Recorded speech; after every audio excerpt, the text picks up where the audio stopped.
This is war. Lead, follow, or get out of the way.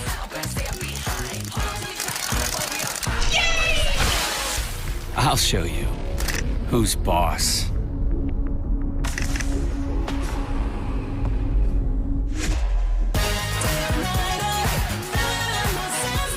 The world is now a real-time battlefield. Join the global battlefield. Summoner's War, Lost Centuria. Download now.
This is war.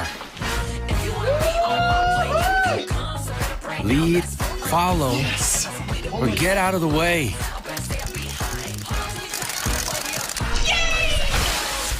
I'll show you who's boss.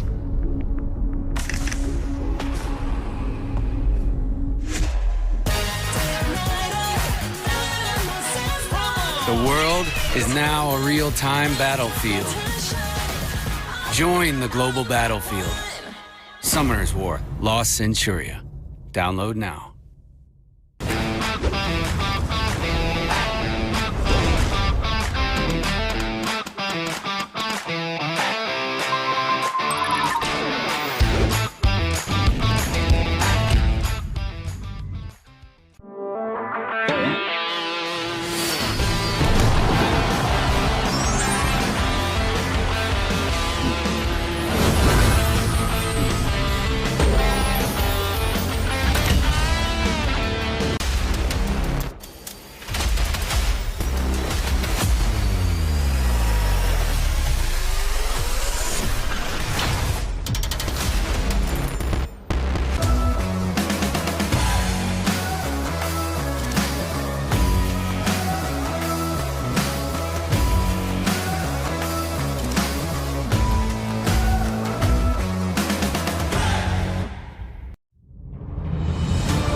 This is war.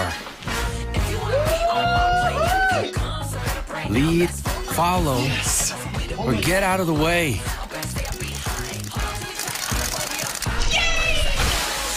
I'll show you who's boss.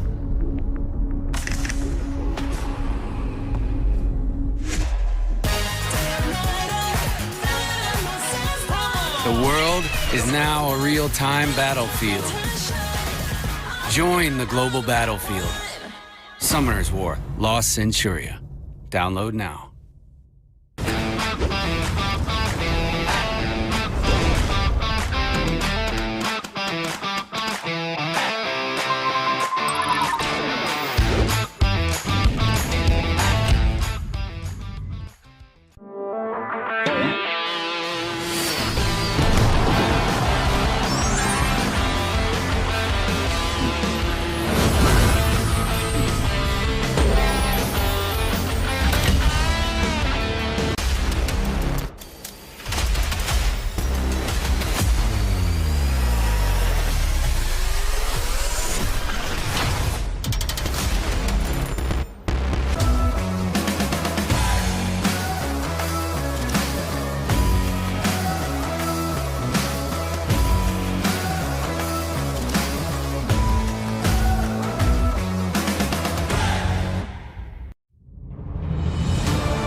This is war.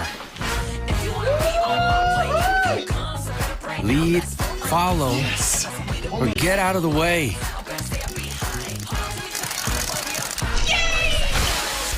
I'll show you who's boss.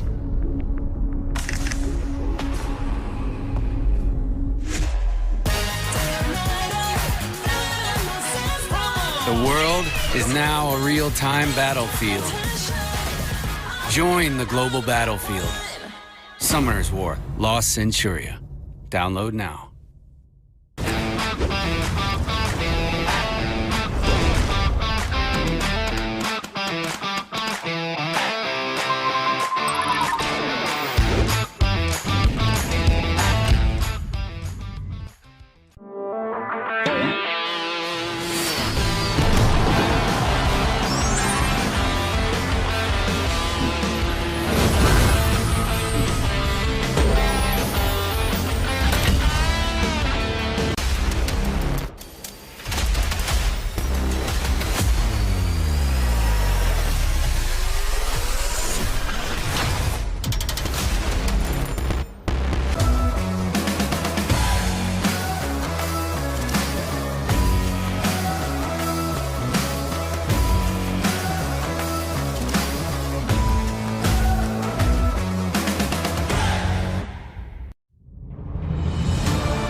This is war. Lead, follow, or get out of the way.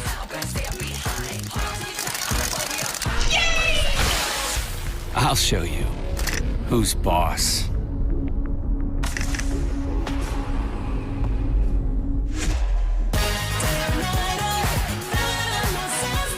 The world is now a real-time battlefield. Join the global battlefield. Summoner's War, Lost Centuria. Download now.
This is war.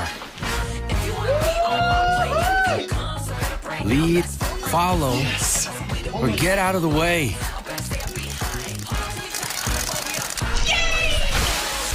I'll show you who's boss.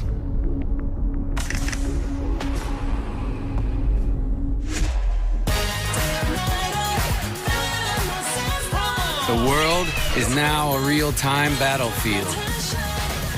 Join the global battlefield. Summoner's War, Lost Centuria. Download now.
This is war.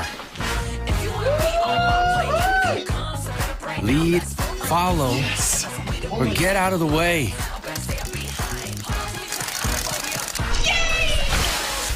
I'll show you who's boss.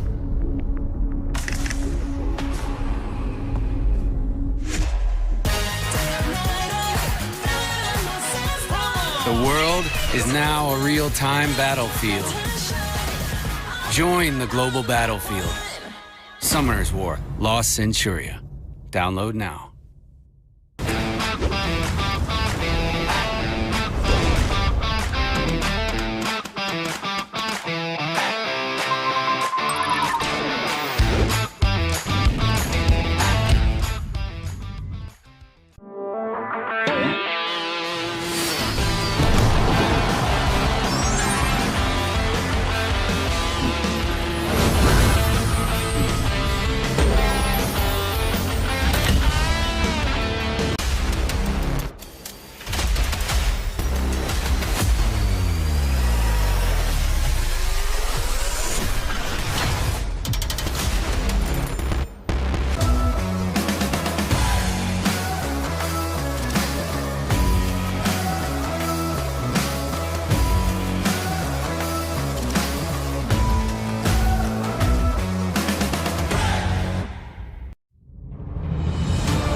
This is war. Lead, follow, or get out of the way.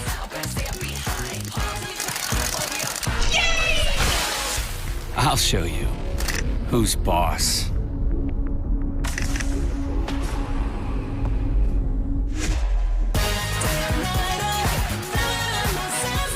The world is now a real-time battlefield. Join the global battlefield. Summoner's War, Lost Centuria. Download now.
This is war.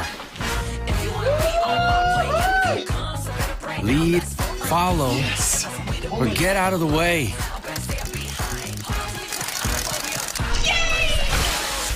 I'll show you who's boss.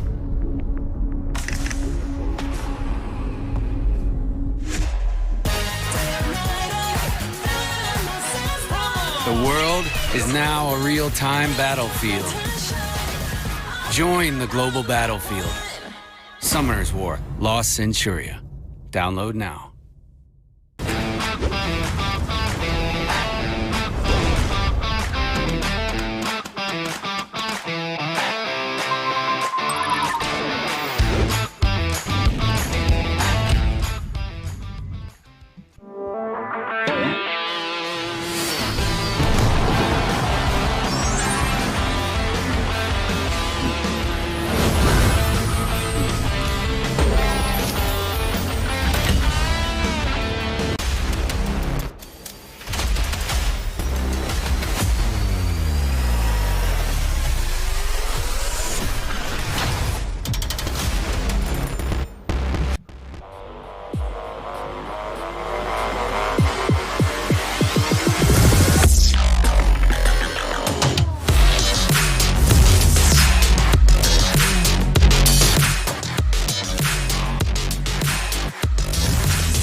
Hello everyone and welcome to the Summoners War Lost Centuria World Showdown. My name is Evan, but I'm not alone here tonight. I'm joined by Adrian and Seltzer. What's going on, guys?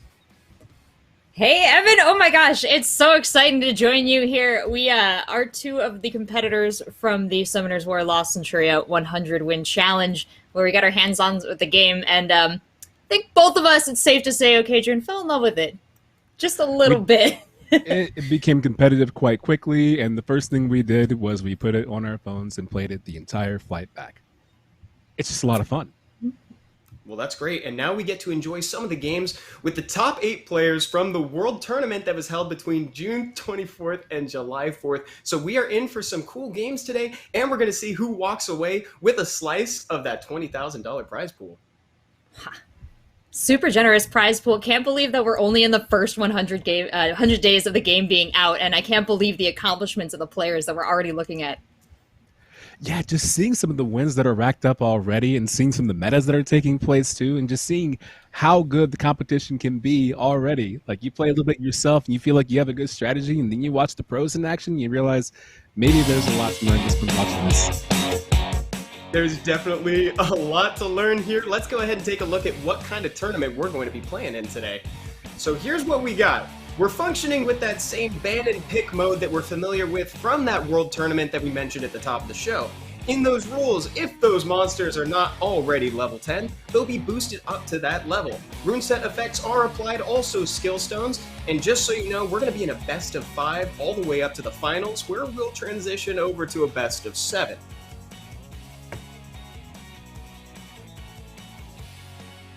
And again, we got these 8 finalists from that world tournament there. We got the finals today. That's August 8th or August 7th, depending on where you're watching. And now, here's that prize pool. Adrian, you want to tell us a little bit about that? Yeah, I mean, this is the good stuff right here, right? It's a total prize pool of $20,000, and the cutoff is top 4. So maybe if you don't play the way you want to, and you get 4th place, you walk away a little bit of change and you're happy. But let's be honest, everyone wants to be champ, right? You want to raise the championship high and know that your deck, your meta, the way you play is the best way to go. Champion gets 10,000. Yeah, we've got 8 players here that are going to be vying for that piece of that prize pool there. I love that it's only going to the top 4, so we got lots to fight for here, and this truly is a world showdown. We've got players hailing from all around the world, representing Taiwan, South Korea, Singapore, Paris. We've got a Canadian in there. We've got somebody representing San Francisco, so I'd love to see the California rep on the squad, but really impressive worldwide tournament. And here's the bracket that we're going to be dealing with today. Harley versus hyojoo, followed by DarkV and Makjay. Then we got Mavking and SYL. And finally, in those quarterfinals, we got Happy versus MonkeyDLuffy. Now, that first matchup there is definitely one that I'm interested in, because Harley was actually the top ranked out of that world tournament, walking away with a fine 63 wins. Now, remember, you got to get those wins before losing 5 times. So that's a pretty steep win curve he's got there. And he's up against hyojoo. And I think hyojoo's probably a little bit concerned, but you know what? I'm sure he's got some pocket picks that'll take him, give him a good shot up against Harley, who's currently the crowd favorite. All of these players have had a ton of time to study. And you know what? We've had time to study them too. I think one of the coolest things about Lost Centuria is that they give us a great way to look at the players. So if you open up your app, you can head on over to news and get a good look at the breakdowns, check out their decks, see what they used to qualify, check out how they did in the lead up to this tournament, and really get a sense of them as players. Excellent. Let's go ahead and get to know these players a little bit more. 我是魔灵召唤的资深玩家，以前就有玩天空之翼了，那现在才来玩玩看这个游戏这样子。 네, 안녕하십니까. 대한민국 KOR 연맹에 소속돼 있는 효주 닉네임을 사용하는 유저입니다. 반갑습니다. 예선 12 등에서 참가 기회가 없을 줄 알았는데 8인가 9인가 그쯤에서 걸쳐 있었거든요.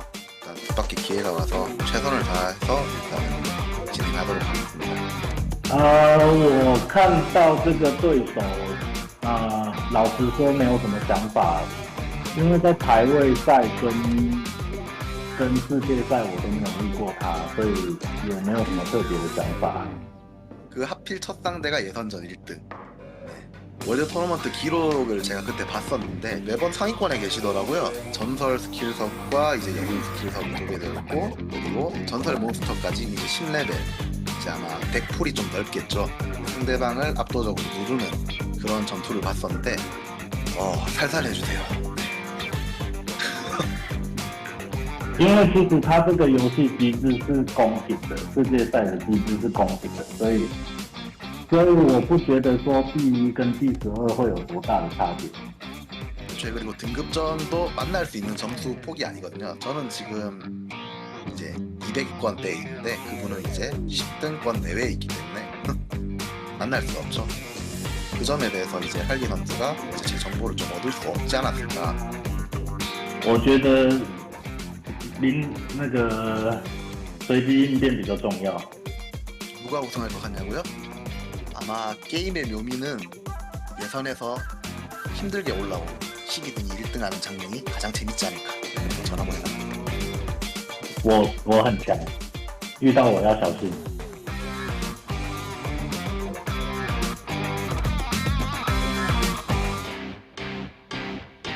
Wow. Strong words from Harley. He knows he's the best.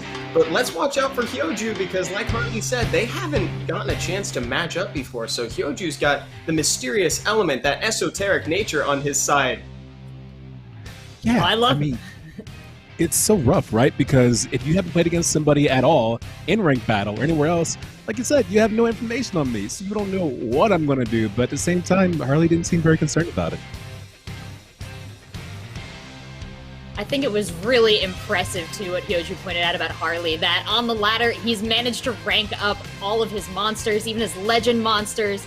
He's got all the runes.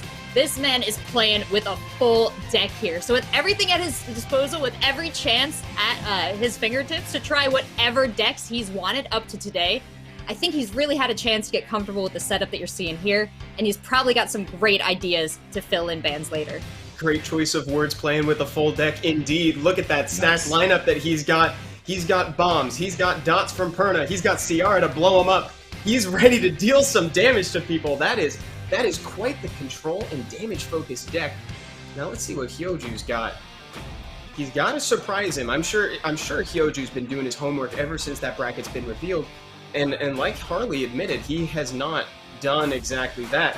Right away, I see some dots in his summoner spell and transfer section over there. That's looking pretty powerful. This looks like a deck that I would like to play. It's got Beretta to apply dots, Perna doing the same, and Thrain to facilitate a nice combo to get some guaranteed stuns.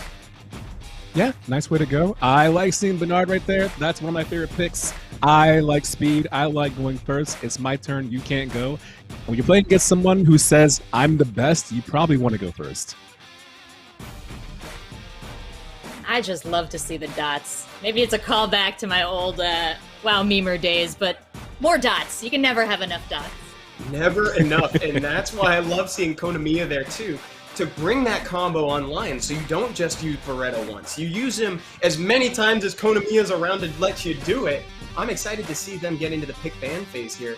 Those are some pretty strong decks. And again, they are allowed to ban out 2 monsters, forcing their opponent to swap them in. Let's see what they choose. Really happy you brought that up because it's so important because it's the first game, right? So you want to feel your opponent out. And when you first pick the bans out, that's your way of saying, look, I don't want to deal with this at all. I want to come out with the win right away. And I feel like these are the ones that are keep you from doing that. So it's going to say a lot about each player when you get to this phase. Right, and it also shows their creativity too. It's like, how flexible can you be? When you're on the ladder, when you're playing ranked, you typically stick with, chose not to ban any monsters on that side. Interesting, Harley. Interesting choice. Said that he's more than comfortable playing against what hyojoo's presenting. I really like that statement.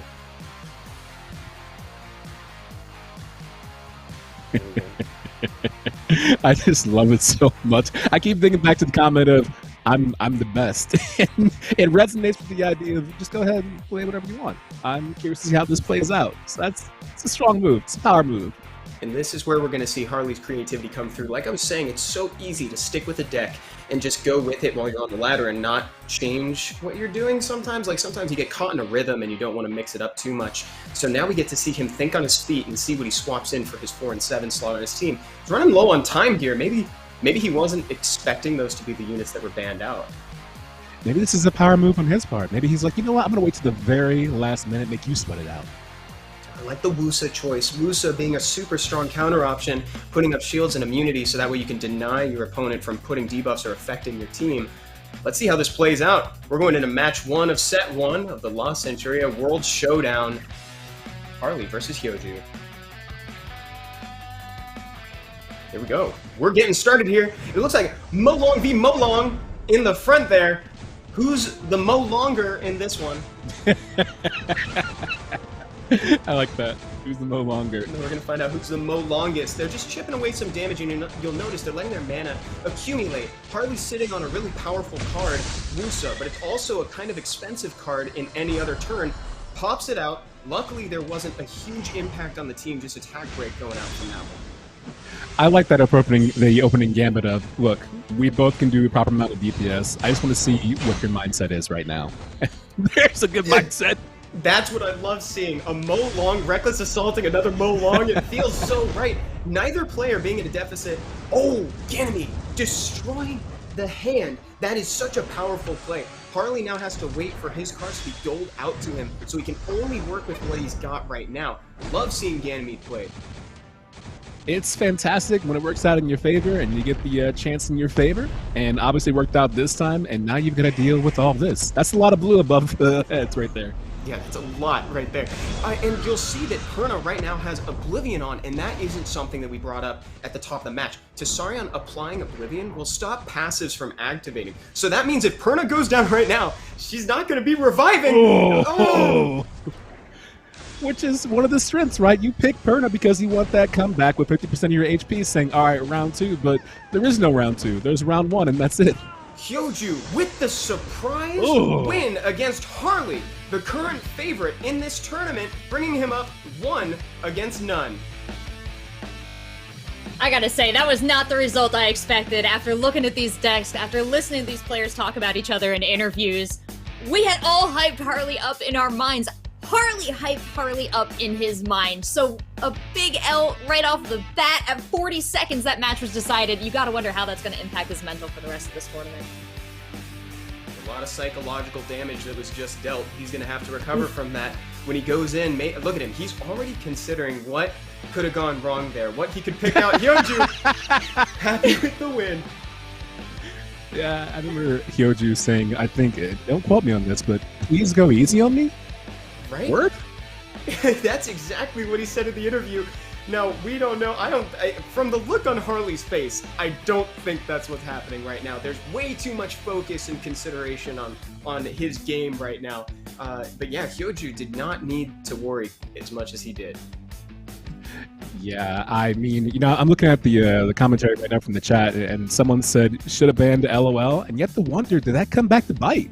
The option of, you know what, go ahead and roll with whatever you want, maybe banning should have been an option to consider. Yeah, because that's a very powerful tool given at the start of the game to disrupt your opponent's deck like that. And you saw how much it impacted the other side of the table. When Harley had his 2 monsters banned, he went down to the wire looking for 2 more to sub in. Sometimes just disrupting what they're bringing in can just making them think out of the box can sometimes hurt them. So we'll see. I'm personally predicting that we're going to see a couple bans, at least just from Harley's side. Maybe just try it out, Harley. Maybe you'll dig it. You say that, but honestly, if I'm Harley, and I'm not even near that ranking at all. But if I am, maybe I just don't ban again. Oh, There he goes. Not this time. Yeah, and like you said too, Harley's got a pretty good rank score behind him as well. I mean, we talked about the 63 wins before he lost 5 in the tournament, but his rank score is sitting at just over 6,000. So he's packing a pretty big number, the highest in the tournament so far. But again, don't let that sway your opinion. We just saw a 1-0 in the first game from hyojoo against Harley. Yeah, we say that casually, but Rachel, can you remember how many wins that even we both had combined before we had our first 5 losses? Ooh, wow. Actually, I mean, if you're starting at the beginning of the ladder, it's a little bit of a different question than, where these guys are probably playing and at the rules of their... I'd say we'd be out pretty quick. These guys, well, Harley stuck around for 63 games. That's definitely the upper limit. So we're seeing Gibraltar and Ciara back again, I really do like the ban on the Tessarion because that was something that we highlighted during the game. Tessarion completely shut down that Perna. Perna was essentially useless as a damage soaker. Like, she just took the damage, died once, didn't get to contribute too much. So I think I really like that ban from Harley's side. No, excellent choice. You want Perna to stay in the matchup, and we'll see if that happens this time around. Here we go. We're in the game, and we're back with the Molong v Molong one more time. Ganny getting a good number of cards out of Harley's hand. Looking like more of the same, right? Look a little like we saw last matchup. More the same. The start is going to be kind of consistent with what we saw before, though notably it looks like hyojoo's Molong is still taking quite a bit of... I think it's still going to neutralize here, yeah, because considering the Reckless Assault is going to go off, both Molongs are going to be down, and there's a little bit left for Konamiya. He's like, I wasn't even in that. Konamiya just wondering what happened. Why me? Both sides just trying to get a handful of mana to work with. You see Harley's got the cards, but he doesn't have a whole lot of mana built up in the background. Trying to get something going here, but hyojoo actually has quite a bit of tempo. But those bombs, nice. Way to dispel him. He used Eleanor at the perfect time. It's so smart because when that kind of stuff adds up, Gibraltar's on your back, you see the bombs going off, it's just one more thing to worry about, and now all you can see above the head are blues, no more red. That's right, and that immunity really slowed down what Harley was trying to do. He's going to swoop in with Perna at the first chance he got, but it's been a while, and now Perna gonna revive from the ashes. That's what was supposed to happen in the first game. You love to see it. Yeah, you love to see it. If you're Harley, you hate not seeing any Eternal Flames on the enemy team. Ganny again! Ultimate disruption. Poor Harley is just sitting here waiting for something to build up in his hand, but he keeps being denied resources. I like that right there. I mean, maybe you destroy all my cards, but I'll just make sure that yours aren't in the right order. I really like that approach. Big damage. Eleanor's down. There's 4 monsters here. Harley needs to get something going. There's still significant damage on hyojoo's team. This could be big. That seems big too, though. He needs to build a mana stat. No, my keen's not gonna get to go off. This is huge damage coming from Harley. If this goes off, ooh! For a second there, I thought that maybe Harley had a shot because I saw the bombs going out and there was not enough mana for my keen to be used. But hyojoo, again, proving that mystery and surprise can just be a huge asset when going into a tournament. Yeah, you definitely get the sense that hyojoo is leaning into the fact that he is an unknown factor here. And it even seemed like he was, and help me out here, Evan, at the highest level, did it look like he was presenting like he was going to go one way with this first deck and slightly, stepped away from the dots later on? He did. There was a really smart. There's some pivots going on here, and that's my favorite part about that pick ban phase. Is it really forces you to get outside your comfort zone and think outside the box is what I meant to say. Putting your opponent in that position can really give you an edge when you're going into a game. Oh, sorry, Adrian, go ahead. No, I'm just thinking back to that matchup, and I feel like I've been in that spot before where you have a Raccoony right there, and you're hoping you can get some kind of bailout, and I see those cards go off. I'm waiting for one of those cards to please be a stun to save my life, and then you get everything except the stun that you need. It's tough. All right, here we go. We're going into the third match. Harley needs to make something happen here because he needs to get on the board. Again, this is a best of 5. So who's his best choice for a ban here based on what he's been dealing with?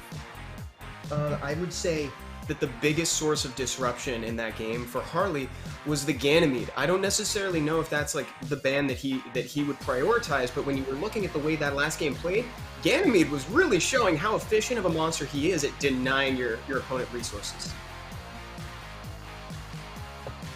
Now that's interesting that you say that's the one that seemed to be disrupting his playstyle the most, but maybe not necessarily the ban you want to make here. Why would you say that? It's mostly it's all about his priorities because you see Harley here when he's trying to get rid of something, he only got rid of the Huadang. So it's like, or the Huadang rather, I'm still catching myself on that. The Huadarn. He's clearly not valuing the Ganymede, so maybe if I'm trying to step into Harley's shoes, I'm trying to think about what it is that he's most afraid of, but I can't see why it would be the Huadam over any of the other monsters on the table. just sitting here and I could hear my brain ticking away and the toast going crazy right there. And I'm thinking Ganymede the entire time through. That's where all the hit and damage came from. But maybe he does something that we don't. We're going to have to see what's going on here because Harley might be losing his shot at a slice of that hot and fresh prize pool pie. Here we go, guys. Concentration. I know, they are so focused, and they should be. This is huge for Harley. Here we are again, the Molongs. Pistols at dawn, says the Molongs. 10 pesos, let's go. Let's go. Meet me at the flagpole at 3 o'clock. Moving out, let's see if we have a repeat before. Verd, putting the blood ring out there is really more an investment for the team, so that way everybody can get a little bit of healing when attacking. Sure. Is that Molong is going to be able to confirm a kill? He just wants to get through it so Konamiya doesn't get slapped on the way out like last time. I like the investments so far. Great plays. Oh, it's nap time already. Oh, is it? Oh, I thought I heard a lullaby starting to sing. Seeing the Hawthorne here, love the respect for it. I don't often encounter crowd control comps, and I like seeing that from hyojoo. The pistols went off, and we're back to where we went the first 2 games. Molongs went the way of the dodo. Oh no! A full sweep from Ganny! This is not what Harley wants to see! He's lost all of his cards. He wants to wait for the dots to go off and then he's going to transfer them back to everybody. But as you can see, he does have a cleanse in his hand. He's ready for it. So smart. This is so next level. Thinking 4 or 5 steps ahead. Yes. I think one of my favorite parts about hyojoo's comp is that not only is he running the pieces for his combo, he's also running the counters. So he won't let you try to do the same thing to him. Well, one thing I really do enjoy is that we went from nap time to snack time for Vertihouse, so. Love watching Ganymede work. No one's quite as good as him. Eleanor trying to go off. Sleep comes out. That is such a shame. That is exactly what you don't want to see when you're trying to cleanse your team. I'll tell you what I want to see. More of that. Absolutely more of that. Definitely more Sophia. This game could use about 20 to 30% more Sophia action and defense break is what I'd like to see. Verd does have a huge potential, a huge comeback potential because again, he's going to put Blood Ring on everybody. Whenever they deal damage to that opponent, they're going to start healing. He's using a lot of options right now. I think he's used all of his summoner spells now, Harley has. I believe you're right. That is so good. Beautiful stun. Great recognition. Here comes Verd. We're not going to be looking at quite a lot of damage on the Megan necessarily just because of element disadvantage. Here comes Thrain. Thrain, notorious for how difficult he is to deal with when you're at this stage in the game. Those meteors hit random targets, but there's not a whole lot of targets to be random right now. Oh no! Gannythor proving to be super strong even in Lost Centuria. They have quite the legacy in Sky Arena. Deceleration. This is looking like a lock. hyojoo can make this happen. He's gonna freeze everybody. Oh. It looks like the writing on the wall. That seems about all you can do right now. Making a statement. Saying he was afraid of the matchup before and proving that he can overcome his fears on the stage at the Lost Centuria World Showdown. He's making it work. Thrain just saying over and over again, the bar is closed, put your drink away. Ooh, this is going to shake up some predictions. This is definitely going to shake up some people's predictions from in-game. Yeah, if you had a bracket at home, that bracket is busted. It might be busted. I really appreciate that he's sticking with it though, because again, Verd is definitely one of those units that can do something towards this part of the game, but he just got stunned. It is over. And then there was one. And then there was one. Harley looking intently at his device, knowing that this is it. hyojoo with the victory. Congratulations to hyojoo with the 3-0 against Harley. You overcame your fears on the world stage. I was clapping at home and then I stopped myself. I was like, that probably doesn't sound good, one person on the microphone. But he said people love an underdog story, and it's honestly completely true. I love to see the unexpected victor here, and hyojoo played it perfectly. He kept his strategies a secret, he studied his opponent and prepared very well for this. I'm really impressed. Me too. Great game from both players. They did a really good job. hyojoo really pulled it out. He showed Ganithor, the Ganymede and Hathor combo from Sky Arena in Lost Centuria. That was pretty excellent. Here, let's take a look at the highlight from what we just saw. Here's match 1 from the set number 1. This is probably the match where we see Tessarion doing some good work, making sure that Perna doesn't stick around longer than he wants him to. Yeah, I'm looking at Quadam do the backline damage right there, and this is, I think, where the initial ban came from, and maybe it's from that right there, but I don't think that was what I was doing. That was the setup for it, but it's not what cost it. Yeah, I think you bring up a really good point there, Adrian. Harley having a difficult time, not just in the match itself, but also kind of identifying what the hinge point for hyojoo's team was, because we saw him not ban in the beginning, saw him ban 2 in the second, and then just 1 on the third. And Ganymede really disrupting his hand, making him discard everything and wait to be doled out new resources. Proved to be too much. That sequence right there had me on the edge of my seat. That Orion moment right there, I was waiting for the sun to pop out, and it never happened. That could have been huge, but it wasn't enough. I'm gonna miss that Molong matchup. If I'm being honest, guys, I'm gonna be missing the Molong v Molong in the front. Maybe we'll see it again later. Listen, if they want to make a brand new game that's just Molong, just one on each side, and that's the entire game, I'll play it.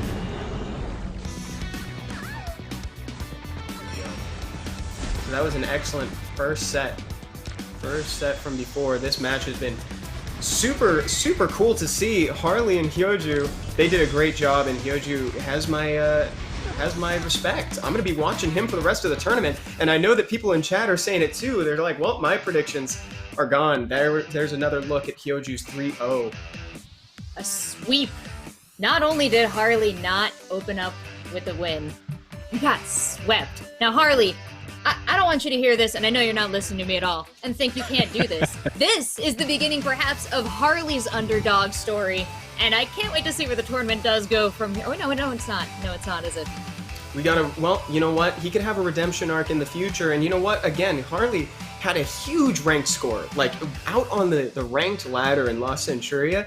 He's made himself known, again, sporting 6,019, which is probably the highest out of the bunch that we have here today. But this has only proven that it doesn't matter what rank you came in that world tournament in June. This is all about how you're going to play on the day of, and hyojoo played it absolutely perfectly.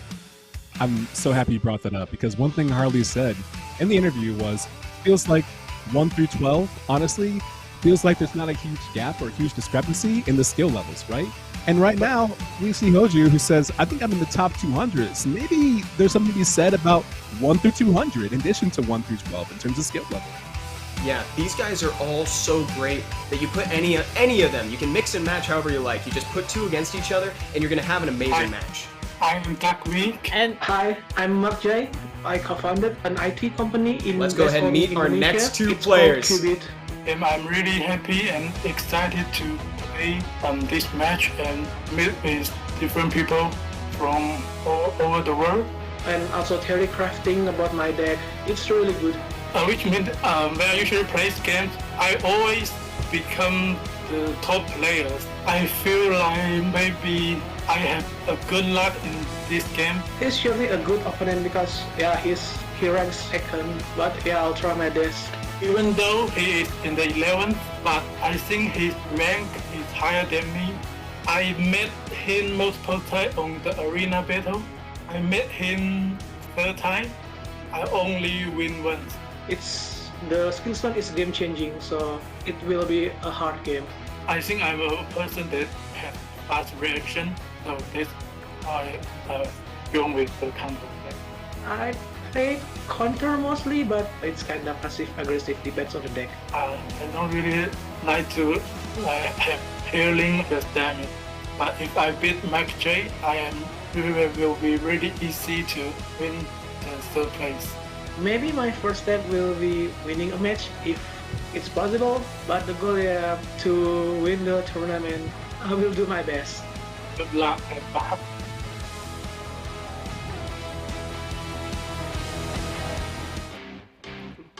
Wow. Lots of respect coming out of those players. DarkV noting that he has really good reactions and that he always tries to be the best in whatever game he plays. Well, this is a game where both of those things coincide very well together. There's a lot of synergy there. Good reactions will get you far in Lost Centuria. You've got to have a quick reaction for those counters, and you've got to have a quick reaction to think 3 steps ahead of your opponent. I think that's one of the toughest things here. Fortunately, the best way to do that is to take a good long look at their deck and their play history, and that's what we've got here for DarkV. I believe DarkV said earlier, and honestly, I agree with you so much, I want to put it on a fridge magnet. I don't really like healing. Like, I'm 100% with you, homie. I don't have time to heal. I'm just gonna DPS, and your deck, it says a lot of the same. It's like, you should be dead before I need to heal. That's the plan. That's very funny. Love the respect coming out of both players, too. Looks like DarkV is presenting kind of a similar comp to what we've seen. Some of the noticeable changes, Lucian for that AoE ignore defense damage, and then Copper for single target ignore defense. Cool deck that he's got going on there. And something else that was kind of notable, in that interview, both players said that they like to play more counter-focused than other decks. They don't like to be necessarily the one initiating. I'm interested to see how this is going to play out in their match. Here comes Makjay, showing us a couple units that we haven't seen yet today, notably Soha and Harasvelg as well for that AoE brand, and Soha stealing buffs and doing a little bit of healing. Tiny. I'm very excited to see Ramagos. I knew you'd say that. Those other cards, they're great. Bernard, he's cool, but I'm so happy my bear boy is in the front line again. Ramagos has a special place in all of our hearts. So happy, but I'm so happy to see Soha. That is my favorite card. Anything you can do, I can take from you and make better for everyone around me. That's like, exactly the phrase. That's That's what it says on her. DarkV, Makjay. Here we go. This is match number 2. We're about to head into set number 1. Let's see what they got. Okay, these players looking to ban out monsters from their opponent's side, or opting to not, as we saw, is definitely an option. That is true. You can always go with the, I'm okay with what I see. And honestly, if you feel like you like your deck, I mean, Makjay said earlier, you know what, I really like my deck. Maybe you don't care about that, but I guess it's not the case. Just one each. We've seen a lot of respect for the Huadangs out there, and it coincides well with Ganymede. So we saw Ganymede have a really strong showing in that previous set that we just watched, where he can destroy cards and also decelerate the opponent. And as we know, Huadang has a secondary ability. He's got a clause on there. He'll apply slow, but if everybody's already slowed when he attacks them, he'll instead stun them, which is kind of a great little synergy that you can have with Ganymede. So banning him out and leaving Ganymede in, though, I'm getting a little afraid whenever I see Ganny in a draft. I'm getting afraid. Where's too. Ramagos? Yeah, where's Ramagos? What happened to Ramagos? I know you guys are about to cast the match and all. I don't mean to pop in here, but if you could ask him about my bear. I'll be sure to pass a message over to him. Where's Ramagod? Where's our boy? Sitting on the bench riding the pine. Too bad. And he doesn't even come in the substitute. There's Nice. Lucian. Everybody in chat too, where's Rama? Everybody misses Rama. Like we said, he's got a place in all of our hearts, and it's at that slot 1 position. I am nervous for Alicia being with Luffy with a Molong right there. That could be tough. That is a tough matchup. Here we go. Match number 1 of set 2. We got DarkV versus Makjay. Ganny going out, doing what Ganymede is supposed to do. Turn your microphones down about 5 decibels. Look who's in the house. Oh, this Molong is getting slapped. The Reckless basically gets the trade, gets the JV trade off of that. Good damage. Megan looking to accelerate up. DarkV's got a lot of tempo here, even though there's no monster deficit. Oh yet, wow, we're look at that. straight Just zero. the buffet. I'll take one of everything, please. Yes, and thank you. Please and thank you. Kenny doesn't get a whole lot of results from that Ganymede, doesn't actually destroy any of the cards. Yeah, I wonder what's the tone being set right here with that. Here we go, Megan further accelerating the team. DarkV putting out a lot. Makjay doing a really good job of sustaining through it, making sure that nothing can really quite stick. Oh, amazing counter with the Divine Protection to protect against that Oblivion. That and the damage coming from Tessa. And look at that blue lineup at top. Both of them, not a single red in sight. Yeah, that was a very, very well-played move from Mac, making sure that DarkV, even though he's throwing out a lot, Makjay is sitting there ready to counter. Sophia, is this the 20 to 30% more Sophia that I asked for? Oh man, I got the whole circuits in town. First Lucian, then Sophia. Big cleanse and heal from the Elucia. Ganymede, notably not as effective in this game as we saw before. Oh, that's a lot. Yeah, that's the best way to put it. That was a lot. That was a lot. This could potentially allow for DarkV to snowball a little bit. Again, defense break doesn't really matter with ignore defense damage. Oh, good. Excellent counter. Both of these players living up to what they said in their interview. They love playing counter, and that's exactly what they're doing perfectly.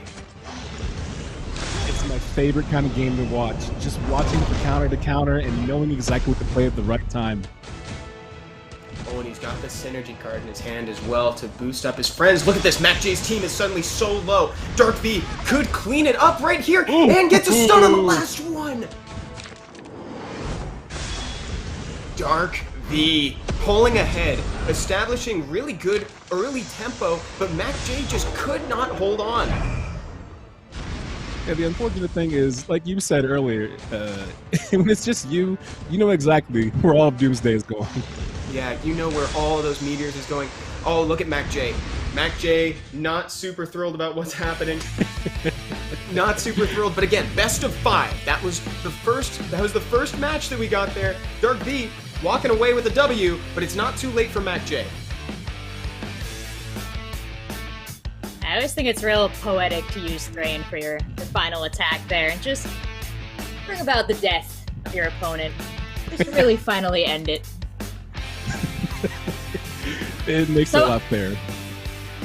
As you guys were watching that match, and maybe you can help me puzzle through this on my end a little bit here. We had that amazing counterplay with the Divine Protection against the Oblivion on Makjay's part, but after that, it seemed like he couldn't get any damage out, and it seemed also like DarkV kind of got a read on how he wanted to play things, because it put on a ton of damage on Makjay's side, and then denied him any recourse with the Ganymede. Definitely did. One thing that I'm definitely noticing over the course of these games is that there's very little respect for the Ganymedes in the pick ban phase. You totally pointed that out right. Like, even though the results weren't as spectacular as they were in previous sets that we've seen before, the Ganymede, the clutch heals that we've seen, even the excellent counters from both sides really ultimately ended up with DarkV just pulling ahead. He had very good early game tempo. Yeah, it was great tempo, and the tempo was along the lines of, I don't want to heal. I want to do DPS. That's it. I want to hit. All right, there's one ban going out here. One thing that's kind of important to note as well with these pick ban phases, it's like sometimes people will bring their draft in earnest and present everything out there, but it is definitely a strategy to present your deck with the expectation that things are going to get banned. So they come ready for that. So when you don't ban something, you're kind of doing a double bluff with them. Yeah, smart stuff. Good way to think about it. As long as it goes in your favor. I do also like seeing the copious amount of deceleration over there on Makjay's side, with Poseidon hanging out in the top row right now. I love Poseidon. Deceleration can sometimes be a little bit undervalued in general, but I really like it, especially when you can swap in such an amazing synergistic card like Huadam. That's so good. Oh, you can see DarkV kind of, he reacted pretty strongly to that, actually. That was a punish already. Well, Makjay took away DarkV's Huadang in the first game, though. It's probably a little sad and a little salty to see it back on your opponent's team. That's pretty ironic here.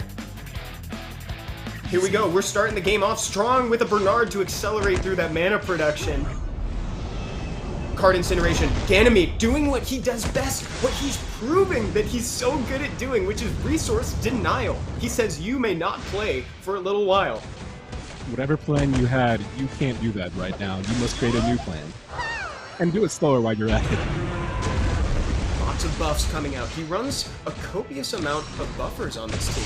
Between Megan, Shannon, everything. He wants to make sure that he's got his attack buff and his defense boosted at all times, but Eternal Flame doesn't care about your defense.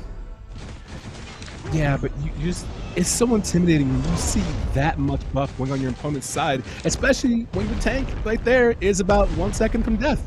And there it is. Oh, more Eternal Flames. Coming out reckless. Oh, I so miss the challenge to see who's the Mo longest. I do miss it. We'll see it again sometime. There can only be one. Here comes Mega Tsunami. Uh-oh, you know what comes next? Oh, it's the freeze. Oh, it's the freeze. So good! DarkV knew it's so good, Adrian! Oh. Wow. You can feel the emotion. Look at this. Everybody is so low. Trying to play Huadang. Huadarn. Counter for counter for counter. This is looking pretty strong for Makjay right now, except everybody is Oh, final attack! Makjay! Oh my goodness, what a match! Oh my God. Makjay has got me sweating in the best way. I'm very excited about what I just saw. That was some excellent plays, and DarkV, I love how emotional he is. Like, I can feel everything he's feeling. They were leaning further and further forward in those seats as those games went on. I think I was doing the exact same thing. I could not believe how much damage Makjay got across the team with his AoE about halfway through that match. And then it looked like DarkV was going to come back. That's right, it did look like there was an opportunity. I love, my favorite games are the ones where the power dynamic kind of shifts multiple times over the course of the game, where it's that roller coaster where you don't know who's going to take that win. Here we go. We're going into the third match of this set, and we're looking at 1-1 DarkV versus Makjay, and we got the Huadang on that left side there. Let's see what gets it. No monsters banned. Ooh. DarkV almost looked disappointed.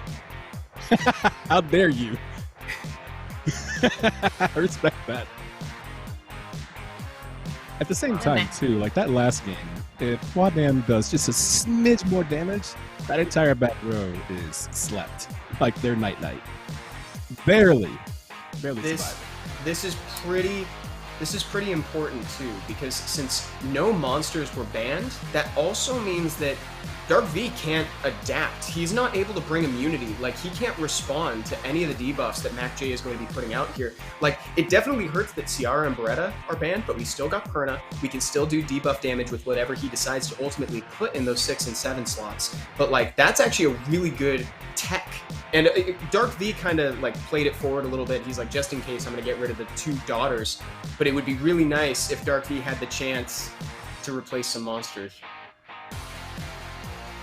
Okay, I respect that. Your Huadang did a lot of good stuff, so I want to see if my Huadang could do a lot of good stuff. And again, with the deceleration, it exponentially increases Huadang's value. Like, being able to stun off of Poseidon's slow is so important. It's the worst feeling. It is, absolutely. We got Molong versus Kun in the front line here. Ganymede going out early, shredding all of those cards. You hate to see it if you're Makjay. It's a good time to do it, though. Your opening tank, your frontline tank is still there. It's still present. He's not going to be able to make any big moves off of this necessarily. Poseidon, deceleration going out. Huadang, notably not in Makjay's hand yet. That is my favorite combination of Skillstone and Person. Bernard, only 1 cost to accelerate. Great value. Ganymede, again, trying to see if he can do the same thing to DarkV that DarkV put on Makjay earlier. Nothing really gained from that Ganymede. Yeah, it's just like a far cry from the last series we saw, right? We saw a lot of Ganymede pressure happening, and in this game it's just not doing the same thing. Right, big stuns coming out.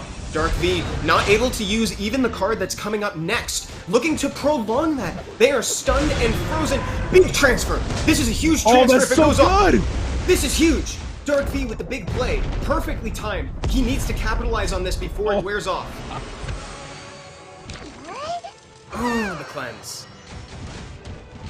Shannon, running for school president, giving the pep talk.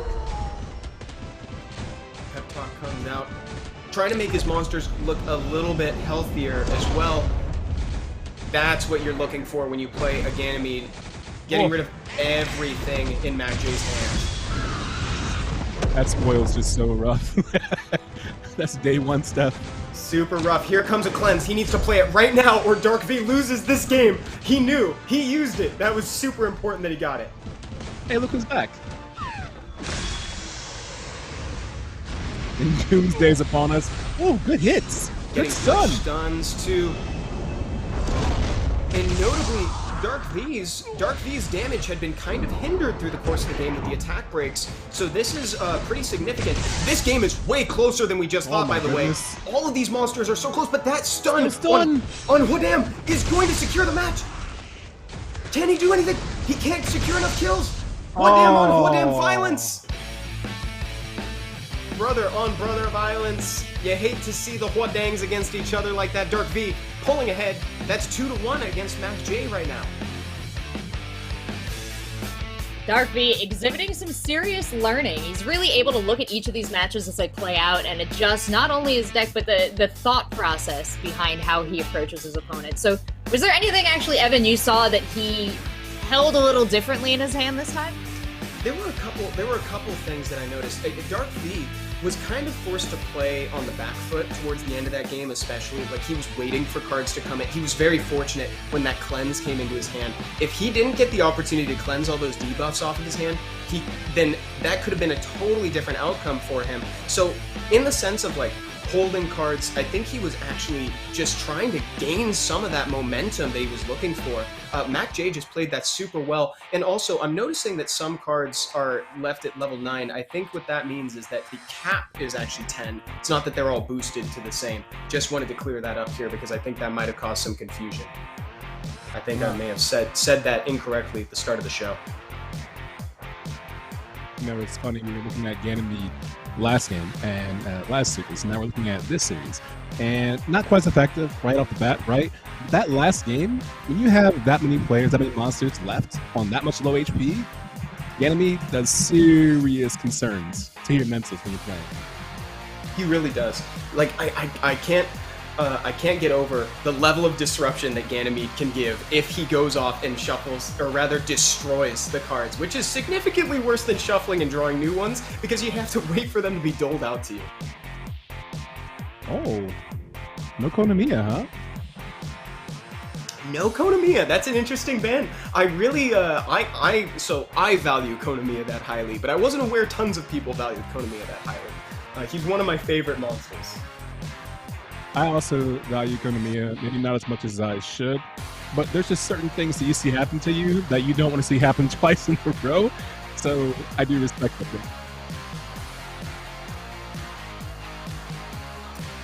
It makes me so happy to see that. All right, we are confirming here. A little bit of switch up on the spells, am I looking at? Yeah. Or is that just a quick flash? All right, here we go. Start on the face. Got DarkV versus Makjay. We got a 2-1 lead for DarkV here. Let's see if Makjay can pull ahead. I'm so excited for this matchup. Me too. Look at that. 1 mana Shannon. That is so much value.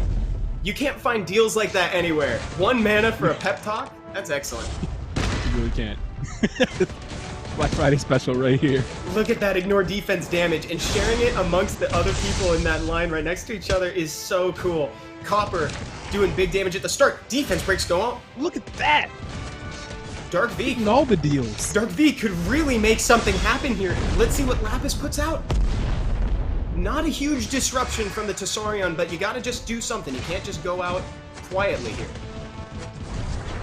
It does feel good, I think, to see Perna go down once because we only got one more to go, right? So. That's right. There's a good opportunity for transfer. I'm only hesitant because I know that these games typically, he's got the Eleanor, we hadn't seen it used yet, and also these games when they're going long, sometimes dots and Eternal Flames can mean the difference. Makjay establishing really strong dominance here using that Ganymede. I like seeing how much HP Copper has right now. It's a good sign if you're DarkV. But not if you're decelerated. Not if you're decelerated, unfortunately. Just look at the status of DarkV's monsters. Those health bars are suspiciously low. Ooh. I guess that's the price you pay for the bargains you want. That's right. I tell you, Copper, he drives a high bargain. For that damage. I tell you what, though, if I have to have one person back there for my bargains, I want to be Lapis for that reason right there. Yes, Lapis is one of my favorite ones in the back line to be at the final slot because she's amazing at soloing multiple monsters because of the shield. Oh, this is looking to be a wrap. DarkV. DarkV, is he going to be getting a 3-1 against Makjay? Oh, with the hearts. Oh, the heart symbols. Both players do have respect for each other. They play similar styles. Makjay taking a step away for a moment to collect himself. DarkV, excellent job. He's going to be moving forward on the bracket. Really impressive mental once again exhibited by DarkV here, because as you said, when his team was advancing in on that, what is that, about 55 minutes, he had 7 up, but they had about 20% each. And the back line for Makjay still had full health. So his choices in that moment, Evan, what is he trying to do? Is he trying to preserve and bring up the health of the people that he's still got, or is he just going all out? DarkV, I'll tell you what it is. He really likes trying to end the match fast. You notice he brings in a lot of cards that are going to buff his attack, and every buff of attack you give your team is hopefully quite a bit of lost health from your opponents. He doesn't want to spend too much time in these games. He wants to end them quickly. He's got places to be. He's got things to do. He's a busy man.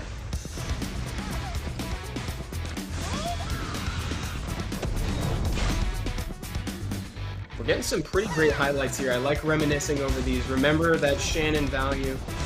This is match number 2 that we're seeing. One of my favorite moments, the AoE freeze. It's only a shame that they didn't have the face cams on it, because you could watch it play out in their eyes too. Oh, you could see how much it hurt. It's so unfortunate. And I gotta say, DarkV played it really well at the end there. Both players did spectacularly. Oh my god, that transfer. The transfer. That's exactly the transfer. Was so value. It was so good. Looking like Bob Burnquist out there. Beautiful. Good stuns from Thrain. This was a good match to watch. Now this is the Ganymede that we like seeing. The one that shreds all the cards in the hand, forces you to play safe, or rather play slow, because you can't draw cards from your deck. You just gotta wait. That was the transfer that I found to be a little bit early, but it is a good way to bait out the cleanse, if anything else. So it's like, I guess he was willing to trade that for getting that card out of his hand. I just feel so sad whenever Hero Ryan get defeated. It's kind of sad. He's just having a fun time on his ball. Here's the final standings for this match. We got DarkV looking at 3 to Makjay's 1. Really strong showing. And again, both players playing a similar type, or claiming that they play a similar type of counter control matchup. So it was fun to see that put to the test and see who came out on top. Yeah, it was fun to watch that play out on the battlefield too. So many close matches. A lot of back and forth, especially around that 4th match. And wow. Evan, I mean, you get to watch kind of top-level play of all the time. Like, this was something special for me, and we're only 2 matches into this tournament. So, tell me about how this lines up to what you usually see from players at this level. This is tense. This is exactly the kind of game that I like watching in La Centuria, especially in a live scenario like this, where it's coming down to the wire. Both players are trying to make something happen. You're seeing big plays. You're seeing big transfers of things like your whole team is frozen, you give it back to the enemy. This is exactly the type of game that I like watching. I'm really happy that everybody in chat gets to share it with us too. Here's a look at our bracket. So far, we have hyojoo moving on, who's going to meet DarkV in the semifinals later, but we're still not done with our quarterfinals. Later, we got Mavking versus SYL coming up, and you still get to look forward to Happy versus MonkeyDLuffy.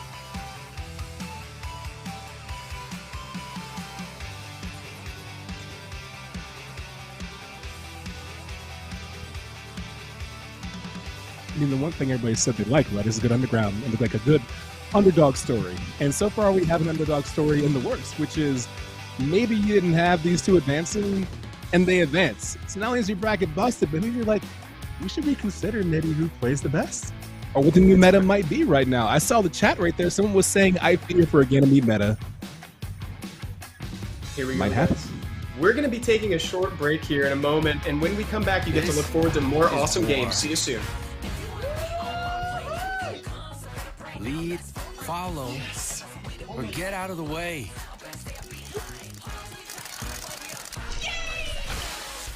I'll show you who's boss.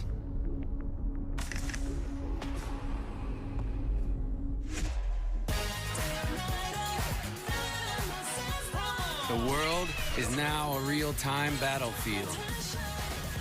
Join the global battlefield. Summoner's War, Lost Centuria. Download now.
This is war.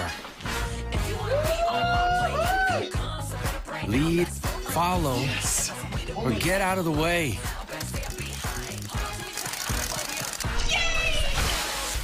I'll show you who's boss.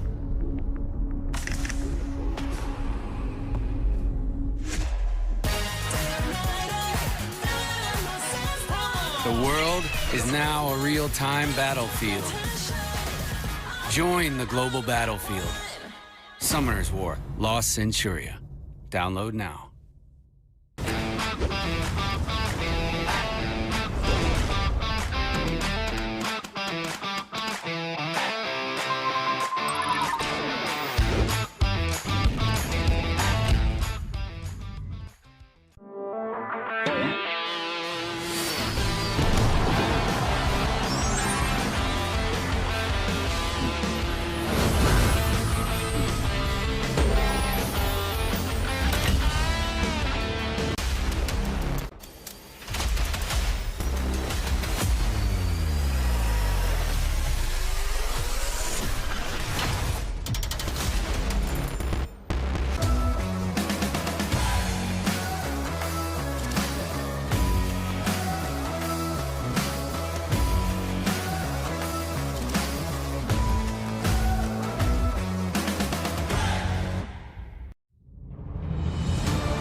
This is war.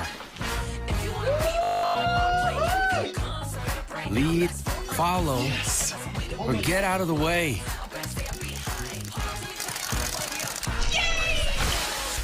I'll show you who's boss.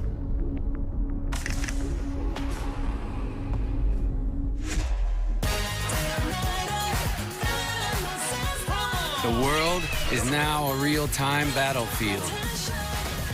Join the global battlefield. Summoner's War, Lost Centuria.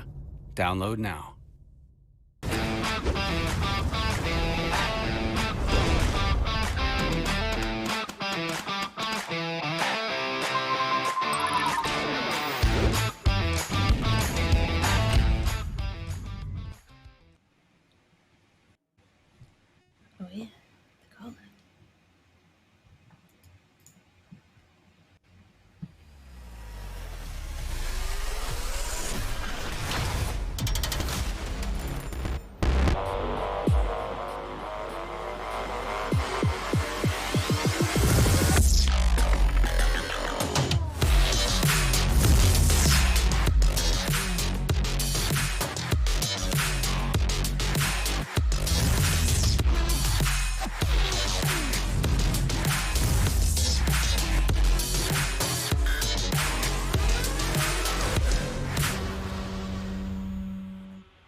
Hello, everyone, and welcome back to the Summoners War Lost Centuria World Showdown.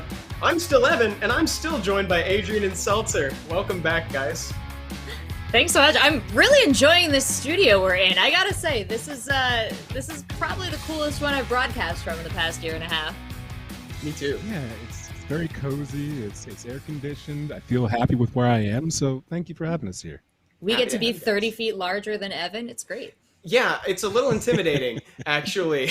I gotta tell you, I've been having a great time so far, and we've already seen so many cool games just in the short 2 sets that we've seen. Which one has been your favorite so far, Adrian? Did you enjoy that underdog story that we saw in match number 1, or did you like the clash of the same style in the second one? As much as I love the underdog story, I love the clash because counter for counter is my favorite thing to watch in any game, because it shows that both players have an understanding not only of what's happening real time, but they're able to adjust no matter what. So when you have a Ganymede that destroys your entire deck and you think, uh-oh, or you have an Orion that shuffles your entire deck and you think, uh-oh, they don't think, uh-oh. They just go, oh, okay, I kind of expected that, so here's where I'll fix that problem.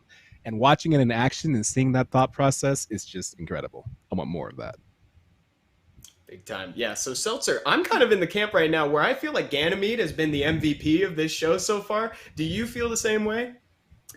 Well, here's the thing. Your mic cut out right in the middle of you saying exactly what the setup was, but I'm going to answer the... Ganymede was the MVP. Do Yes. you agree? Ganymede, okay, in the first match, I was transfixed on Harley's interaction with his enemies, Ganymede. Hyojoo had it in his deck. He played it super effectively every time against Harley, and Harley left it. Harley did not ban it. So not only has Ganymede been like very important for both matches of the tournament, it's also created a point of mystery for me, like why you would leave it in. You're a top player. Push yourself. And we got our next setup here. Let's go ahead and meet our next player. 마부왕님이 되게 실력이 좋으시다고 얘기를 들어가지고 마부왕님 이기면은 우승한다는 마인드로 열심히 준비하고 있습니다. 같이 대표로 올라와서 영광이고 좋은 승부를 겨뤘으면 좋겠습니다. 지금 딱히 마부왕님에 대한 정보가 없어요. 그래서 이번 월드 토너먼트 열릴 동안 한 분이라도 만나봤으면 좋았을 텐데 아직 못 만나봐서 특혜석에 대한 정보밖에 없어가지고 어떻게 해야 될지. 이번 대회를 준비함에 있어서 후 카운터 전략을 많이 연습하고 있습니다. 상대방이 먼저 카드를 사용하고 그 다음에 제가 카드를 사용하는 후 카운터 전략을 준비하고 있습니다. 최대한 잘 준비해서 마부왕님 이기려고 노력할 테니까 마부왕님도 잘 준비해 오셔서 재밌게 플레이해서 이기는 사람이 우승까지 했으면 좋겠습니다. 제가 자면서도 막 덱을 구성하고 어떤 덱을 활용할지 매일 생각하고 있습니다. 제가 덱을 정말 잘 준비해가지고 준비해온 덱으로 전략으로 제가 부셔버리겠습니다.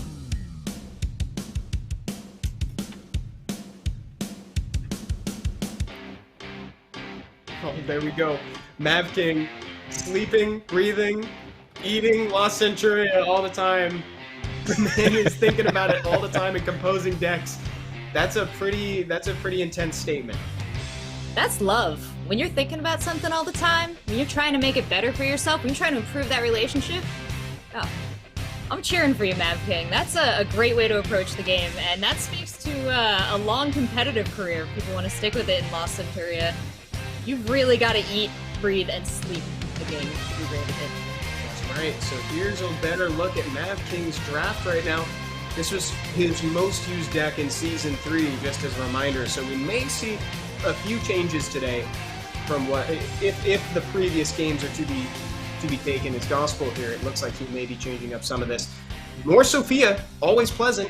One thing that I'm noticing here too, there's a singular attack buff from that Shannon, lots of damage in the back line and protection in the form of Lusa and Chloe. I really like the balance that he has, though that damage really means, that focus on damage really means that he could be fast either way, even if you lose quickly.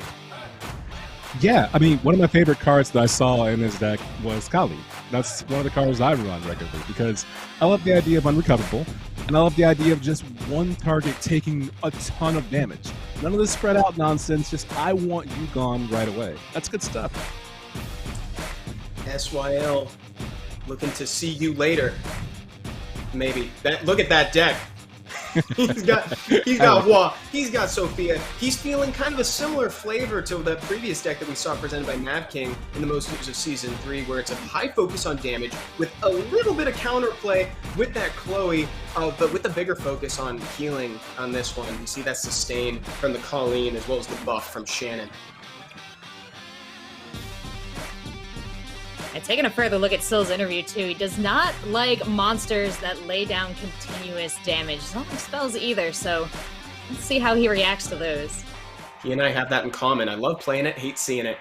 We're in the pick ban phase now. Let's see what these players opt to ban. I'm curious to see how this goes because a lot of this, like you said, we've seen before. Very familiar decks. But it's the first game, so what bothers you? And Mavking said at the start, I've been working on this counter, right? There's something specifically that Mavking has been practicing over and over again. I'm wondering, does this affect it? You may be onto something there. Bans go out. We got a cleanse.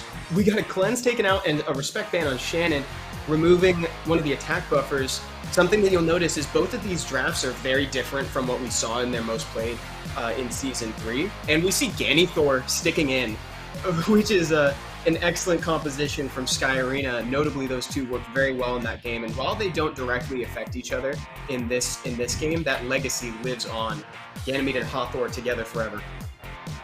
The FFs carved into the tree forever. That's right. One thing that's not there that I kind of missed that I saw earlier, and I think it was in maybe SYL's deck, was Sophia with spread damage. And that's a comp that I run. And it's so nasty. You can get it, but it's not here. Yeah. By the way, something interesting to note too is that you see Hathor sitting there with a Legend Stone, which is that's pretty coveted. Makes it so that she puts unrecoverable on targets with a chance. So it's kind of got a splash of Nefties, if you're familiar with Sky Arena monsters as well from the family. Here we go, guys. Mavking versus SYL. We're going into set number 1. Let's see who can get an early lead. Best of 5.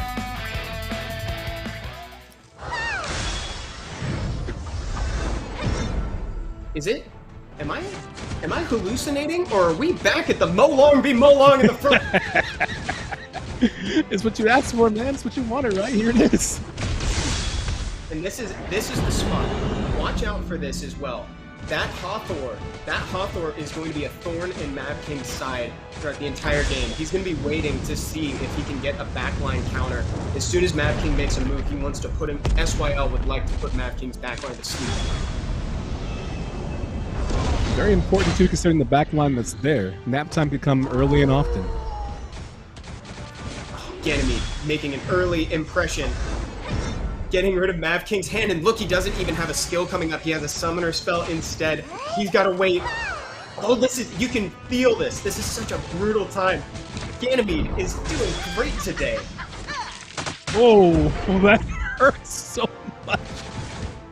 And if he can just keep this Bella around, Bella Dion can inadvertently counter the dots from SYL just by giving that continuous recovery, which is, as you would expect, the complete opposite of continuous damage. You know, I was just going to ask if that was true or not. Wow. Here comes an early cleanse from Mavking. Beretta's going to try to lay on some dots on the enemy there. And when we're looking at SYL's hand, he does have transfer. He opts to use it now, knowing that if he transfers after he used Ganymede, he's going to get full value from the dots, though he doesn't know that Mavking just drew Bella. Bella could heal the team up a little bit. The thing is, too, though, if I'm SYL, I'd take that because it was a good quality 2.5, 3 seconds of Bella Dion not active. Yeah, that was excellent. Between Ganymede destroying cards and not being able to get that mana in time, that sleep really doesn't feel great when you got dots on them because they're going to be waking up pretty quickly. That's what happens when the prompt says, "Are you still there?" Yeah, exactly. I am. I am. I would like to continue playing. Thank you. Okay, so this is looking like Mavking is down, but he's absolutely not out. All he has left is damage in the form of dots from Beretta, guaranteed stuns from Thrain if he decides to lay out the dots first, and he's got Tessa to apply Oblivion and damage to the whole lot. Look at the patience and concentration of each person, just waiting to see who moves first. I love it so much.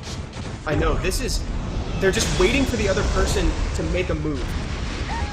Great time to use Thrain, because you don't want to have to wait for it to come back.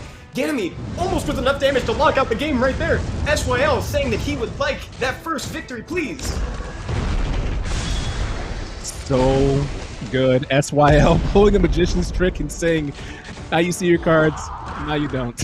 End of Magic Show. Close. SYL with that first win in the best of 5. You know, you brought it up to me before the match, Evan, and we're back talking about it again. How are they letting Ganymede hang out in these decks when they've seen the damage it's done in this tournament already? I don't know. I wish I could explain it. I wish that there was some more respect in the pick ban phase for that Ganymede, because surely they must be watching the matches that are preceding them. I would be banning Ganymede all day long, and he'd be banning me. I just don't get it. Like, I don't know. I'm trying to wrap my head around this. Yanni's gotta go. It's like having David Blaine as a roommate. He just keeps making your keys disappear, and you're like, where are my keys, David? Finally. Yanni keeps taking your cards. Mitigate that, right? Where are my cards, Danny? Where'd you put them? Bring them back. He's not going to tell you, and he's going to give you one key at a time very slowly. That's how it feels. At the start of that game, you could feel the cards come out of the deck at a crawl, just at a snail's pace. Let's see if Ganymede deserves a ban now. And one more thing, that's something that's kind of interesting too, because if SYL chooses not to ban, you know, it's like you can also opt to not ban, because who knows, they might bring a Ganymede and disrupt what you got going on.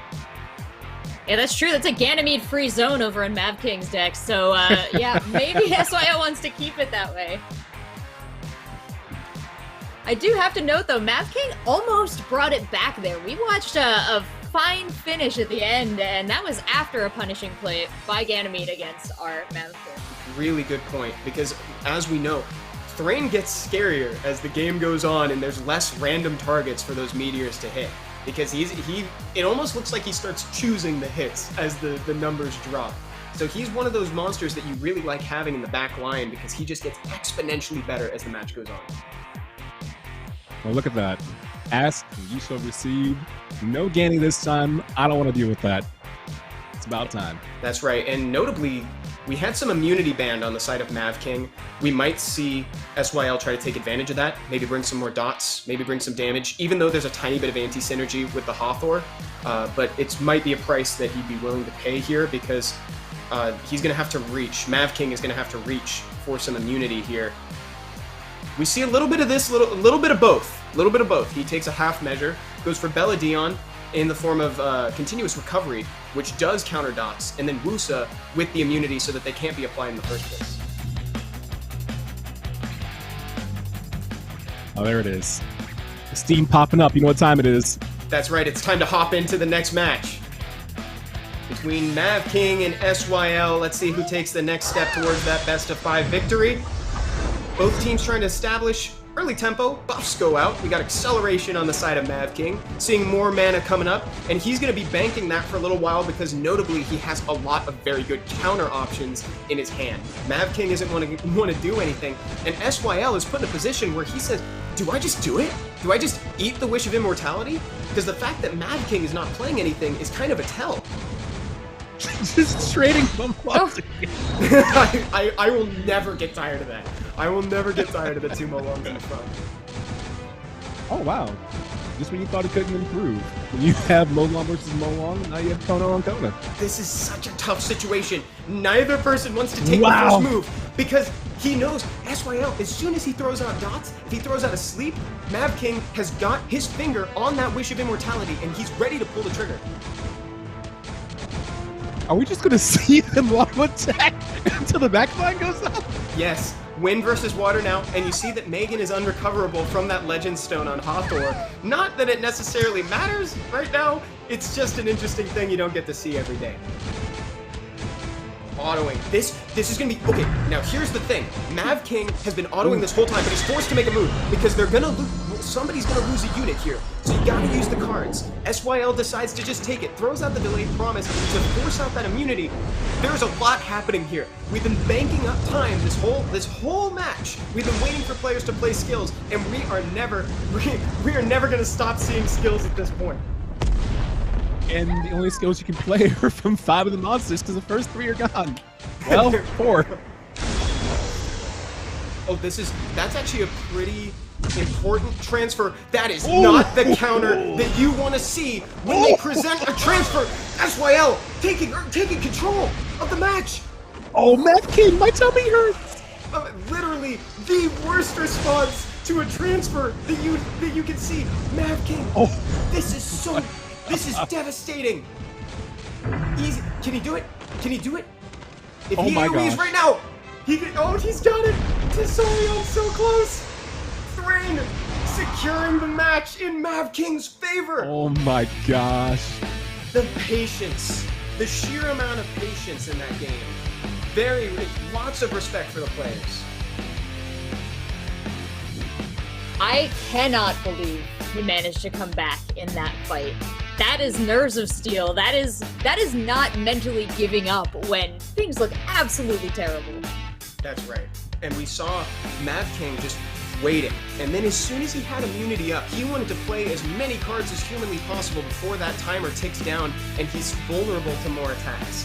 That was very well played from Mavking. Love seeing both sides of the coin. You see the patient and then you see the aggressive. But being able to swap on turn of a dime like that is pretty incredible. So, what would you say these players have learned about each other over the course of this match? I mean, they seem very similar as far as mentality. Well, you see whoever can make that first move, they both know that they're equally patient and they're also reluctant to make a mistake. Even if it means taking a card out of the enemy's hand, like neither player at the start of that game wanted to be the one to waste a card. And you saw that, right? Like the Wish of Immortality from Wusa is stronger than the Hathor. When SYL threw out that Hathor play, Mavking was sitting there ready to do it. It's really tough to say what could have been done differently. Maybe if he just waited a little bit longer and instead of using the Hathor, he just let that Wish of Immortality go up and counter it with the Hathor to sleep the backline. Could have made something else happen, but it's tough to say. But now we both have a fundamental understanding that these players are perfectionists. I think it's important to really value and not undersell the patience, right? Someone else said this in chat recently. It's playing smart, both players playing smart. How often do you find yourself in a ranked match where you just watch auto attack like that happen and not go, I've got to press something. I just got it, right? Exactly. All right, bans going out again. There's the ban on the immunity from this time. Mavking's banning out the Wusa. He's going to try to block that. He's going to try to take advantage of that. We know that he can now kind of act freely. If he wants to apply dots with Beretta, he can. And meanwhile, SYL needs to figure out a way to protect his team from the onslaught of debuffs that is surely coming.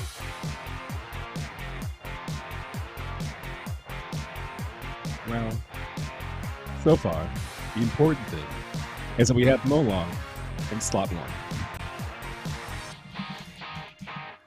Something else to keep in mind too, that Eleanor is really intelligently placed as well, especially in this particular matchup.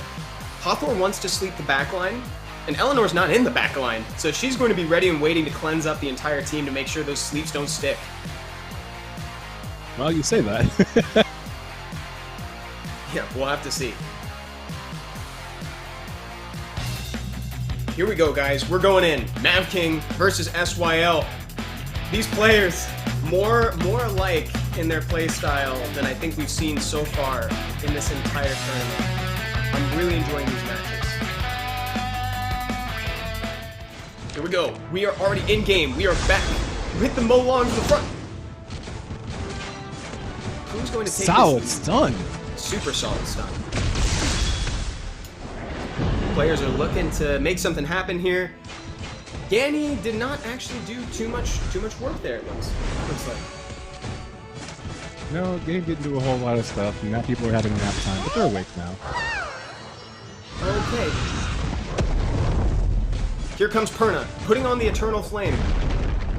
And notably, he does not have enough mana to use Makjay right now, so Mavking is probably going to use this time to kind of overcommit, in a sense. There might be actually too much. There might be too much committed here. Might get a little greedy, but SYL is just sitting at a single mana. Here's 2 mana for the cleanse. He shouldn't use it right now. Don't use it yet. Patience is the name of the game still for SYL. Now's the time to do it. Beautiful. Perfect timing. SYL with that cleanse. Perfect timing. I love the Makjay choice. All that damage going out at once. You need some way to even it out, and guess what? There's someone who literally does that. Oh dear. Oblivion coming out. You hate to see it. Eleanor got moved to the back line. Timeout. Is that a Molong? Up front? It's a Molong alive? Walking forward slowly, going to the back line. This is not the result that we're expecting here. You never expect to see that #1 monster this late into the game. How is SYL this healthy? He needs to have a cleanse though, otherwise those dots are going to do away with some of his key monsters. You can quickly go from 8 to 2 if those dots stay on, and that's looking to almost be the case. Uh-oh. Molong taking one out on his way. Is it Doomsday? Dude, Thrain could do some serious work right now. Oh my God. Thrain could take this team to go. Oh, and Perna's still alive. Thrain says, I can't finish this whole team right now. I'm going to take the rest of it to go and eat it later. Doomsday. Put that in the box. Take care of it later. This is huge. SYL literally approaching his backline with his Molong, and Mavking finishing it out with a Thrain. Oh my goodness. I am unable to can. I can't even. The spread of damage among SYL's entire team. Like, it was so consistent, you almost didn't notice it until it was way too late to do anything about it, even though he had Colleen healing. Mavking getting that 2-1. That is, this is great. That was so excited, you guys. Watching Molong approach the backline, it's so alien to me. Like I can't even. He was alive until the last 30 seconds. Molong, that's the longest I've ever seen one live. It was so deep into the game. Let's see what SYL can pull out of his hat for this one, because he's going to need to make something happen. Mavking is at round point, so he could easily move forward in the bracket right now. And SYL really needs to change his approach so that way he can get another number on the board. Well, the most important thing right now is the ban phase. We see it taking place, and I think that's the second time in a row we've seen Shannon banned. Oh, she's been banned every time. But they've been swapping around the second ban, I think. It was Eleanor. Oh. Eleanor, different Eleanor, and now Rain. It was a smart choice. I think it might have been the way to go. I do like that Molong's still in the lineup. And honestly, the Thrain choice, knocking that down, obviously a great choice, because Thrain's been doing some damage the last 2 turns, especially that last one, so that's got to go. But I don't know, Mavking working on counters, and when you're up 2-1, I like to think that your counters are working out for you. Yeah, that and I was a mistaken really there. Important ban. Really important. Eleanor banned, and then Tessarian the last game was the other ban aside Shannon, so still looking for that right fix there, SYL. Looking for the magic formula that's going to take him into that extra W. I will say SYL looking unfazed. The smoke pops up. Mavking holding the phone as closely to the face as possible, looking to bring it home. And I'm kind of in love with that Jean as a replacement in the backline there, because if it gets down to the wire with only 2 monsters on one side, Jean is difficult to deal with. She's known for 1v2ing, sometimes maybe 1v3ing on a really good day, but 1v2ing or 1v1ing, she's so difficult to deal with.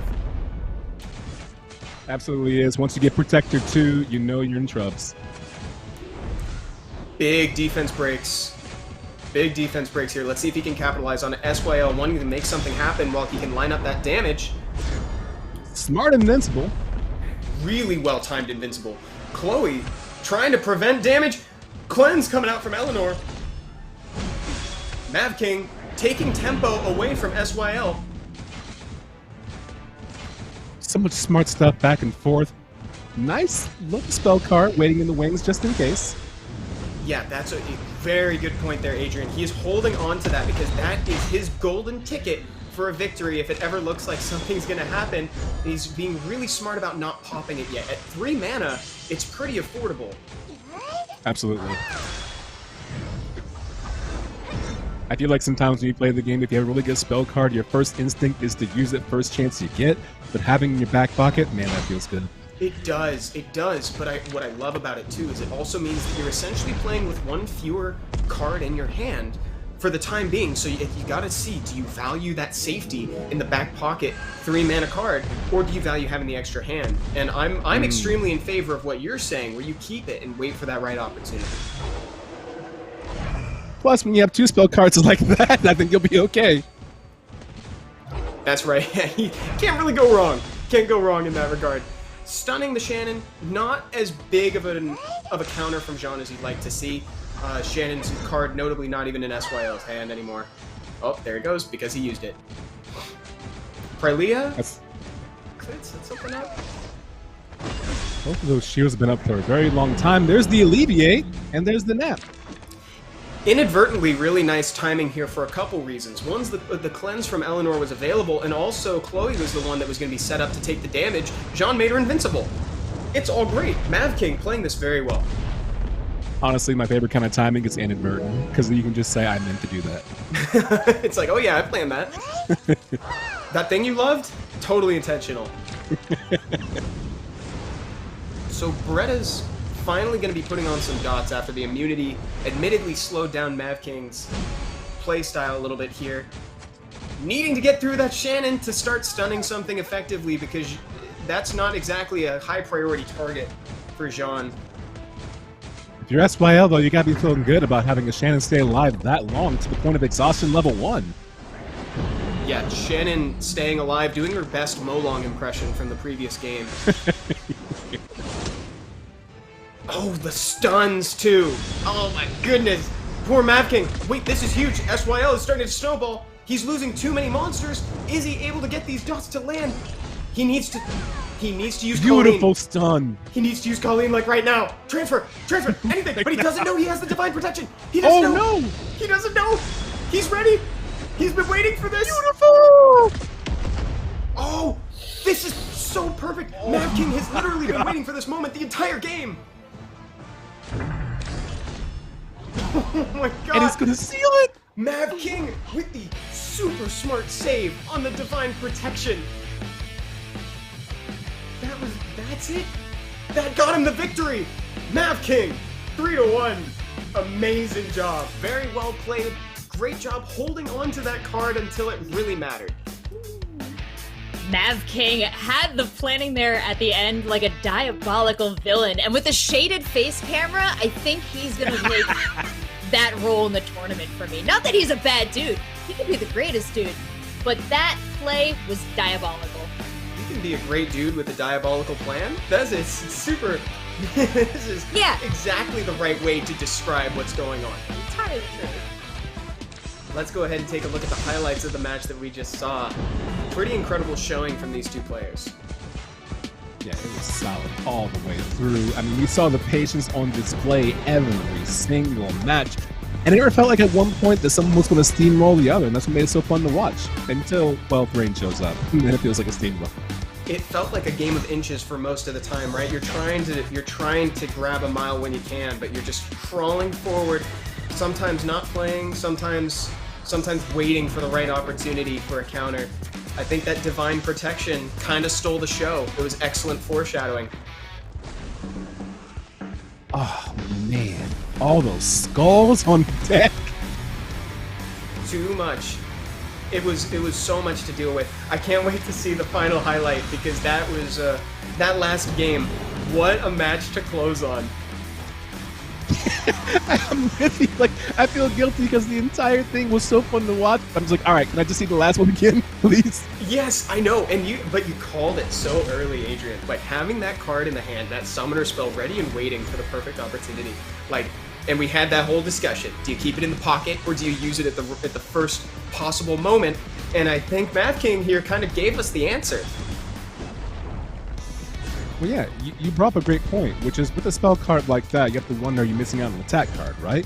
But I think it depends on the spell card. But when you have that one, that specific spell card, I'm hanging on to that for as long as I can because of this moment right here. Exactly, and look at the patience down to the end. There was a moment there where he had defense break applied on his monsters, and he still didn't pop it. And that is why we're looking at this result that we see on screen right now with Mavking, 3 wins, only a single loss when he was feeling out his opponent, and SYL with a strong start, but unfortunately Mavking just had an incredible, diabolical, evil plan to get him in through this quarterfinals match.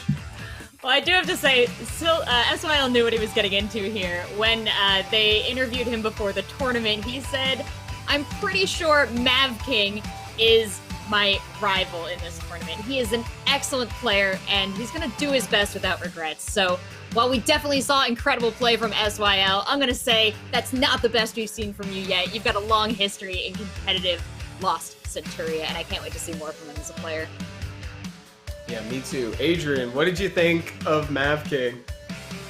Mavking is exceptional, and I've been saying it, I've said it, this will be the 3rd time now. Mavking said in the opening, I've been practicing very specific counters. And you saw them play the entire matchup, and counters been the name of the game. But if they're rivals, then I look forward to the future matchups they have back to back. I'll be there. We got more games coming up here. Let's get to know Happy and MonkeyDLuffy. Alors participer à ce tournoi pour moi c'est une chance pour mon adversaire. Je pense que les 8 qui sont qualifiés prouvaient leur niveau. Donc à moi de faire la différence le jour J. 몇 분은 이제 플레이하면서 상대했던 분들도 계셨는데 제 상대분은 한 번도 본 적이 없는 분이어가지고 이제 어떤 덱을 쓰는지도 모르고 어떤 스타일도 몰라서 지금 조금 불안하긴 합니다. Sur Happy, je pense que s'il est arrivé là, c'est qu'il est également très fort et très constant. 저는 상대 스킬에 맞춰서 카운터 치는 방어적인 플레이로 하는 걸 즐겨 하고요. 하나의 덱만 준비하는 것보다는 여러 가지 덱을 준비해서 상대에 맞춰서 사용하는 게 좋을 것 같다고 그렇게 준비하려고 생각하고 있어요. Je pense que mon style de jeu est plutôt, je dirais, attentif.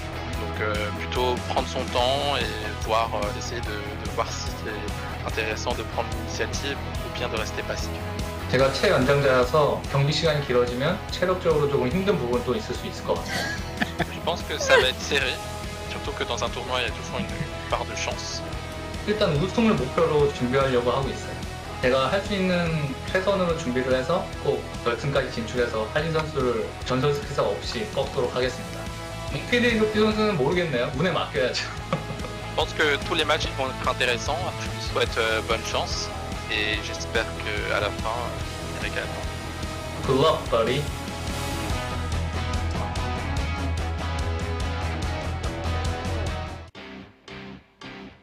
I think those are my favorite player interviews so far.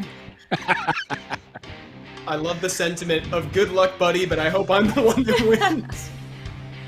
A lot of good luck handed out on both sides. I love to see it. And honestly, Happy, you know what? If this goes on too long, I'm gonna get tired. I feel you, homie. Yeah, I feel big you. time. Big Well, time. and what a great matchup. I thought we were matching people up by seed, but we seem to be pairing them off in playstyle. We had our 2 aggro players open up the tournament, then we put our 2 counter players head to head, and now we have defensive players going into the match. Yeah, both players going out of their way to admit that they're very careful and deliberate in their play styles, liking to counter. And again, we got that most used deck from Season 3, but notably we've seen a lot of changes when going into the pick ban phase in earnest. So take this with a grain of salt as we go in for Happy here. And we're seeing kind of a similar matchup in one sense to the Harley hyojoo, which is where these players haven't played against each other before. So it's a good thing this is a best of 5 because they're going to need some time to get to know each other.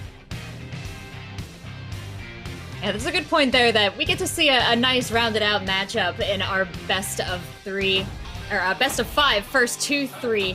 But now that you said it, I'm really looking forward to our long final where our players are going to be all warmed up and going for a best of 7.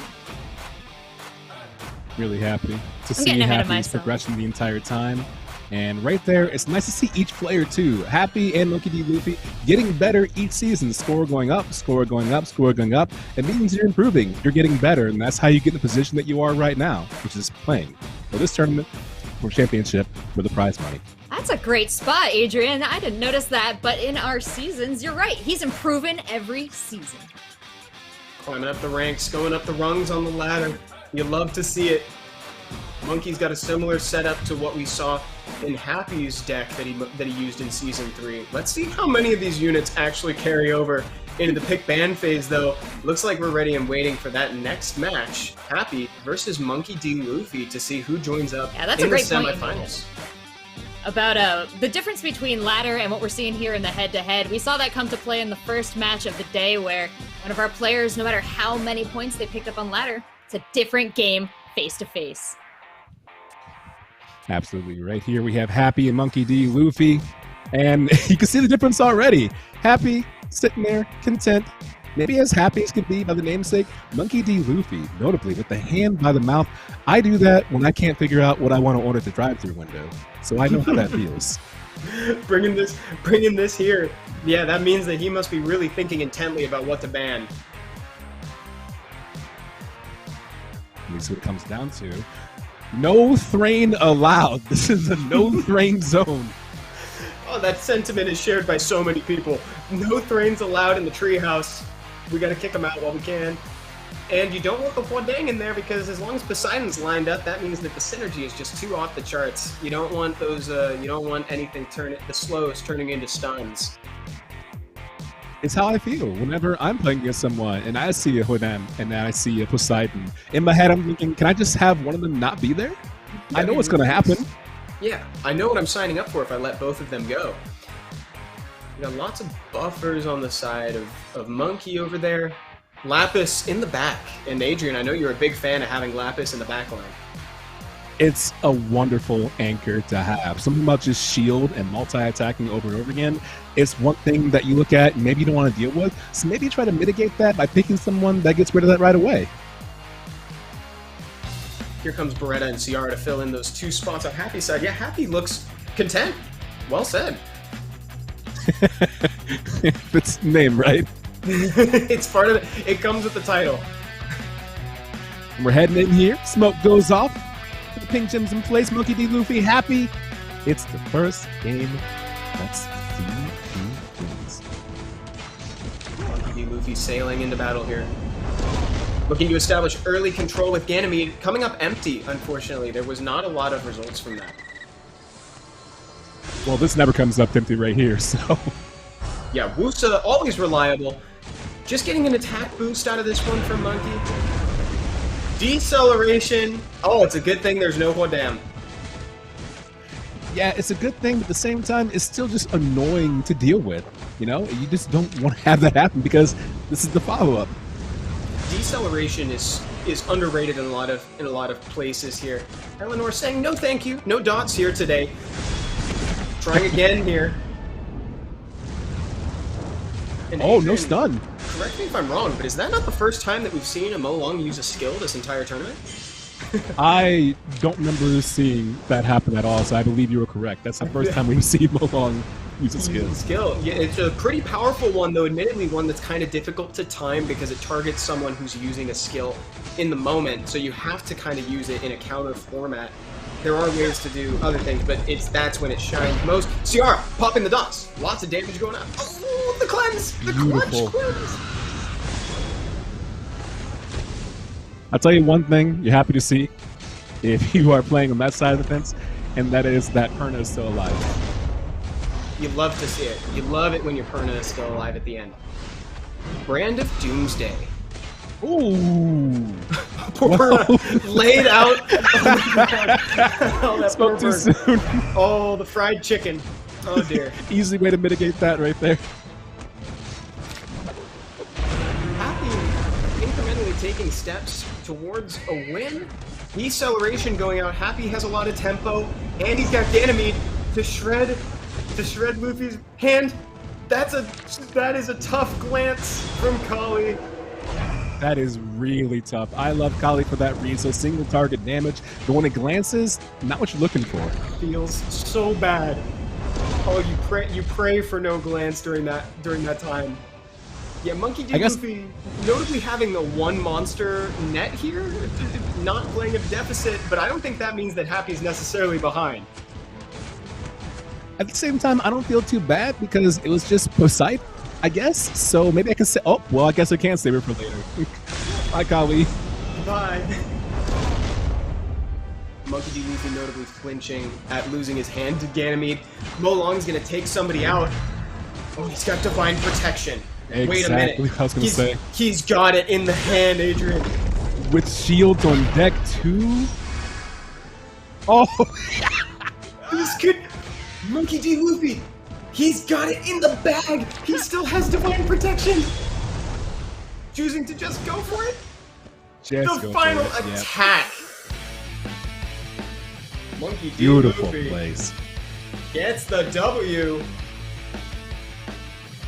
You really had me scared there, Evan, when you were like, he's just gotta use the he's just gonna go for it! I was expecting defense and I got offense, so I was a little freaked out too, if I'm being honest.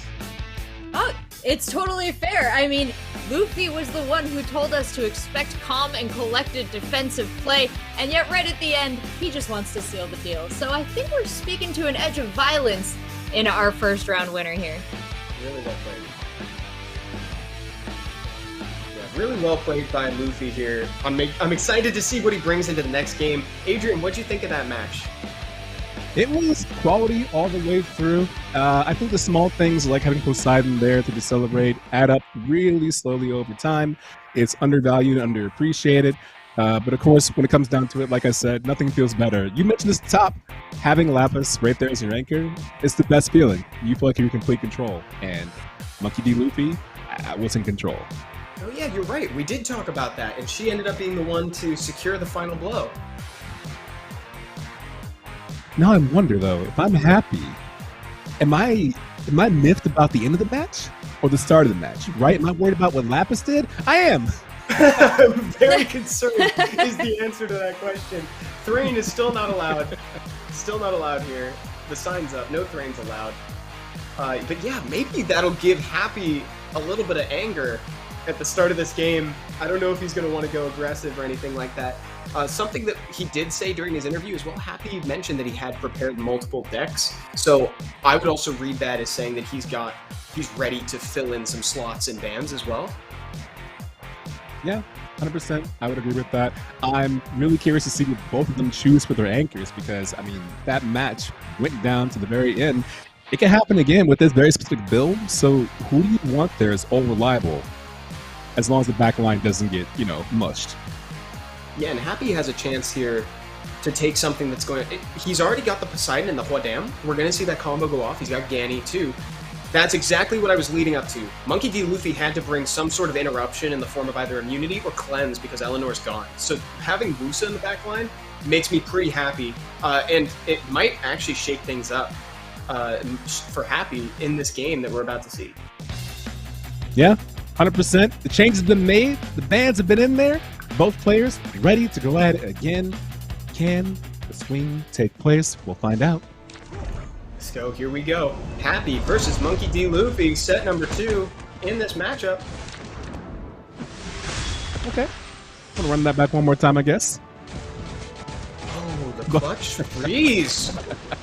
Excellent timing from Luffy. I'm only laughing because I admire the poise, because if that's me, I'm thinking, oh, come on, really? This early? Exactly. Oh, just started. Uh-oh. Several stuns coming out here. Popping Wusa, and now that he's got the immunity up, we got to see him use as many skills as humanly possible. Oh, wait, both players. I misread that. I thought it was one. I thought maybe I was seeing double. That was 2 Wusas. That's going to slow the game down to a halt. Double the Wusa. Double the Wusa, double the fun. That's a number 2 on the number of Molong skills that we've seen used this tournament. I think I'll stop counting from here on out. Yeah, this is an all-time high, I'm pretty sure. Never before seen at the World Tournament stage. Yeah, at the World Tournament stage. This is the first. Hey, look, besides down in the next, you have to wonder how soon it's going to take before Poseidon is reunited with Bestie. Look at this MonkeyDLuffy proving that he is as flexible as a man made of rubber. He's able to put up some immunity just in time to counter those Beretta dots. Quality stun. Unless... Woohoo! That was not glancing at all. Why do I feel so bad for Perna? I don't know. There's something about watching it go down that I just don't love. That poor bird. That's okay. It'll come back. Someday. Just not today. Didn't work. Ganny not getting a ton of results here. And there's Certainly isn't. Yeah, here comes Wusa at the right time to counter the dots. So good. Yeah, Monkey. And the horrible thing is that you have Bodam and you have Poseidon right there coming up on deck, but it's still shield. You gotta wait. But Poseidon may not make it. There we go. And this is the perfect opportunity to start throwing out those combo pieces like you were just talking about. Because now that Ganymede has shredded those cards in MonkeyDLuffy's hand, he knows that he is safe to play as many cards as he wants right now. And MonkeyDLuffy's not going to have a lot to say about it. Yeah, this is looking rough now.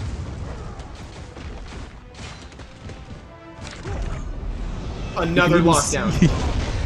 The other lockdown. You're right. Still alive. If you are MonkeyDLuffy, you hate to be in this situation where you just keep getting Ganymeded. Ooh, I like that. Ganymeded. I know, I kind of hesitated at the end there. It sounded a little off to me, but I decided to just commit. Because he was getting Ganymeded, had to change to past tense because Ganymede passed away in the middle of it. Oh no. Wait a minute. I'm starting to think that Happy might need to change his emotion. That's it. MonkeyDLuffy making Happy quite sad. Another win. Excellent job, MonkeyDLuffy. I got questions for you though, Evan. Oh yeah. Oh yeah, you got questions? And they're Ganymede related, so I hope that's okay. We saw Ganymede dominance so often earlier in the tournament. Now we see it in Happy's deck, and it's not quite having the same effect. So what can you tell me about the way he's using it, the timings, like when he's choosing to execute with Ganymede? Well, something that you got to keep in mind with Ganymede is that if it goes off and you shred their hand, that gives you free reign to do whatever you want. So when you start throwing things out like dots or other debuff effects that are typically high priority targets for counterplay, you want to make sure that you're doing those after you play Ganymede. So it's like, even though he was getting that incremental advantage of making sure that his opponent, MonkeyDLuffy, never had a hand, he didn't quite get a chance to capitalize it as much and outpace the raw damage that Monkey had in his backline with Rakan. That's a great point down, and I'm taking that note for the tournament and not for my personal play. Feel free. Hey, that's a free tip for the ladder.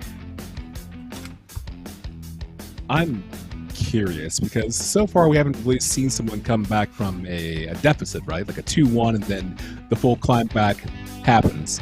But this could be the one. Really, really great observation. I've got another observation. Happy was not... He had not changed his look the whole time. Like, he was exactly in the same position as he was at the start of this entire matchup. So I don't know how to read that. If he was happy at the start, then he's still happy. But I think he might be sad. Maybe he's just perpetually happy no matter what happens. Maybe he realizes that being down 2-0, it's literally not the end of the match. So you can go ahead and do that. And honestly, you can do that especially when, you know, you pick new cards. So Rakan's gone, which is probably a good thing because Happy had a difficult time up against him when it came down to the wire. There's somebody's missing from this pick. There's no Thrain to ban. Oh yeah. Oh wait, man, you're right. Thrain has a chance to come into the treehouse. Walking by every single day. It's been 2 years and finally the sign's removed. Can I come please play with you guys? He might be able to. I don't know. We'll talk it over with the club real quick. Yeah, he's got to check with slots 1 through 3 and 5 through 7. I really am curious. I think the most important part of all this is always the anchor, right? And Look at that! It's Thrain Day! Oh, it's his time to Thrain Day. shine. I feel like Happy might have just. We're gonna have to see. It's too early to say, but that's a really strong draft from Happy. Being able to fill in a Ganymede and a Thrain, like he's gonna be able to do some serious work going into this match. The posture shift a little bit on both sides. Hopefully happy to see stuff in action. Hey, look, it's more Ganymede. Morgani. I'll take Morgani. I really like it. And this is the time where it's semi-okay in the beginning because, like, there's not as much happening when you still got that forward tank. So he's got time to draw the cards, and he's already recovered from it, as you can see, which is fantastic. Is that the first branding we've seen the entire game? I think you might be right. I think that's the first time Crossbelg has used his skill. Oh, no brand. Yeah, no, yeah, it didn't get anything to really stick. Yeah, it's tough. Happy's having kind of a hard time getting something going here. Between the early Ganymede so that Monkey could draw his cards back up, and now not getting those brands. Dots are here too. Notably, MonkeyDLuffy is taking a page out of Mavking's book and holding on to that Divine Protection. That's tough. That haven't hit though. That feels good. Oh, incredible stun, because this is exactly the situation where Eleanor shines with all those dots, and now the dots have had time to tick down and deal their damage, so she can't cleanse them. Everything was amazing. The dots can tick down. Ganymede destroyed the cards, and Thrain got to rain down chaos. Everything turning up happy. Yeah, and Happy looks thrilled. Hey, a brand too. Look at that. RNG saying hello. Nice to meet you. He could bring that back. No, Kona Mia! Kona! Yes! Use it! Yeah, the passive on the way out. Passively cleansing the team, healing everybody up a little bit as he dies. Deceleration, this... You know, I'm starting to think that Happy is detecting that there's a counter in MonkeyDLuffy's hand, because even though there were slows out, he didn't use the Chill Tornado. He baited it out. That's a really smart play. That's smart stuff, yes. I was going to say the same thing. It's so smart. Yeah, it was really smart to bait it out when it wasn't as significant. Like, to do that now, when there wasn't as much risk of loss, that was really great. I really agree with what Happy just did there. Of course, this is the bonus, too, of having someone who can do so much damage like Kali way in that back slot, is that you can just get rid of her spell. That's right, and Happy should be looking pretty confident right now because Thrain hasn't taken too much damage yet. So he's still here to try to clutch this game up. Good damage, no stun present. May not be needed. The damage is always nice to have regardless. This is Happy's chance to get on the board here. Again, MonkeyDLuffy at match point at the 2-0 right now in this best of 5. If he secures this win, then that's a victory for him, and he gets to move down the bracket and get ever closer to a slice of that $20,000 prize pool. Rakan with the big damage. Ooh, that's tough.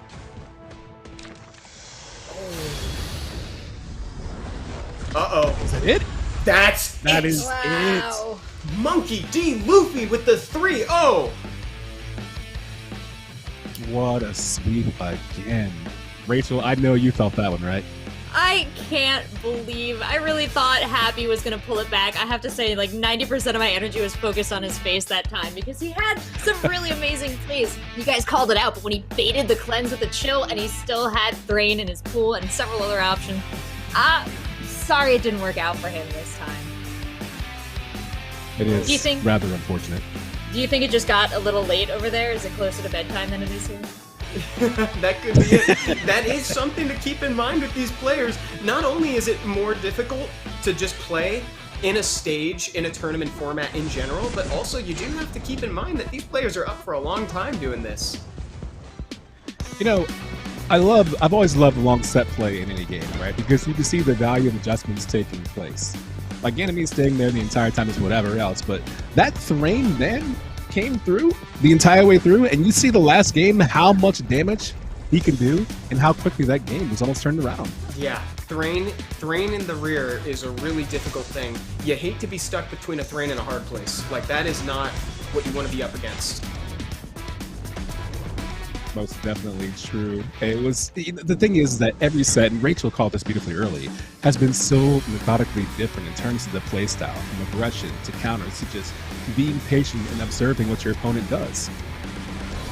Man, what I would give to see some people's brackets right now, because we have had a day of mix-ups for sure. We have definitely seen a lot of underdog stories here today. You want to see the bracket? I want to see how everyone is reacting on the predictions tab of the Summoners War Lost Centuria app, because this is only partially going the way the numbers suggested it might. Really? Oh yeah, yeah. People are gonna have it. People are gonna have it shaken up a little bit, and we're gonna be in for some pretty interesting semifinals, which is still a best of 5 for a reminder for those of you walking at home. And then we also got a best of 7 in the finals later. Here we go. That's MonkeyDLuffy versus Happy, done with Luffy walking away with 3 wins to unfortunately Happy's 0. You know, I think it is important to note one thing, is that when you see these results right here, and we're going to see it later on in brackets as well, when you see these totals, like a full sweep, just 1 win, do not let it deceive you. Go back in the VODs and watch these matches, because they're not true sweeping W's. These are very close matches, but it looks deceiving when you see 3-0, 3-1, 3-1, 3-0. Adrian, that is an excellent point. Really, really good point. If you had to go back and pick one of these 4 matches that we got a chance to watch already in our quarterfinals, though, which one are you going back and hitting the replay on? Oh man, that's a really good question. I got to go back to DarkV and Makjay.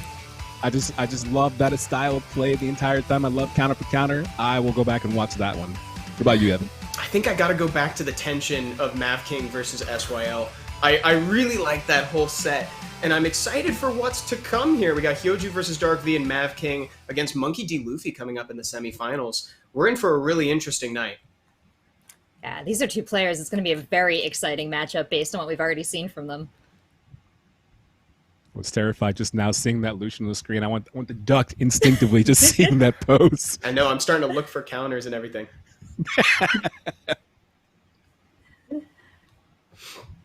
All right, there we go. So we've got a little coupon code for you just for hanging out with us today. Go ahead and type that in if you're on Android, and look for it in the chat if you're on iOS as well. And remember too, we also are going to be celebrating 100 days of Lost Centuria, so make sure to start logging into the game with the happy 100 days to get those 100 mystical books.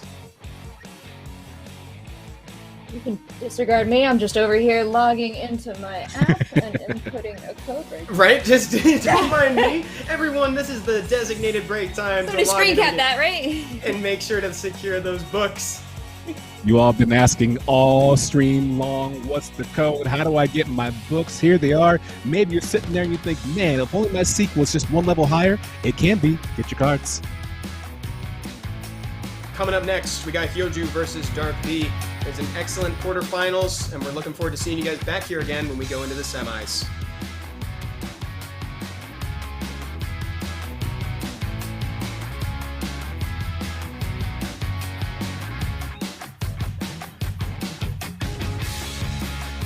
This is war.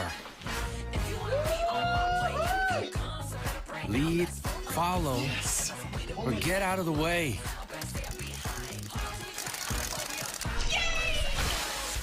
I'll show you who's boss.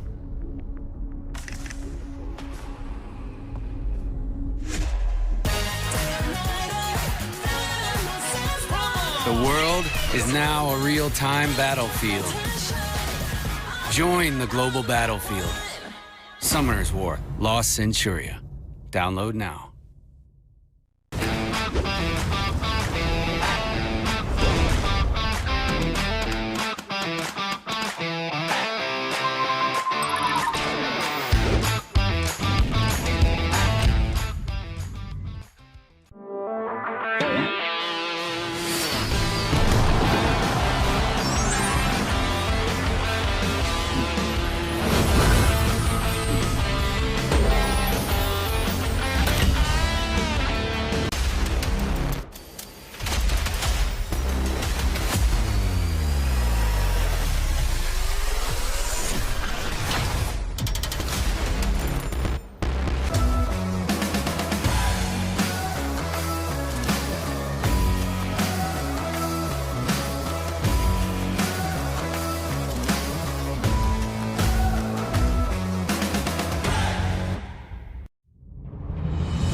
This is war. Lead, follow, or get out of the way.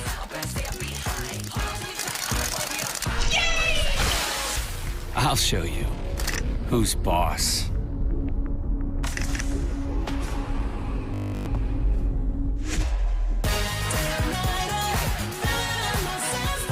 The world is now a real-time battlefield. Join the global battlefield. Summoner's War, Lost Centuria. Download now.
This is war. Lead, follow, or get out of the way.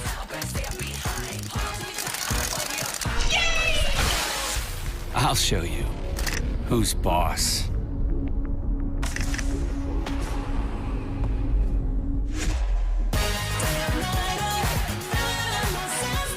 The world is now a real-time battlefield. Join the global battlefield. Summoner's War, Lost Centuria. Download now.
This is war. Lead, follow, or get out of the way.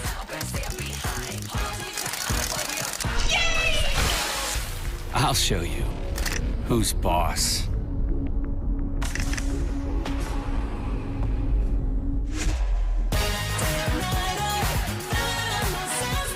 The world is now a real-time battlefield. Join the global battlefield. Summoner's War, Lost Centuria. Download now.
This is war.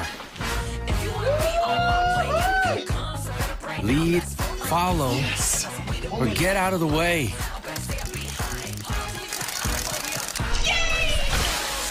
I'll show you who's boss.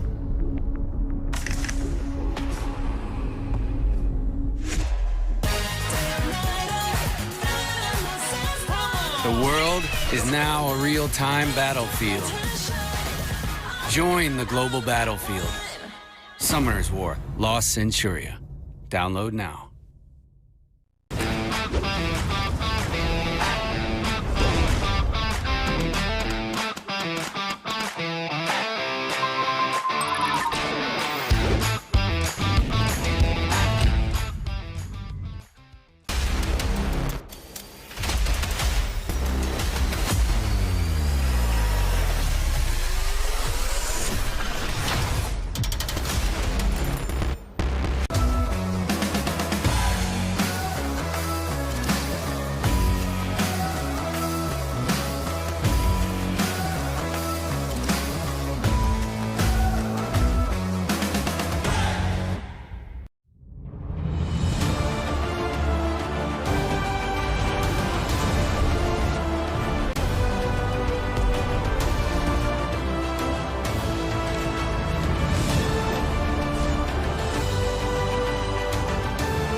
Hello again, everyone. It's good to see you back here at the Summoners War Lost Centuria World Showdown. I'm Evan, and it's also good to see you guys, Adrian and Seltzer, back here. How's it going? It's going all right. We had some incredible games to start us off in this challenge, but now it's really just been an appetizer for the full course meal that is about to be happening in front of us. I don't have great food analogies, and in fact, I'm trying to chase my cat away from my dinner over here, but I'm ready for this entertainment. We've got 4 great matches because we are going to be doing a third, fourth place decider, as I understand it. So plenty to look forward to tonight. Yeah, all food analysis aside, one thing that will be really appetizing I'm ready to eat up is that previous games we had similar play styles. Now that's gone. Now it's clash with clash. It's going to be really interesting to see how that meshes and which one's going to win out. Yeah, that's right. And we've gotten to know all the players so well over the course of the evening. And also, there's a great discussion happening in the chat mere moments ago, too. We've gotten multiple entries for the MVP of the night in terms of what monster we think has been the best. For me, it's still Ganymede, despite the amazing Rakan showing that we saw at the end of the last match. But what do you guys think? Let's start with Adrian. Which was your favorite monster of the night? I mean, I feel like Ganymede is the choice to go with, right? But I hate to say it, I got to go with Beretta because Beretta's just been consistent in the back.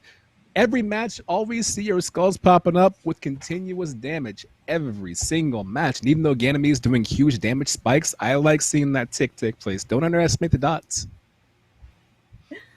Yeah, that's right. You can't. If you start underestimating them, you'll start letting them take advantage of your health bar there. Seltzer, what do you think? You know, you guys get really excited every time you see him, and I think it's totally justified, but we've had some Mo-Long v. Mo-Long in the front. Those have been very exciting matches. We, of course, had one unopposed Mo-Long who went for a very Mo-Long walk into the enemy team. So definitely a panda to watch out for. Yo, Mo-Long unhinged is my favorite kind of Mo-Long. I loved that game when he just casually, slowly walked towards the enemy backline. It was pretty intimidating, and I don't think I've seen it before. It's like having a house pet that attacks the mirror and doesn't recognize its own reflection. And then one day Molong breaks the mirror and goes, "It's just me. I'm the only one." It's been me the whole time. So guys, we got our 4 players previously from the top 8 players from the World Tournament from June 24th to July 4th. I'm really looking forward to these semifinals here. On deck, we got hyojoo versus DarkV. I don't know who I'm more excited to see back in the play seat, if it's hyojoo or if it's DarkV, but I think DarkV has been stewing. He's really been thinking on some things here because he had a very, very tight match against Makjay. I am inclined to agree. I'm curious about hyojoo because you just came off of beating, arguably, the best player. Well, overall, not arguably, #1 playing player, right? So now you feel like it should be clear sailing, but it's not. Because as you've noticed, 1 through 8 right now looks about even. Yeah, hyojoo's already come so far, and he's conquered his fears already by taking out Harley early on. So he's kind of already had the mental victory for this entire night, and making it into the top 4 means that he's at least going to walk away with a slice of the prize pool. And those are his last picks that we saw, that deck that he took the win away from Harley. Let's see what DarkV has been playing with tonight. Well, and something I want to ask you, Evan, is as my brain on the topic. We're looking at hyojoo, which is a self-identified aggro player, and then he's going to be going up against DarkV here, who identifies as a counter player. Are they kind of two of the same, or is DarkV going to have a little bit of an advantage here? I feel like I want to say that DarkV has a huge opportunity here to pull ahead, because that's what counter players want to play against. They want to make sure that they pit their good reaction up against the aggro that their opponent is bringing to them. So this has a chance. This could be a window for DarkV to pull ahead. We're going to have to see if he has what it takes to dethrone the underdog champ. Yeah, it's not an underdog story unless you complete the story. Otherwise, it never hits the shelves, goes straight to VHS. Yeah, straight to VHS movie for hyojoo. That'd be kind of a sad story. So let's see if he can fight hard enough to get it a showing in theaters. We're taking this analogy really far. This is a good stretch. Let's see if we can get it a streaming service subscription. More. Rachel, you got anything?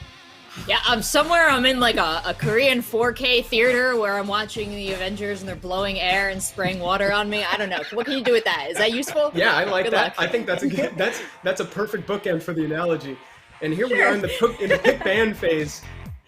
And we're seeing a couple of the monsters that we mentioned for MVP. Just off the top here, we got Gani, we got Thrain on the left. On the right, we've got the Molong that we keep seeing. We got the Rakan with the incredible finale from that last set. And of course, Adrian's Lapis. Yep, that's my favorite. And no monsters banned. Oh, sorry, dude. I totally accidentally did that. You did do that. Caster Curse. The Caster Curse is real. Now this is going to He's alive and well. This is going to be DarkV's chance to bring some cleanse or immunity, because when you're looking at hyojoo's draft, he's presenting a lot of debuffs. He's presenting the Thrain. He's also presenting the attack break rather from Showdown. He could totally bring something to counter that right now. I'm really holding on hope for a wild card here. You know, a card we haven't seen in play yet to bring out something special. Maybe like a Nikki as a surprise, or maybe Ramagog makes an appearance, much to Rachel's surprise and happiness. Ramagos. Ramagos kind of teased us earlier with his appearance in a deck that was popular from Season 3, but we never got to see him in play. And we still won't. Yeah, we still won't. Honestly, great choices, though. I like Racepel. I like the idea of the branding taking place. We see it didn't work out so well with Happy, but that's why you choose him. If it works out or it doesn't, we're going to see if it works out for hyojoo or DarkV as we head into the next match here in the semifinals. We believe in second chances. Both players putting acceleration on their side of the field so that they can try to accelerate through their mana to play more cards than their opponent. That is a large number next to the acceleration. Look at that mana pile up. The one thing better than going fast is going faster. So. Dang Skippy, that's super true. Crossbow, not letting anything stick, but putting out good damage. Somebody had to do it. And that's the time when Ganymede starts showing why He is my favorite of the night so far. You can't help but notice that DarkV has 0 cards in hand. Ooh, that's 2 brands. More than we've seen tonight. Yeah, that's right. Molong's gonna take each other out. The other Molong on the way out. There's so much on the stack. There's so much resolving right now. Wants to run it back one more time. Can we get another brand, please? How about the same people? Double brands. Double brand DarkV really believing in the power of Crossfeld, bringing him back again with Konamiya so he can capitalize on it. Is that a lot of slows? That's a lot of slows. A lot of slows, plus the brand still on the other side. You go out at 2 a.m. and get a tattoo and get another one at 3 a.m. Bad decisions. It's still anyone's game right now. There's a lot of buffs going out on DarkV's side, and all of that damage, it starts to pile up. You gotta remember, there's What auto a stun! attack. Big stuns coming out from hyojoo's side. So good. Kona's passive proving really important there, invaluable on his way out, cleansing and healing his team a little bit. Knowing that's off the field, this would be a good opportunity to throw out that spoil and put some dots on the enemy, except he doesn't know. He's not privy to the fact that DarkV has a transfer in his hand. The horse goes down. No, that was interesting to watch the previous plays. That DarkV had that Shannon card. I saw it wiggle a little bit. That was some furious tapping. Oh, the cavallo. Here we go. hyojoo with the dots. And here comes that transfer that we knew about. Unfortunately, hyojoo doesn't have anything in his hand that can get rid of that right now. This is DarkV's huge moment to go for it, to try to make some plays. No, stun. Crossfeld. Oh, big damage. This is huge. Oh, DarkV with that transfer. The pivotal Such a good. transfer. Wow, that was incredible. DarkV holding on to that transfer for the right moment. We've seen those summoner spells come into play big time when you keep them in your pocket for the right opportunity, and in this case, it was the exact hinge that he needed to take the lead. Well done, DarkV, getting 1 point on the board. So talk to me about this, Evan. DarkV finished that match with 6 monsters still alive. If I were on the ladder and somebody finished me off that way, I'd feel terrible. That would feel like a dominating loss. Was it closer than I thought? It was, Seltzer, and that's why that's such a great question. It was super close, actually, because hyojoo, he threw something out. He threw those dots onto the enemy, right? And only we, being able to see into DarkV's hand, were privy to the fact that he had that transfer. And that transfer is what got him the opportunity to win the game. And unfortunately, sometimes you just gotta take that risk. You ask yourself, what could he have done a little bit differently? Maybe test the waters with a different card before you commit to a full dots on the board. But otherwise, it was pretty close. Sometimes it's just the luck of the draw. Here we go. Right. Let's see what changes in the pick ban phase here. Oh wow, this is a different presentation here from hyojoo. Finn, Verd, Sophia. Yeah, look at this. hyojoo's riding the wave. That's a lot of water going on out there. And the ban's already in place that quickly. Once again, we do not want to see anything happen with Lapis. I do respect that wholeheartedly. I wouldn't want to see that either. Wise choice. And Shannon, sorry, no pep talks today. Speech class is canceled. Yeah, public speaking over. Can't help but notice Rakan sitting pretty at slot number 7. We've seen how dangerous that has been in these games, Adrian, and I wouldn't want to be looking down the barrel of a loaded Rakan. It's so funny you bring that up too, right? Because I feel like when you first started playing the game, you're paying attention to things like the counters, you're paying attention to elementals. As you progress, you start getting combos out there. But there's always the idea of your front line having to be super strong, big HP pools, right? But every now and then you have someone like Rakan who just sneaks into the back line and says, I'll just chill back here for a while. It's surprising. Sometimes you forget just how much just raw damage can help you take the lead. And having it in the back line when there's weaker monsters left because of damage healers. Arda, the first one tonight? You were asking for a fresh face. I think so.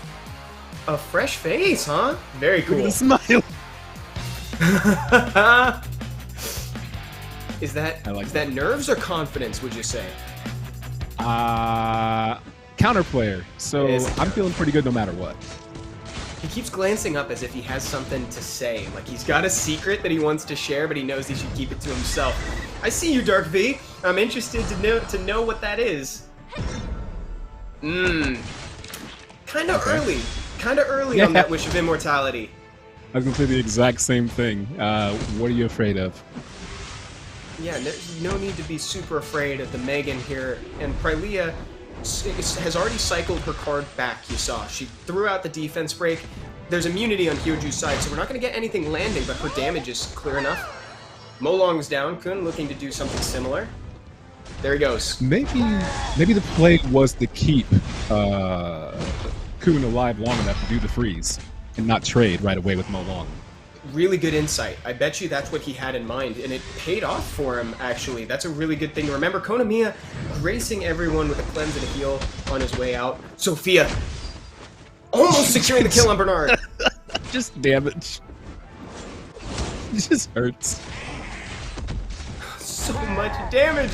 Look at the defense breaks, and here comes the setup from Hrosdog. Unfortunately, Wusa doesn't cleanse, so that... Oh my goodness. That's tough.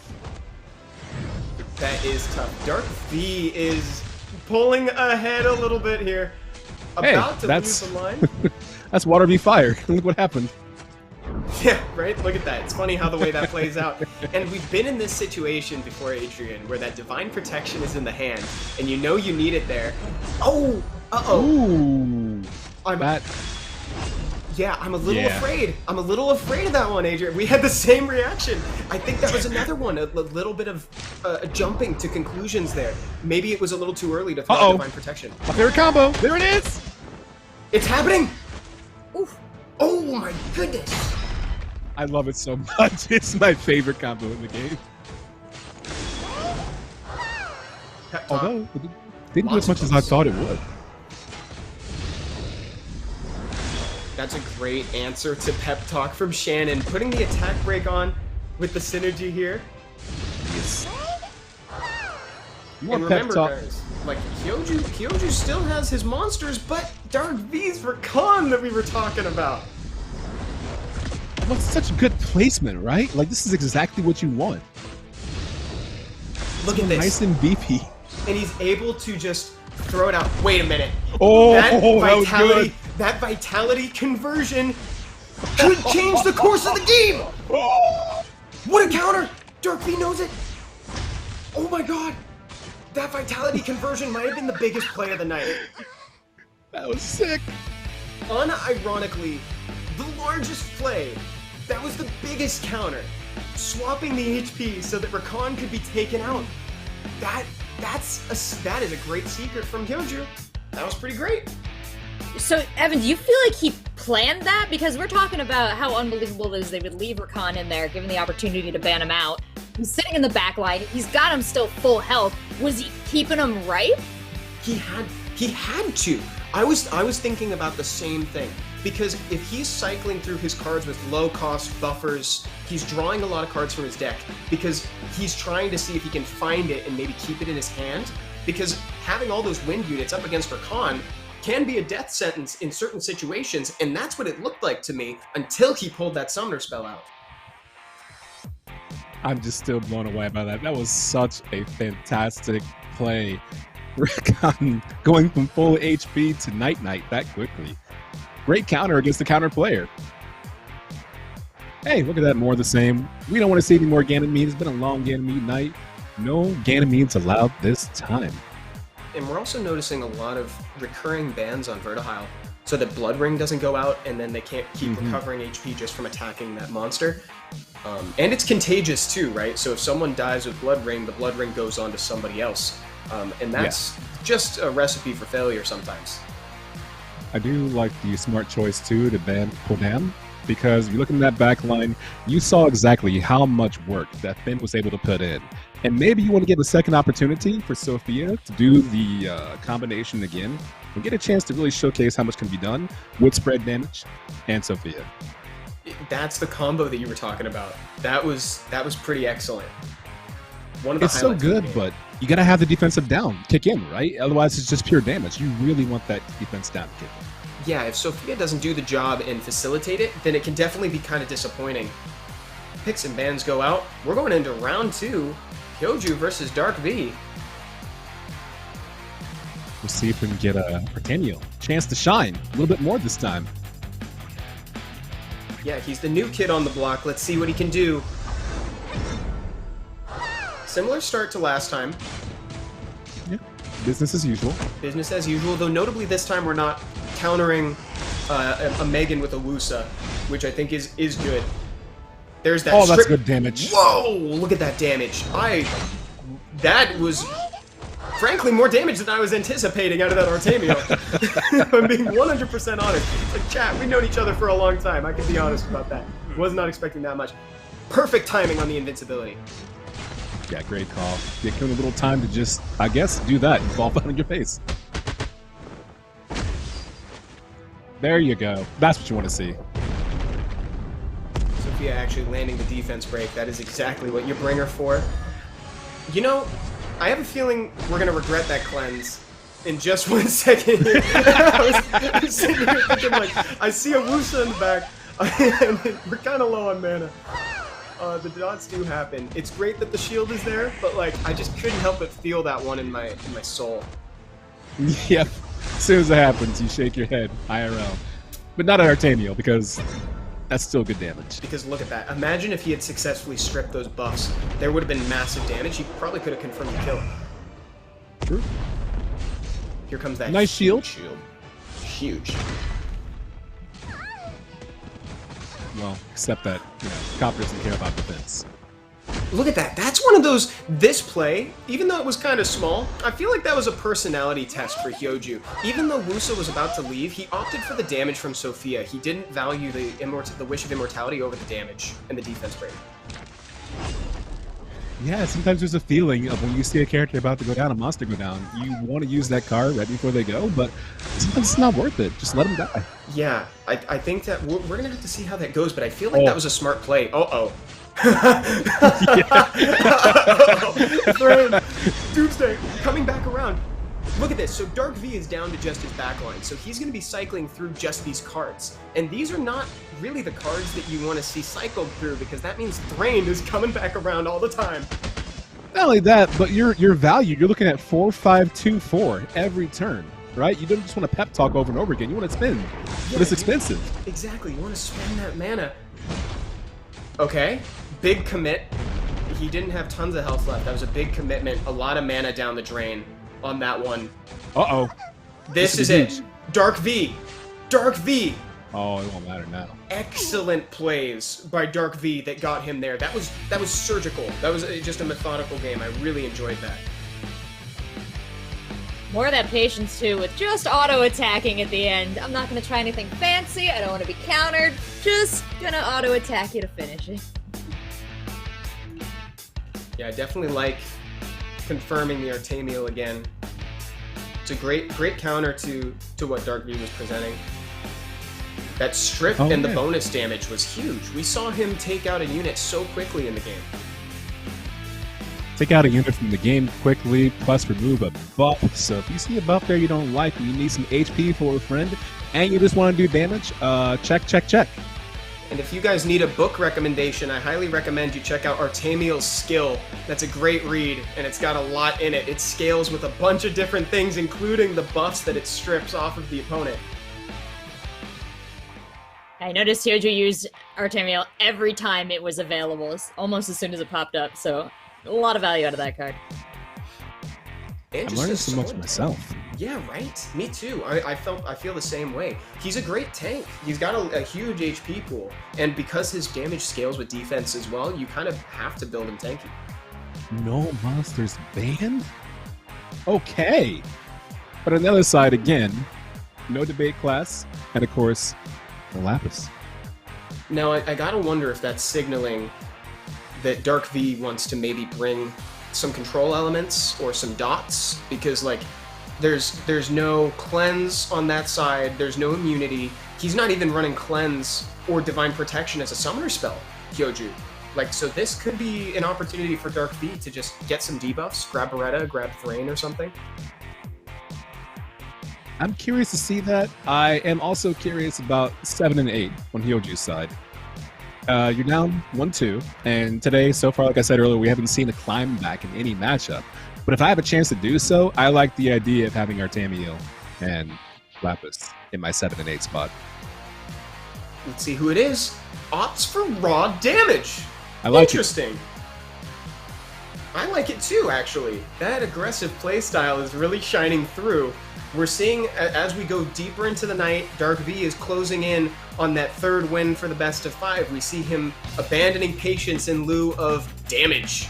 I like that transition. Let's do it. Let's go into the next game of this set.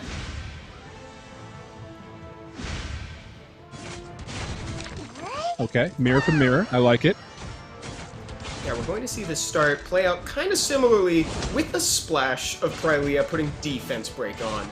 Let's see if that attack buff, all these buffs, if he can just get a little bit of value out of those defense breaks before they say goodbye. Look at that Lapis damage, Adrian. Oh, run it back one more time. Okay, I like that. Keep that in the back pocket just in case. Oh no. DarkV shaking the head, understanding this is not necessarily going the way that he wanted it to.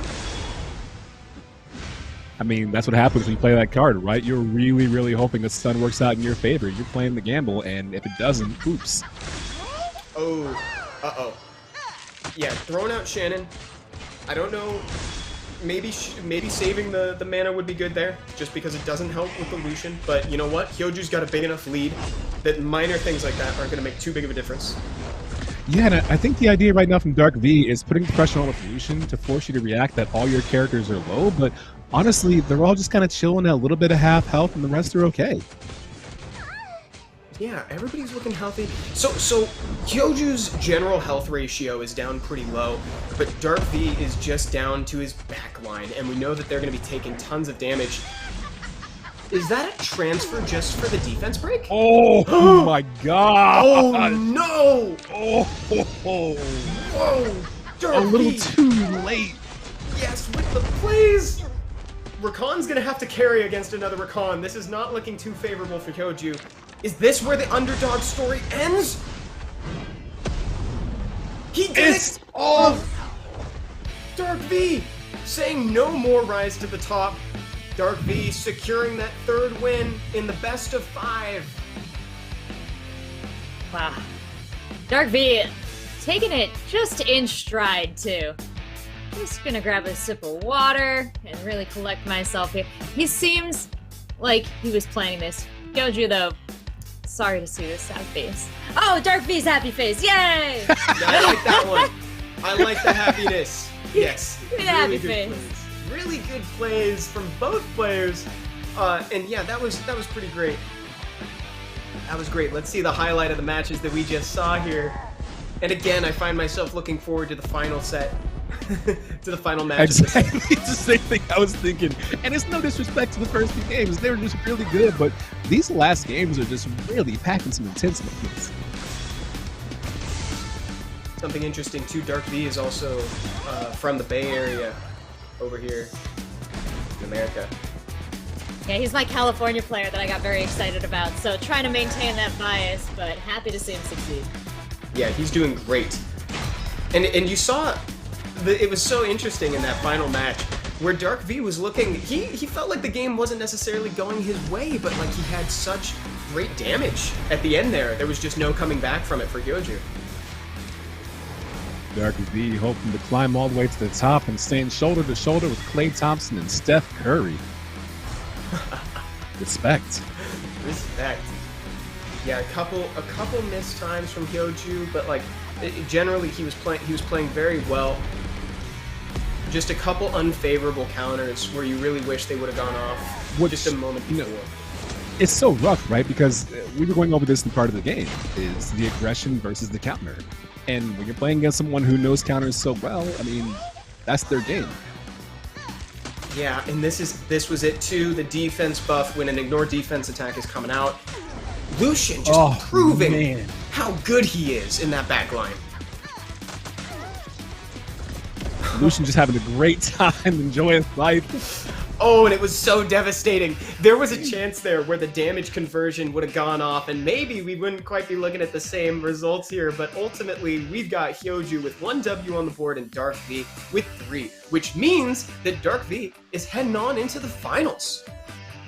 Ooh, and that only not only puts him in the money, but that much closer to the $10,000 first place finish. We got a lot on the line here for our players. Of course, it's important to note everyone that has made it this far in the tournament is taking home at least a little bit of cash for their troubles.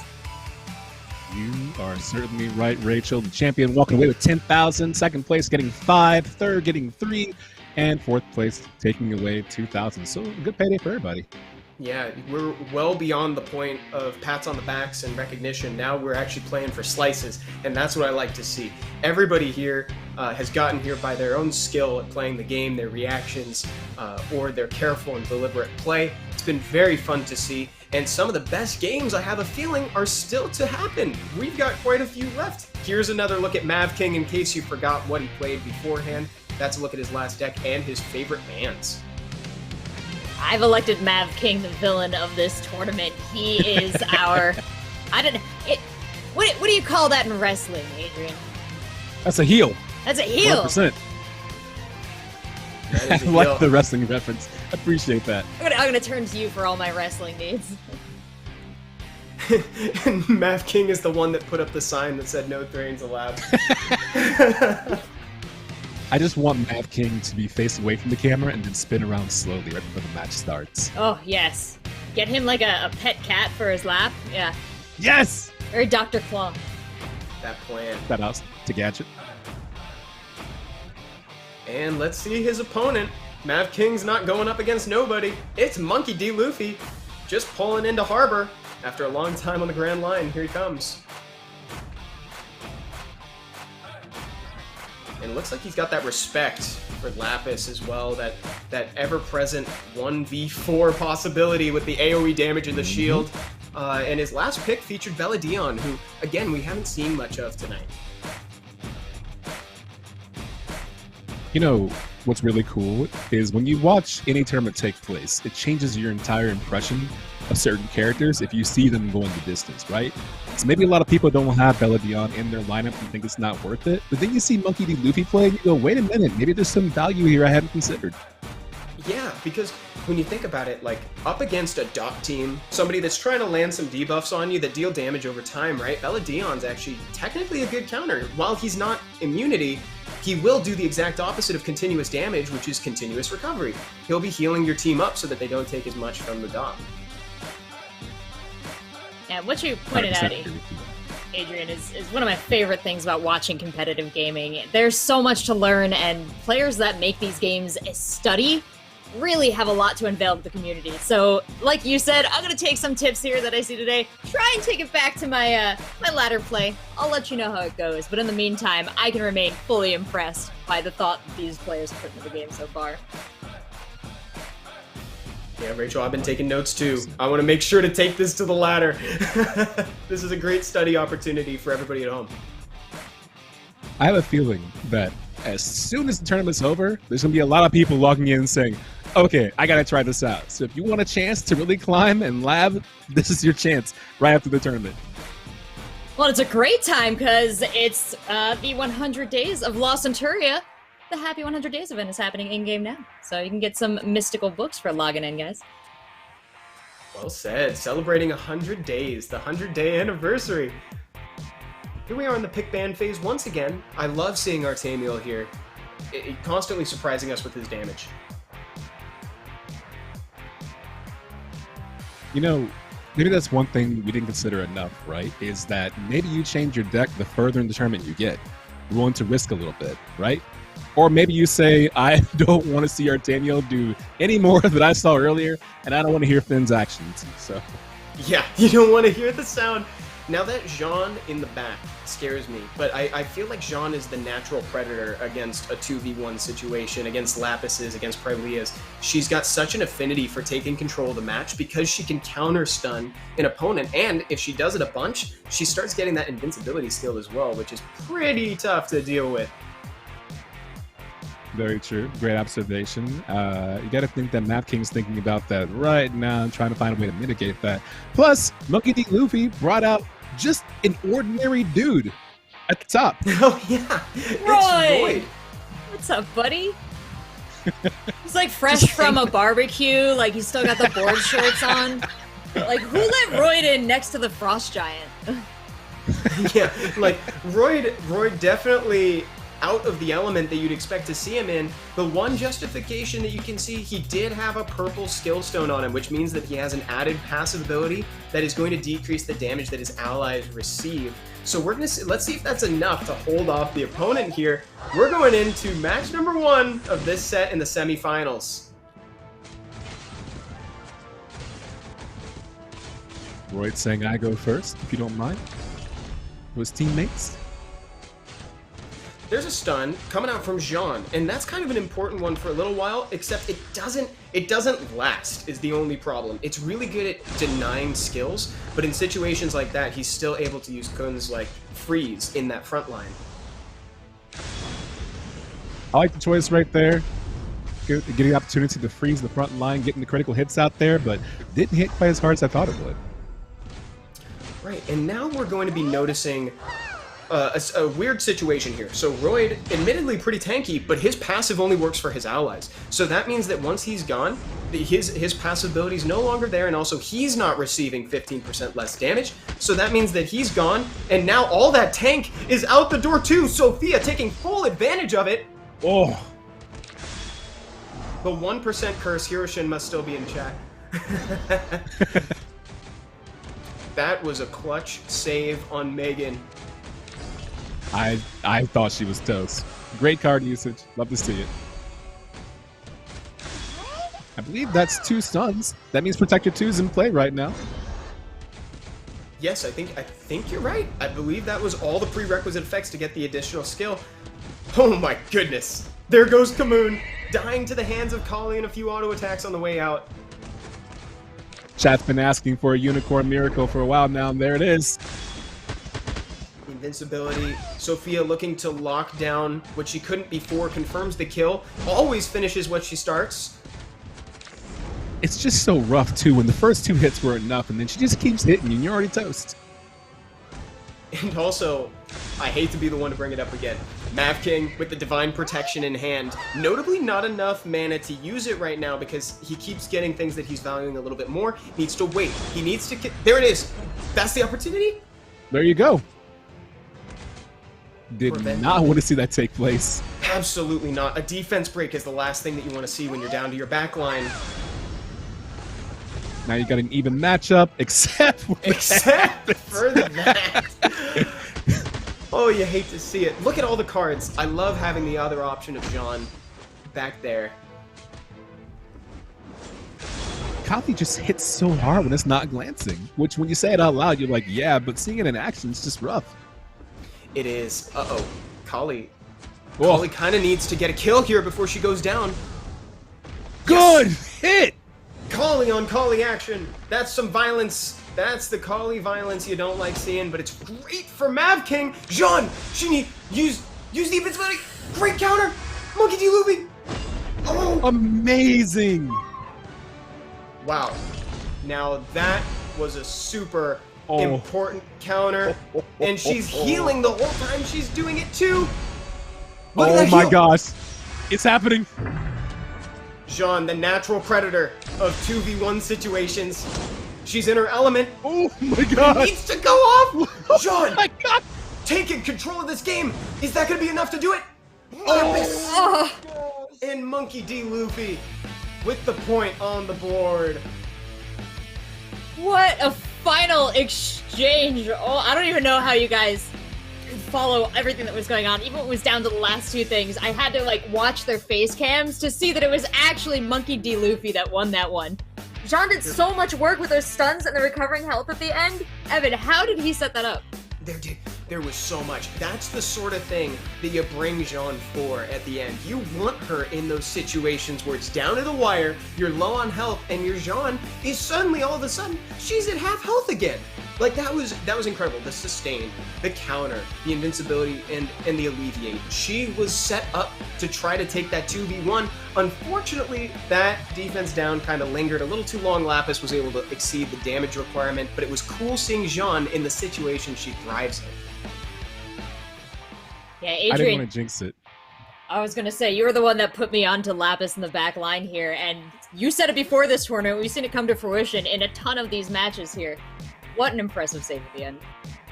Lapis just puts in work. It's so annoying to have someone who can damage everybody that you have left alive. It's probably going to be your back line, no matter how many are left, versus one Lapis. Where you can just shield and shield and shield and do good damage.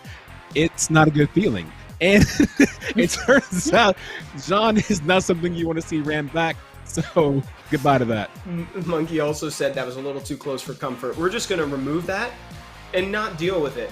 I like that idea. Now, the one thing that I have to consider is, like, I really like Royd maybe one further back. I know that the acceleration and that attack buff from Megan is fabulous, but if you really want his passive to have a stronger effect on the game, then you want to put him just a little further back so he can keep giving that plus 15. But then again, there's a reason why MonkeyDLuffy won that last one, right? Yeah, I guess it's all about what you value, right? And what's most important to you. But then again, I mean, you won the match. It was close. Maybe not quite hitting the panic button until you see Mavking get on the board, you know? Yeah, I think you're definitely right with that, where it's a personality test. I think I skew more defensive. Oh, Mavking uses Mav. Mav! Wait, this was the prophecy. It has been fulfilled. Mav on Mavking's draft. You'd love to see it. Coming to fruition. Namesake right here. Now you know Mavking is locked in. Super serious. It's real Shonen hours. I'm a little concerned, guys. He likes Mav because he's cute. So, can he hang in this battle? Great question. Let's see if Mav can earn a spot on the team permanently on merit and not just aesthetics. Good stuff. Wants to preserve the Molong for a little while longer. Oh, that's good damage. Oh, my goodness. That never gets old for me. Watching Sophia do that, do her work on somebody, landing defense break and big damage, that is intense.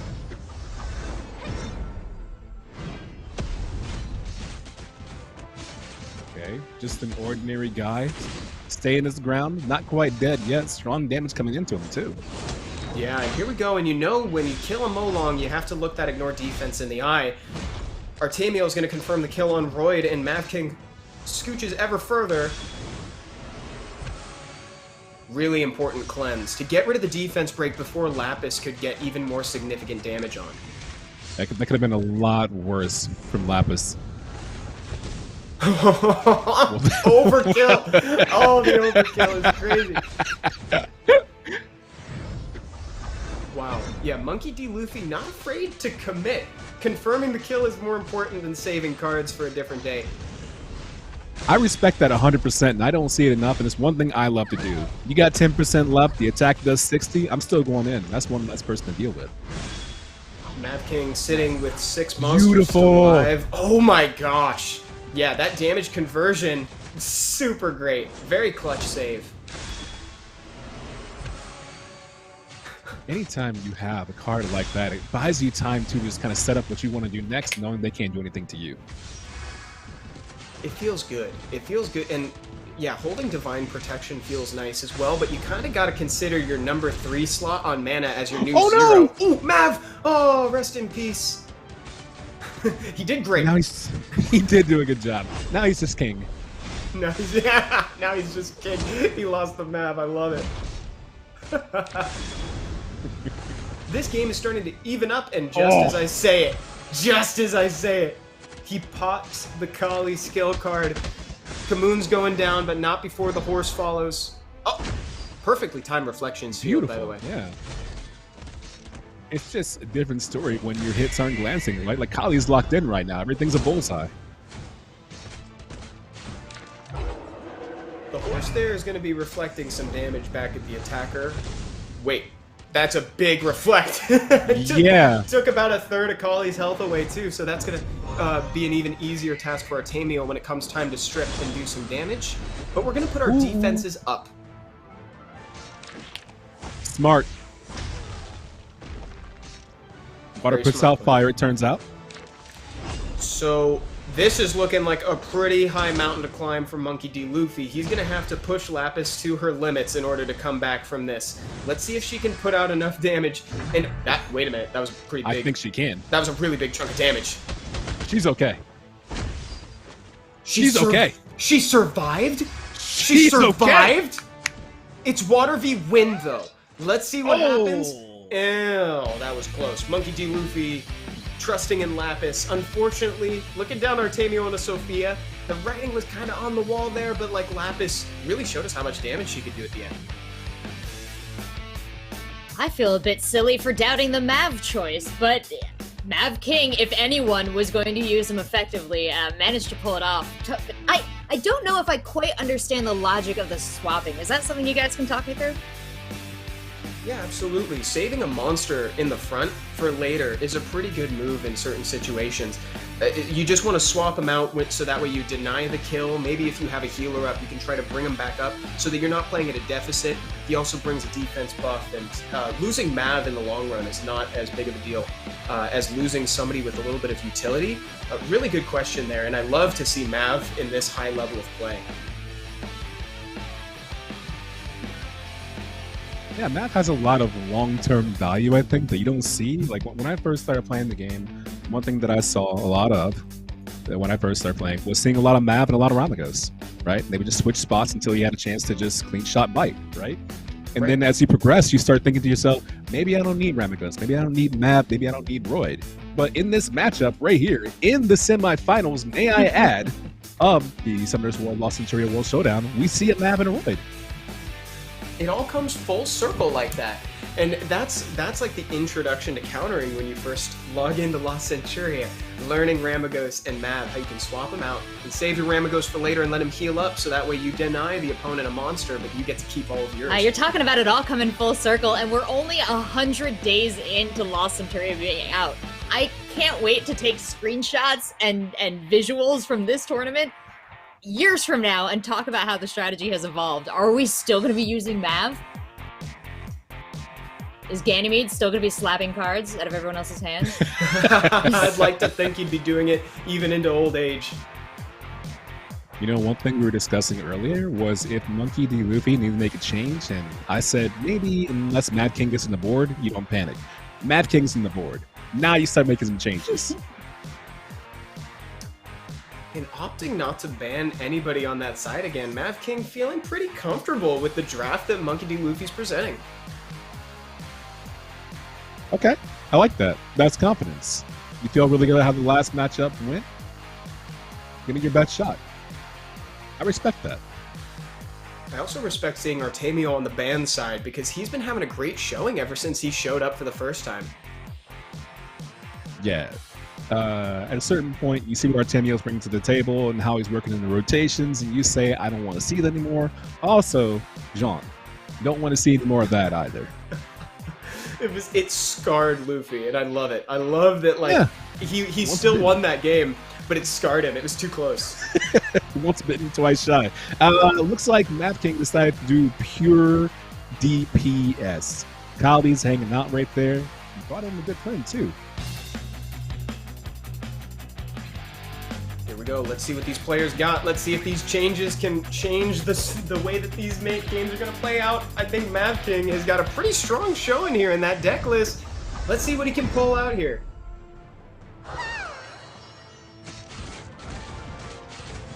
That means he's going to play. Oh, yeah.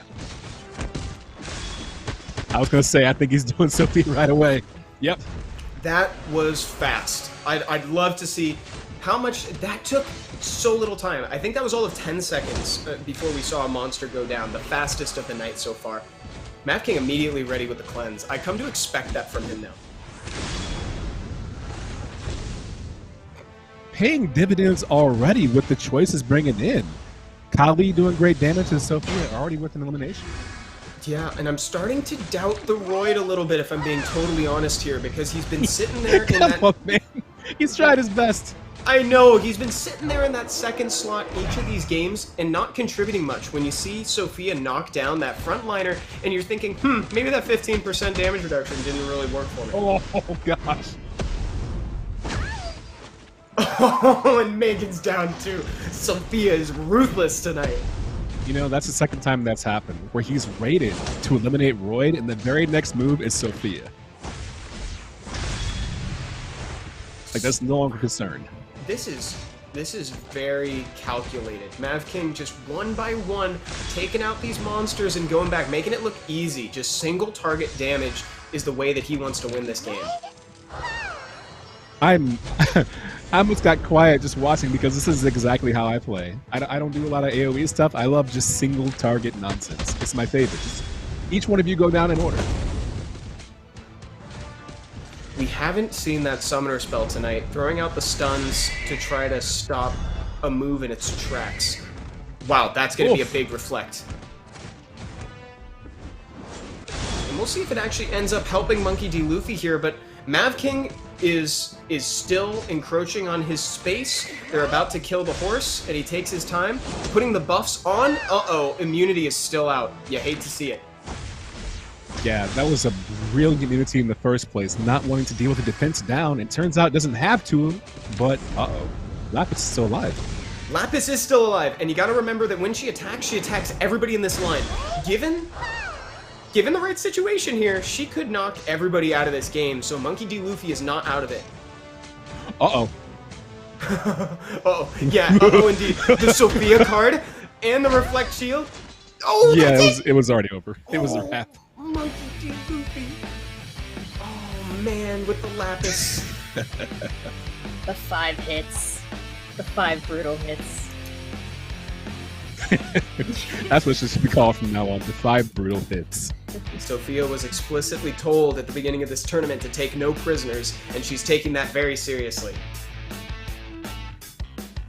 This is one thing I've noticed from Luffy I want to ask you guys about too, is Luffy's been great on his timing with his counters, and I noticed that not only is the timing really good, but the choice of counter has been usually like pretty strong. So when you're sitting on your cards waiting to counter a move, and you have to make a split-second decision like that, how do you like set up to do that? Do you hover over one of your cards? Are you like, I don't know.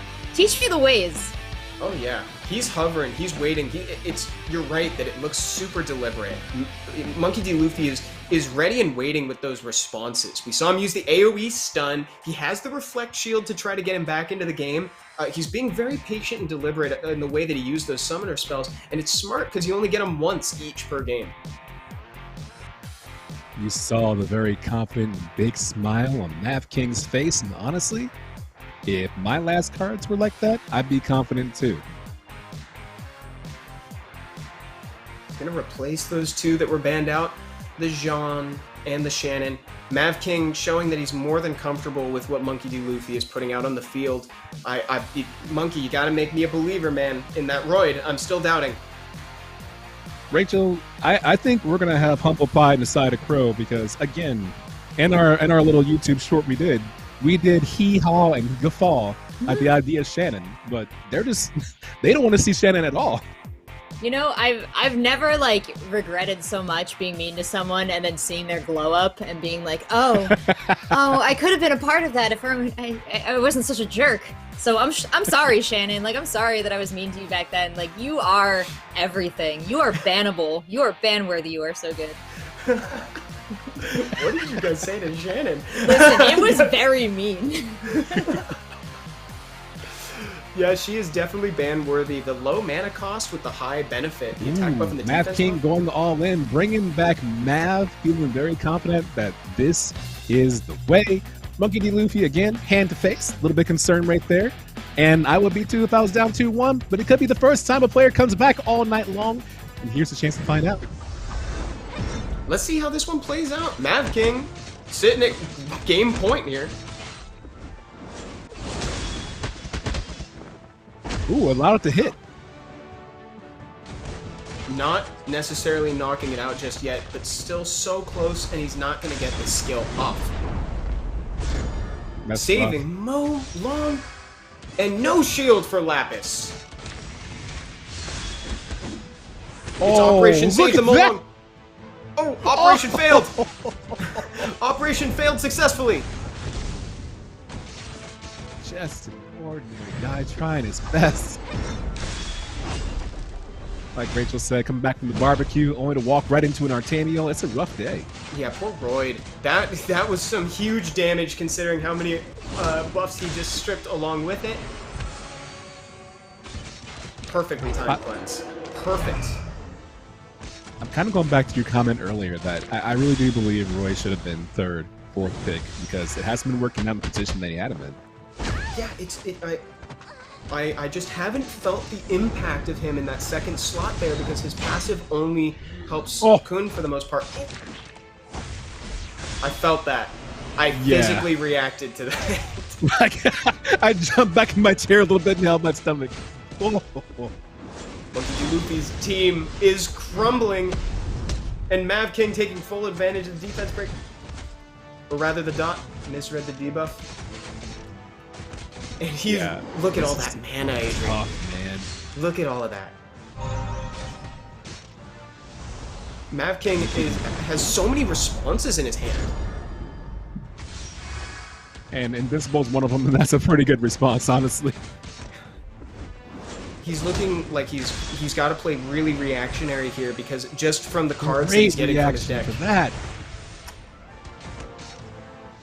Oh, and if he wants, he's still got the beneficial effect block, so that means that you don't want to use anything right now. Lapis finally getting some damage to secure Prylia, trying to knock down some units from that front line, but not able to clean up anything. The horse! Sorry, Eleanor. Sorry, Kali. That EKG starting to beep a little bit faster. And Lapis sitting pretty in the back line in the farmost slot there. But we've been here before, Adrian. I feel like I've seen this. I think I'm having deja vu. Yeah, we're just pressing rewind and watching it again. There it is. Yeah, smart choice. That was a great option for that reflect. It's just that I don't think it's going to be quite enough because everybody's invincible, and now you're up against Artamiel and Sophia. Oh, MonkeyDLuffy's realizing what's happening right now. Sophia for the confirm. Oh, wow. Almost. I don't know about this, Chief. Can he outpace? Wait. No. There it is. That's the one. Yeah. That's the one. He had to get it going before the mana came up, but Mavking gets the 3-1. MonkeyDLuffy unfortunately is knocked out, and Mavking is going to move on to the finals. Woo! I'm excited to see Mavking moving on there. That is my villain leaning forward, shadowed eyes, dark setup, mysterious smile. Sorry to lose you though, Luffy. You brought so much joy to this tournament, a lot of creativity. Love to see that Lapis play. But that back line from Mavking, was there any way that he was going to break through that Sophia and the Sheen? I don't necessarily think so. I think we've seen this before. We've had a small sample size where Mavking was in that same situation, and he countered so well. He's always thinking ahead, always a few plays ahead of what MonkeyDLuffy was presenting. And you saw that moment where he had a ton of reactionary cards in his hand, and he used them to great effect. You know, I know the highlights are playing, but everyone right now watching, here's what I need you to do, okay? Obviously, you already have Lost Centuria open, right? I need you to click the news button, okay? I need you to look at World Showdown. I need you to click prediction event, okay? And then once you're in there, you're going to see someone right now named Mavking. And if you look at his player's comment, he says, and I quote, "I'll do my best to get the 4th place." Well, guess what? He's done way better. He's done way better than that. So many predictions have been rocked. Exactly the type of tournament situation I want to see. I'd expect nothing less from the Lost Centuria World Showdown. We're seeing a night of underdogs taking the win. We're seeing shakeups. We're seeing new matchups. People who have never fought each other on the ladder before, and it's awesome to see. In Mavking, we get to relive the exciting plays here one more time. Very methodical. Yeah, it's so good, and the best part is maybe this happening. We have a future one, and like I said earlier, we have rivalries, right? Maybe they remember this matchup and we run it back next time, and is it the same result or something change? Oh yeah, this is definitely going to create some opportunities for grudge matches in the future. Oh, look, this is the match where we got to see Mav play a little bit, but it's interesting, this far in the tournament, we're still seeing new monsters introduced into the competition. I think it was not until this matchup that we even got to see Artaniel, right? Oh yeah, you're 100% right, actually. I'm oh, excuse me, Artaniel... the hyojoo versus DarkV, that was our first time we got to see right. it. And here are the results. Mavking, 3 wins on the table to Monkey's 1. Mavking is moving on out of the semifinals, dropping the word semi right into finals. Woo! I'm sitting here and I'm observing the screen, and I've been saying this the past 3 matches. When's it going to happen? When's this snowball going to stop rolling? When does someone have an opportunity to be down 2-1 and say, you know what? Not quite yet. Are the adjustments just too strong? Is that what's happening? I feel like that's a good approximation of what we're seeing here tonight. Oh, look at this! Finals, DarkV versus Mavking. We got hyojoo versus MonkeyDLuffy. We're in for some fun, guys. The semifinals have concluded, and we're on our way to the finals of the La Centuria World Showdown. We got some of the best matches ahead of us, and I'm really excited to see these matchups.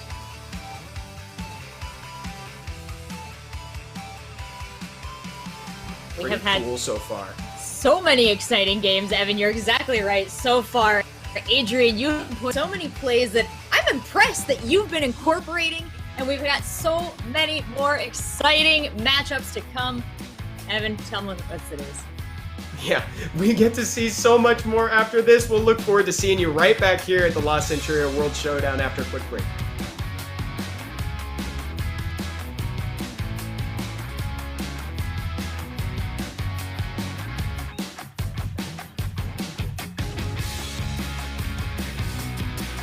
This is war. Lead, follow, or get out of the way.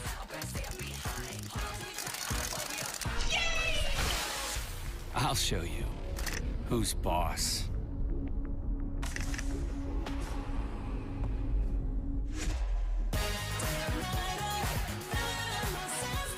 The world is now a real-time battlefield. Join the global battlefield. Summoner's War, La Centuria. Download now.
This is war. Lead, follow, or get out of the way.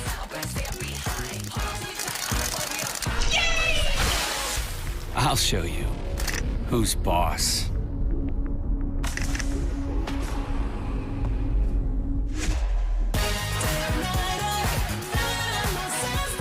The world is now a real-time battlefield. Join the global battlefield. Summoner's War, La Centuria. Download now.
This is war. Lead, follow, or get out of the way.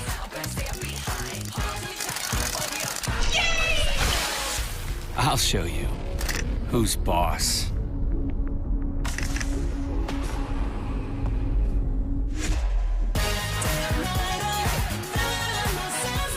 The world is now a real-time battlefield. Join the global battlefield. Summoner's War, Lost Centuria. Download now.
This is war. Lead, follow, or get out of the way.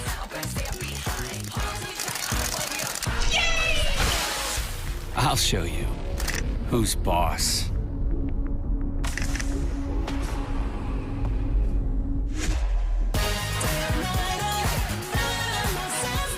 The world is now a real-time battlefield. Join the global battlefield. Summoner's War, Lost Centuria. Download now.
This is war.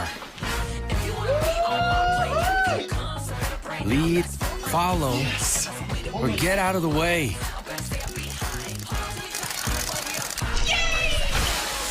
I'll show you who's boss.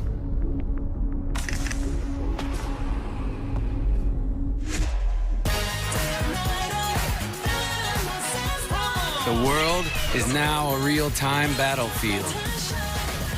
Join the global battlefield. Summoner's War, Lost Centuria. Download now.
Hello everyone and welcome back, this time to the finals of the Summoners War Lost Centuria World Showdown.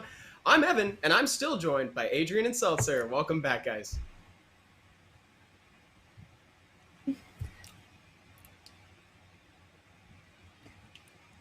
It is good to have everybody back here again, this time for the finals, and just as a heads up for everybody watching at home, during the quarters and the semis that we had earlier, it's been a best of 5 up until this point. But we're now looking at a best of 7 as we carry on into the finals. So if you thought that these players had a good opportunity to get to know each other before, well, now they get even longer to feel out their opponent, and also another shot at getting a bigger slice of the prize pool, which again is $20,000. $10,000 going to the main winner there, with $5,000 in the rear, with $3,000 and $2,000 going to 3rd and 4th place respectively. Coming up next, we got DarkV versus Mavking. And if you guys have carried on and participated in the prediction event inside the game, then I'd kind of be interested to see what your brackets are looking like. Because right now, DarkV and Mavking are sitting in the finals, and everybody's favorite picks from the tournament are nowhere to be seen. It has been a day of underdogs. It's been a great day for underdogs. And I saw someone in chat say, I had Mavking win it all. And I don't know. I believe in Mavking's ability, but that's some confidence you gotta have out there to say that. Maybe they're a fellow Mav fan. Maybe they're going like purely on like monster fandom based choices. In which case, Mav is the only choice, it seems. Mav all the way. It's the only one. The only one indeed. Learning that Mav as a monster was definitely pretty valuable for more than just aesthetics, as Mavking was saying that he picked him for. He's cute. And he has a shield, and he's putting in work, and he's done a lot of saving too. He's been putting in the work, helping the front line out, keeping everyone out of danger whenever he can. He's making some really strong plays. I mean, a couple of times we saw Mo Long in the very, very early quarterfinals taking place, and Mo Long versus Mo Long clapped up very easily. But now when you add in someone like Mav, Mo Long lives a little Mo longer. Oh, very nice. Well, and we've pointed out that as the tournament has progressed, we've kind of seen new monsters brought into the rotation, and I'm wondering, as someone who's watched a lot of these competitions, Evan, and Adrian is someone way further up the ladder than I, are there any monsters you kind of expected to get play that we haven't seen at all yet? That's a really good question. I gotta say that I've been happy to see some of my favorite, although I did expect to see more Nikki, and I think Adrian and I were talking about that earlier, right? We haven't seen a lot of that backline hate. Yeah, just the one game had Nikki, right? Was there a game? I can't even recall. I feel like we haven't seen any. But Mavking played with a Nikki, but Nikki was on the front line. I think she went down earlier than we got to see her do anything. Ah, see, your memory is better. Your memory is gotta take better the than notes. Mine. Your memory is better than mine at this point. It's all the games. You know what? I was about to say that the games have been fading together, but they haven't. These matchups have actually been extremely diverse. Like, these people have been bringing different play styles, and that's kind of the beauty of Lost Centuria. You can see people express themselves in very different ways, even when playing similar units. I just am shocked that I don't think I've seen much Ragdoll love either. You know? Yes! Where's My boyfriend Ragdoll? Ragdoll. Where is he? That's right, your boyfriend. We're that now. I love him. Also, he's a good monster in battles and stuff, but lovable guy. He's the husbando of the Lost Centuria universe here. Yeah, you guys have your waifus, it's fine. I have waifus and husbandos. I have everything. It's me. I just saw someone in the chat say, "Can we redo the prediction event?" Oh yeah. No, this is meant to pay off for some people who made bold predictions. Okay, here we go. So now we're looking at MonkeyDLuffy, and we saw that his picks from before, and the last ban was nothing. Yeah, it's just, I'm just so, I don't know how I feel about that. Not only no last ban, but Royd stays in slot 2 the entire time. That is something that I was really not sold on, was the number 2 slot for Royd. Even with that passive, it just doesn't give you enough time to take advantage of it. And it turns out that only your first line tank is going to be the one that's benefiting from that damage reduction. All right, Evan, I gotta ask right away. What's your prediction on bans? Never mind. Whoop, there we are. Prediction over. Well, if I'm being 100% honest, that Sophia for me, it was a really good option, but I was afraid that Luffy wasn't going to ban it. Sophia keeps having a knack for slipping into games tonight. She really does. And like we say, every time she hits, every chance she hits, it's a chance with defense down and more ouchies, as I call them. And the ouchies have accumulated into many wins from many players. So honestly, getting rid of potential for more ouchies, especially with Finn in the lineup, smart choice. One thing that's kind of interesting here is that Verd has actually made it into a game. We haven't seen a lot of Verd tonight. We saw a little bit. And with that purple skill stone, we're going to start seeing like a little bit of a mana refund, which is kind of cool. So Verd actually might have a pretty high impact on this game. The only problem that I'm seeing is that there's a lot of opportunities to glance between the Molong, the Kun, the Lapis, and now the Megan. Welcome back, Artemio. It was nice to see you. Yeah, absence makes the heart grow fonder. And having that 10-minute break in between Artemio games has made me miss him.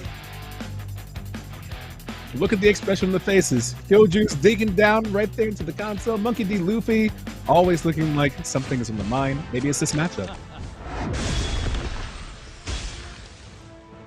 Here comes the Blood Ring that's still going to go off despite the frozen front line. There's just not going to be as much used there. There's not going to be as much capitalized on. Little late with the Wusa. We still have the defense break on our front line, which we always hate to see. MonkeyDLuffy looking a little strong. Quality freeze.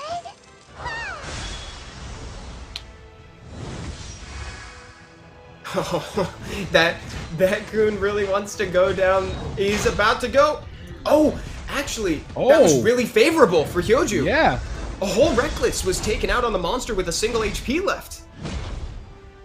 Oh my goodness. The big damage. If there's one alert you don't want to see on your screen, it's the one that says glancing in. Yeah, that's not the one that you want to be feeling out. And look at that. Rakan is actually a really good answer to a lot of what's going on. We can't get a stun out from the Tartaros, and also, like, there's nothing that you can really do except, well, ignoring defense. Damage turns out to be the best option. Yeah, I mean, is looking fairly even, I think, right now. Unless, yeah, there you go. You like that. That's not a kill shot. Yeah, Hyojoo in a pretty strong position, and actually even stronger if you look at MonkeyDLuffy's hand.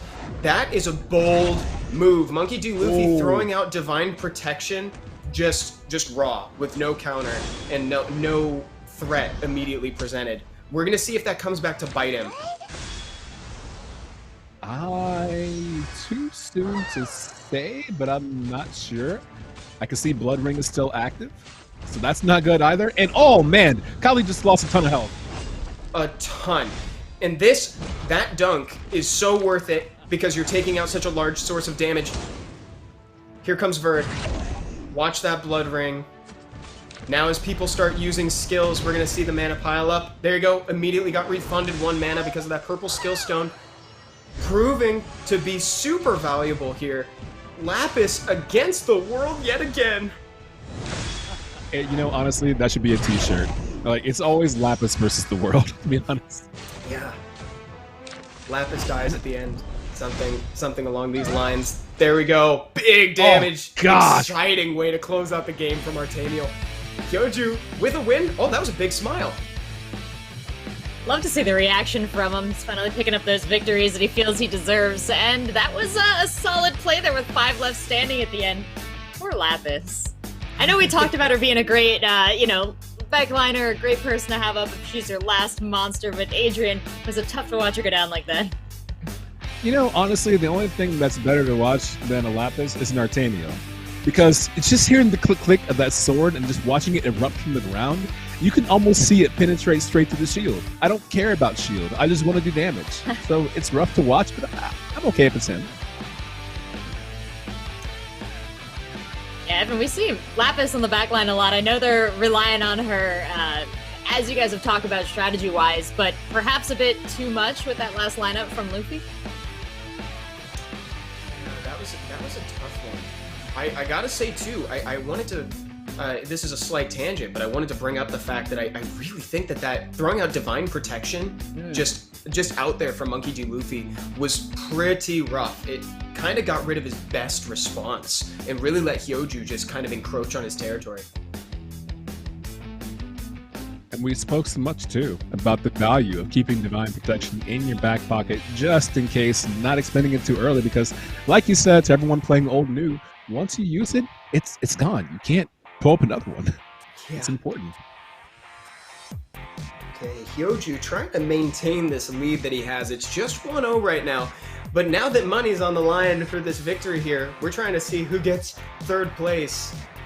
Now he's really got to maintain that lead. Huh, look at that. Same bands.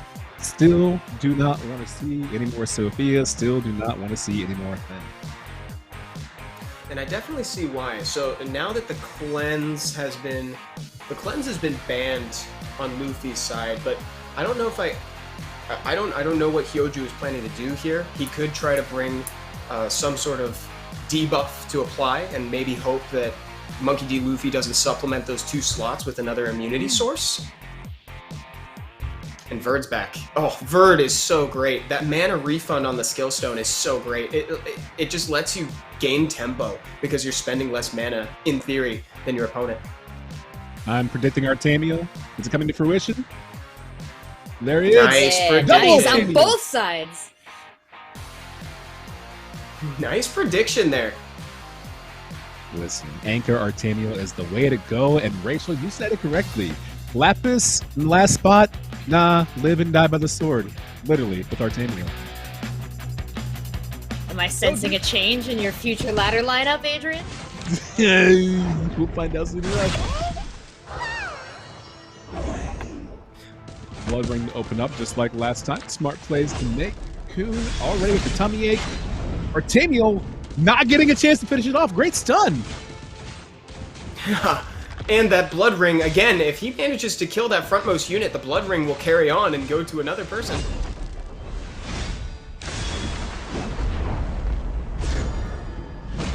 Invincible, a wise move. Definitely needed right there. Still Kun on Kun action.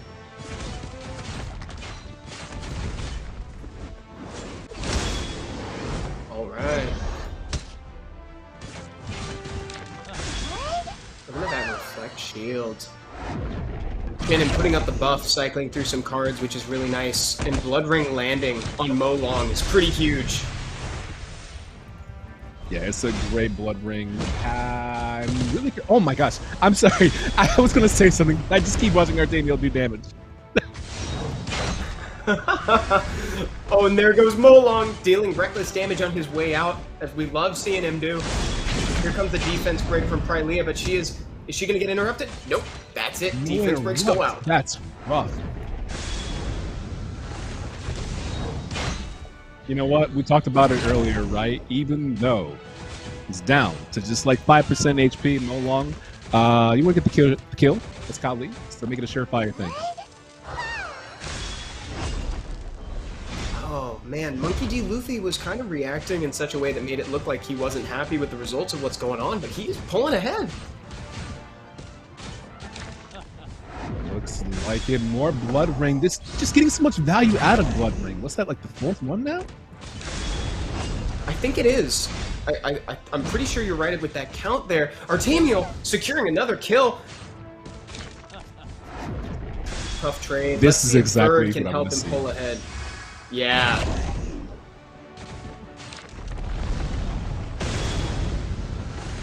Ooh. Oh, no way. Ooh. No way. MonkeyDLuffy with the raw damage here. And Artemio built with a lot of defense because of the damage scaling here. Kali could have the potential to eat him up.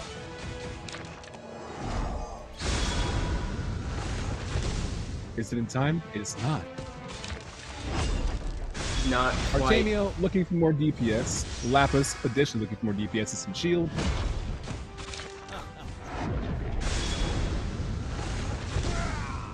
Oh, able to hit goodness, him through the shot. ground. That's a hidden mechanic. If you're buried under the ground, you can't get hit. That's the new addition. Final attack. MonkeyDLuffy getting a point on the board. Picking up a win there for our Pirate King. Hopefully he can extract it from his bounty. Now, he seemed to have learned something about how hyojoo plays. Because he seemed to approach this match a little more tempered, a little more careful with what he was playing when he was playing it. What do you think was the play that showed that Luffy was prepared for this matchup this time? It's one thing that stood out to me was just how many kills Kali took with her. Like, Kali was just doing tons of damage the whole time.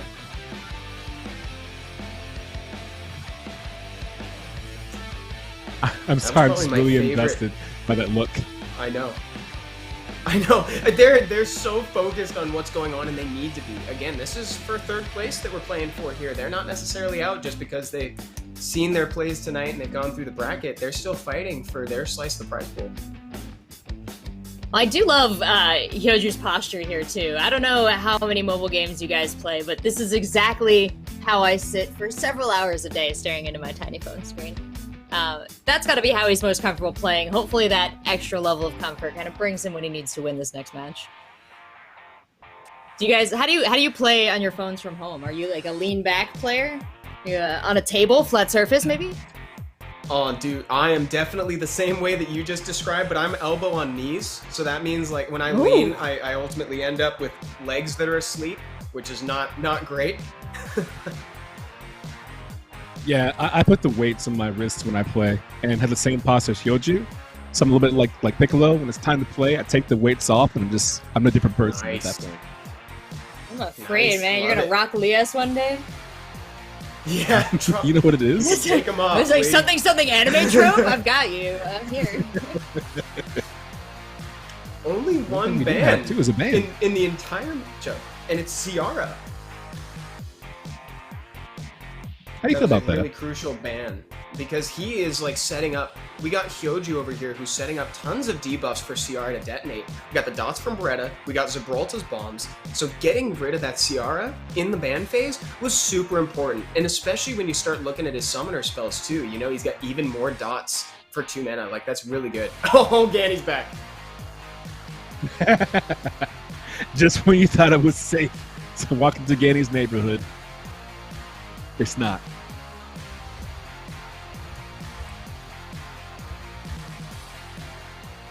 Brushing the hair out of the face, getting his game mode on. Let's see how they adapt. Ganymede destroying MonkeyDLuffy's entire hand. Save for Kamoon. It's just so frustrating because you can't even get a start in your matchup when Ganymede makes the first play like that.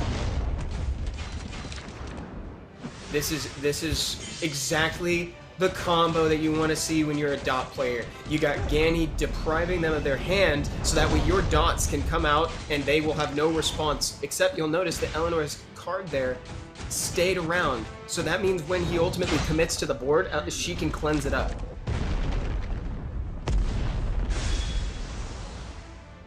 Doesn't, you know, kind of helps too when you have a Lapis in the background too to do some additional damage and shield themselves.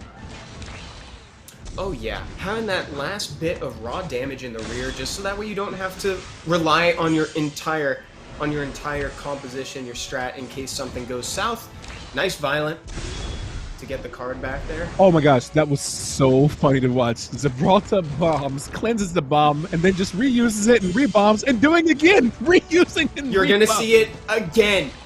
Here comes more bombs from Gibraltar, and it's about now when you start realizing that Ciara ban was a really good idea. Oh yeah, if Ciara was here right now, I think this match might have already been over, to be honest. Yeah, part of something that players and viewers at home, if they're familiar with playing dots, will know baiting out the cleanse is super important. Right now, might need to bait out something that, I'll tell you what, the cleanse is saving lives. Not only the bombs are gone, but also that continuous damage could do some real hurt. Now it's not there anymore. Oh my goodness, that was so huge. But here comes the Soul Cleanse. We actually have a summoner spell as a cleanse here. That was a really great shuffle from Ganymede, but MonkeyDLuffy top decked a really nice summoner spell. just saw And- MonkeyDLuffy take a little wipe from the brow. And what's a little bit of a bummer here is you'll notice that transfer is in his hand, right? Taking up a very valuable card slot. But what do we not see on the other team? It's stuff to give so that you can transfer it back. There are no debuffs on this team. So Hyoju's going to be holding on to that transfer for a while. I think at this point, too, though, with this kind of control that you have, maybe you're not too concerned about it, right? Right? Well, except, okay. Lapis, your girl Lapis. Oh my gosh. Wow, the invincibility and the immunity, making sure the hyojoo can't lock anything down. Are we gonna see it? We're gonna see Lapis taking control of this game, dealing damage to everybody in the back line. Nice CR emote, hyojoo.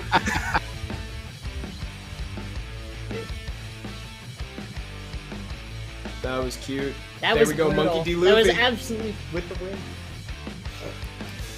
I looked down in the middle of the Gibraltar Economia kind of cycling situation, and I look up and I see that Luffy is the winner. You guys are gonna have to fill me in on about 45 seconds of completely flipping what I thought was happening on its head, please.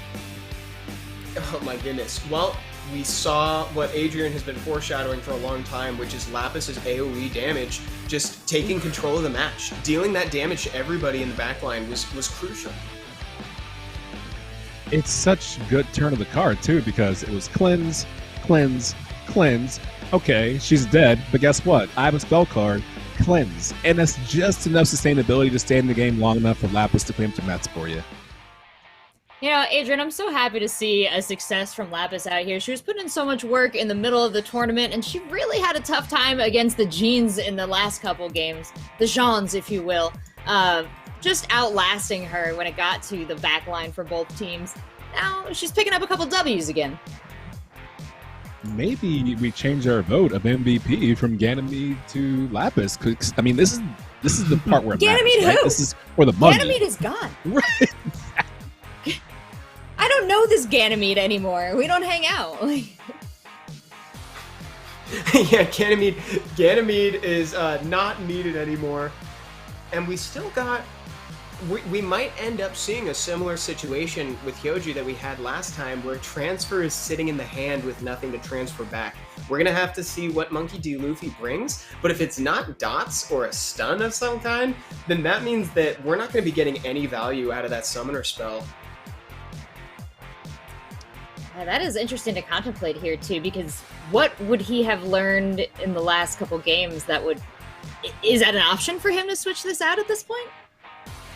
He could try another deck if he wanted to, but like, I really like his comp, and I like what he's got going on otherwise. It was just a difficult situation. And also, like, let's see, MonkeyDLuffy didn't end up giving him anything, so that means that... Oh, there he goes, and he swaps it. He did swap. That was excellent. So he did change his spell. So now he won't have the dead draw in his hand. Really smart move, and that means that you can tell that it was a big deal for him in that last one, because having 3 instead of 4 cards in your hand, you're playing at a huge deficit. Yeah, that was a great call out there, right? Value about the spells and how important it is to have the right one there. Maybe if it's Divine Protection, you're okay with that, but if it's transfer, nothing to transfer, you can get him out of here.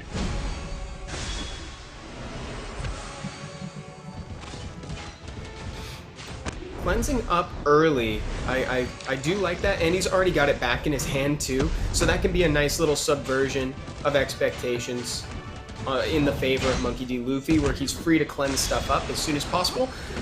Little early. Oh, little gosh. Early. You know, I just having flashbacks of playing against Kelly and Rachel and their Alicia, and just seeing heal after heal after heal for full HP, and just... Kuhn is so happy right now, and I'm not. And you know what's really interesting too? We were talking about how we're still seeing new units as we're going through this tournament. Well, now we're kind of seeing a semi-new comp, which is kind of, it's a little bit more niche, but it's a heal-oriented comp. It's all support, all sustain. Almost every single unit on this team has some sort of sustain, be it a defense buff, be it self-healing, team healing, like self-sustain. There's a lot going on here, and you'll notice that hyojoo's team is going to be notoriously difficult to take down. Yeah, I can see that in action right now, and especially when you have that happen over and over again, just heal after heal, it's extremely frustrating. And it doesn't matter at that point sometimes if you have a Kali in the back waiting or an Artemio waiting to do DPS, if they just keep staying alive, and especially when you have your own Artemio to do that. Having the Artemio on your side is so beneficial. I love seeing him do work, and look at hyojoo's team! Adrian, it is so healthy. It looks like the game just started. Yeah, I mean, hyojoo's team right now is looking like a Whole Foods. There's just green everywhere. No concern at all. And then the invincibility. Like, not only does it look like the game just started in terms of health, but like, hyojoo is also ahead. He has the bonus card from Jean, so he can maintain his frontline tank.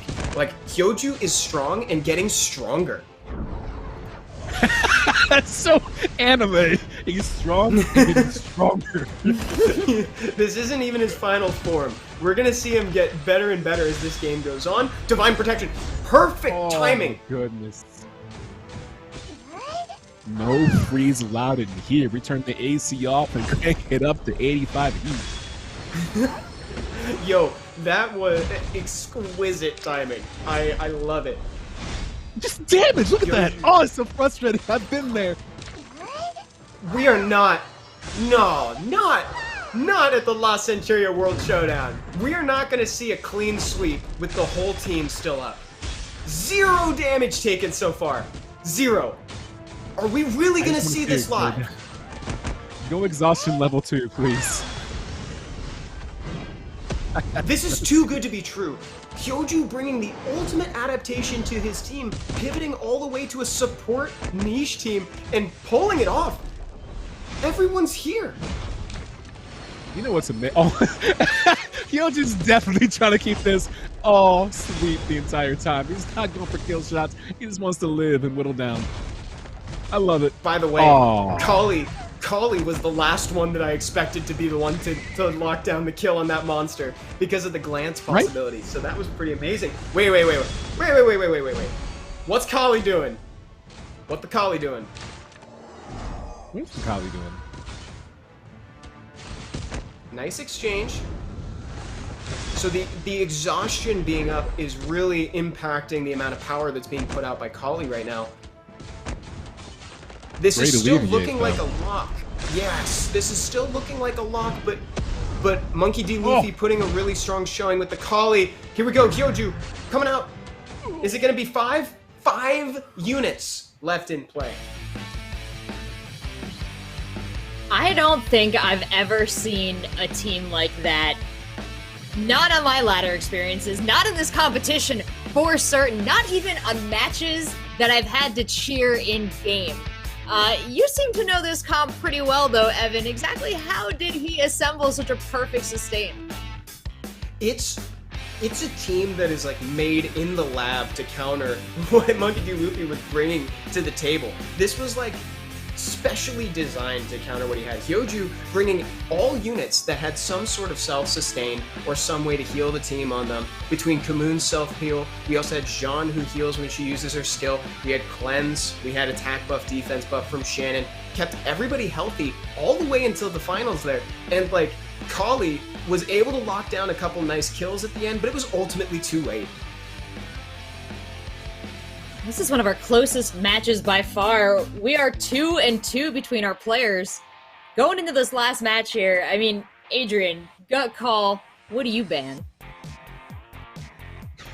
If I'm banning anything right now, I do not want to see... This is personal for me. I don't want to see Lucia. Ever. Ever. Yeah, well, you know why. You especially know why. She's got to go. I can't see that healing. It's just... See, right there. Get rid of that right away. And Artemio on both sides, great pick. You don't want someone doing that kind of damage and revitalizing that much health, and you don't want somebody else just doing full heals. Yeah, and that was a good call, Lucia. It was a really good call, Adrian. And like, that's the kind of team where you're wondering if it's going to be able to work more than once, if it might be semi-easily countered or not. We'll have to see what happens if MonkeyDLuffy can kind of crack the code on this in between matches. And now it's gonna, with that ban that you mentioned, the Elucia, it's gonna let monsters kind of go down a lot faster. I like that you said that, right? That maybe that's just a one-time thing, because the previous matches, when it's 2-1, we've seen what happens. It goes 3-1. There is no 2-2. It hasn't happened yet. So you want to have that happen right now, and you want to use that comp to make it 2-2 for the first time. I think was a wise choice. Yeah, I think so too. We're going to have to see how that one plays out once we get into the game in proper. But for now, I think that those bans are really smart. Ultimately speaking, though, like I think that those heal comps, like I said, kind of niche, only because you can see through them, and unfortunately, you can out damage them. Yeah, I was kind of waiting for that to happen. I was like, what is the breakthrough move here? Like when you're faced with a sustained comp that just won't stop. I mean, I didn't see Soha at all in this tournament, but that's the first thing to occur to me of like, okay, you're going to get all those buffs. You're going to get those heal over times. You're going to sustain. Can I take that? Or do you have a way of shutting it down? I 100% agree. I remember, I think we saw one Soha, just one. And I run Soha my main comp for that reason, because I don't run a buff-heavy comp. So the first thing I want to do is make sure that I can get my buffs from my opponent, right? And I figured maybe that's one of the counters, right? If he ran that back again, the same comp, maybe you bring in a Soha and say, I don't want to see any of that happen, because if you do, I want to make it mine. Yeah, and Soha is a monster that I think I might even overvalue to a certain extent, because I play the inverse of the team that she likes to be. So I play a dot team traditionally when I'm on the ladder, so I don't like to see any buffs on the enemy's team. I prefer it if it's all red above the health bar. So that's why I end up taking the Soha, because I'd rather you just not have that, or maybe that lets me like capitalize on it with some single target damage. No buff, only damage. Yeah. I can see that about you, Evan. You would really take that away. You're such a nice guy. Somebody's going to spend all that time building up those buffs, all that attack damage, you know, the shields, and you're just going to take that? There's just a small there's that spiteful part of me that doesn't want you to have the buffs, that it comes out when I'm playing La Centuria. Generally, it doesn't come out that much. So far, I've been pretty happy with what we're seeing in this third place matchup, guys. As far as your predictions for what comes next, let's start, Adrian. So like, judging by the adaptation process that we've seen, who do you think is most likely to come out on top?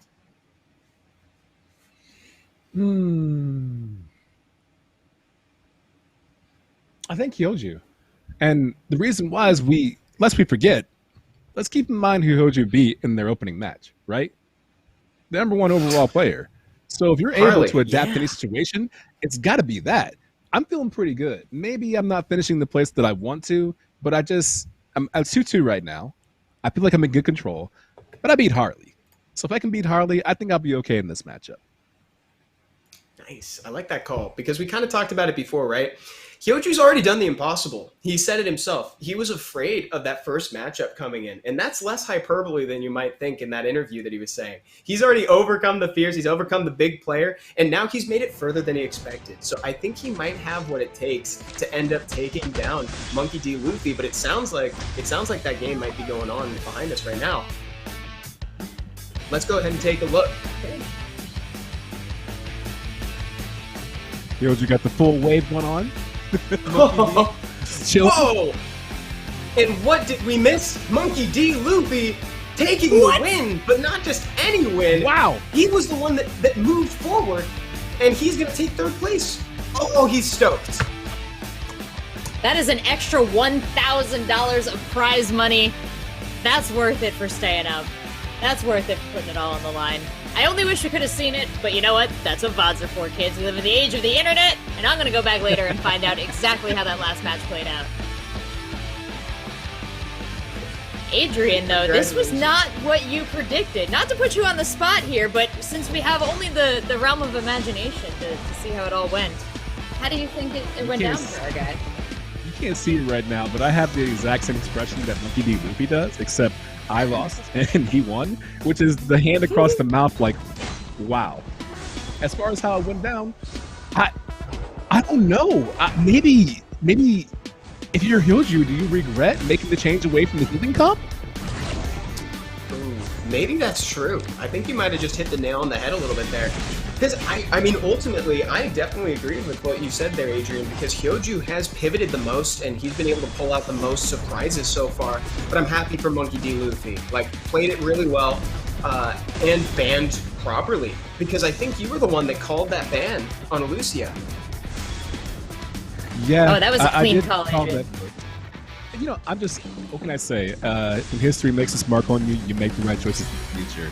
To answer your earlier question, Rachel, honestly, I think he ran it back with Kali. Kali, when he has a chance to do single target damage, that adds up so quickly. So much of the game that we've seen so far has all been dot-based. You know, dot, whittle them down, and then start eradicating one by one. Kali doesn't care about that. Kali just says, chuck, chuck, chuck, chuck. Now it's 4v8, right? So I wouldn't be surprised if it went that way. Yeah, Kali just going through and just single-handedly eliminating monsters, and without a Lucia there, like, that just opens up the possibilities for it. Here we go. We see some dots going out. We're seeing the game in post here. Rakan again. You gotta be kidding me. You gotta be kidding me with the Rakan. He wants that MVP slot. Of course. Of course it was the Rakan. Here's the third place results. We had hyojoo with a strong 2 Ws on the board, but ultimately MonkeyDLuffy pulling ahead with 3 Ws and locking down third place. Good job to both players who, again, are both getting pieces of that prize pool. This is all a celebration for everybody involved. It's true, but Evan, the lion's share remains to be claimed by either Mavking or DarkV in our final, which of course is going to be a best of 7 this time. And it's been so interesting how our players learn from each other over the course of their matchups. Now we have even more games for them to learn from. And taking a look at the bracket, they've already gone to school and back with the players that they've faced off against to get here.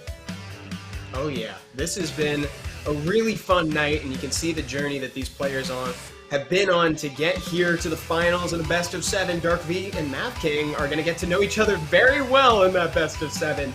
I'm really looking forward to seeing that. I just really hope it goes back and forth. I hope we have a great sustained matchup. Will villainy pave the way, as Rachel hopes to happen? Or is DarkV showcase what it really means to counter be counter? I don't know. Counter the counter. DarkV, self-proclaimed, good reactions, boasting about that reaction time. Let's see if it pays off and can net him the 10K at the top of this thing.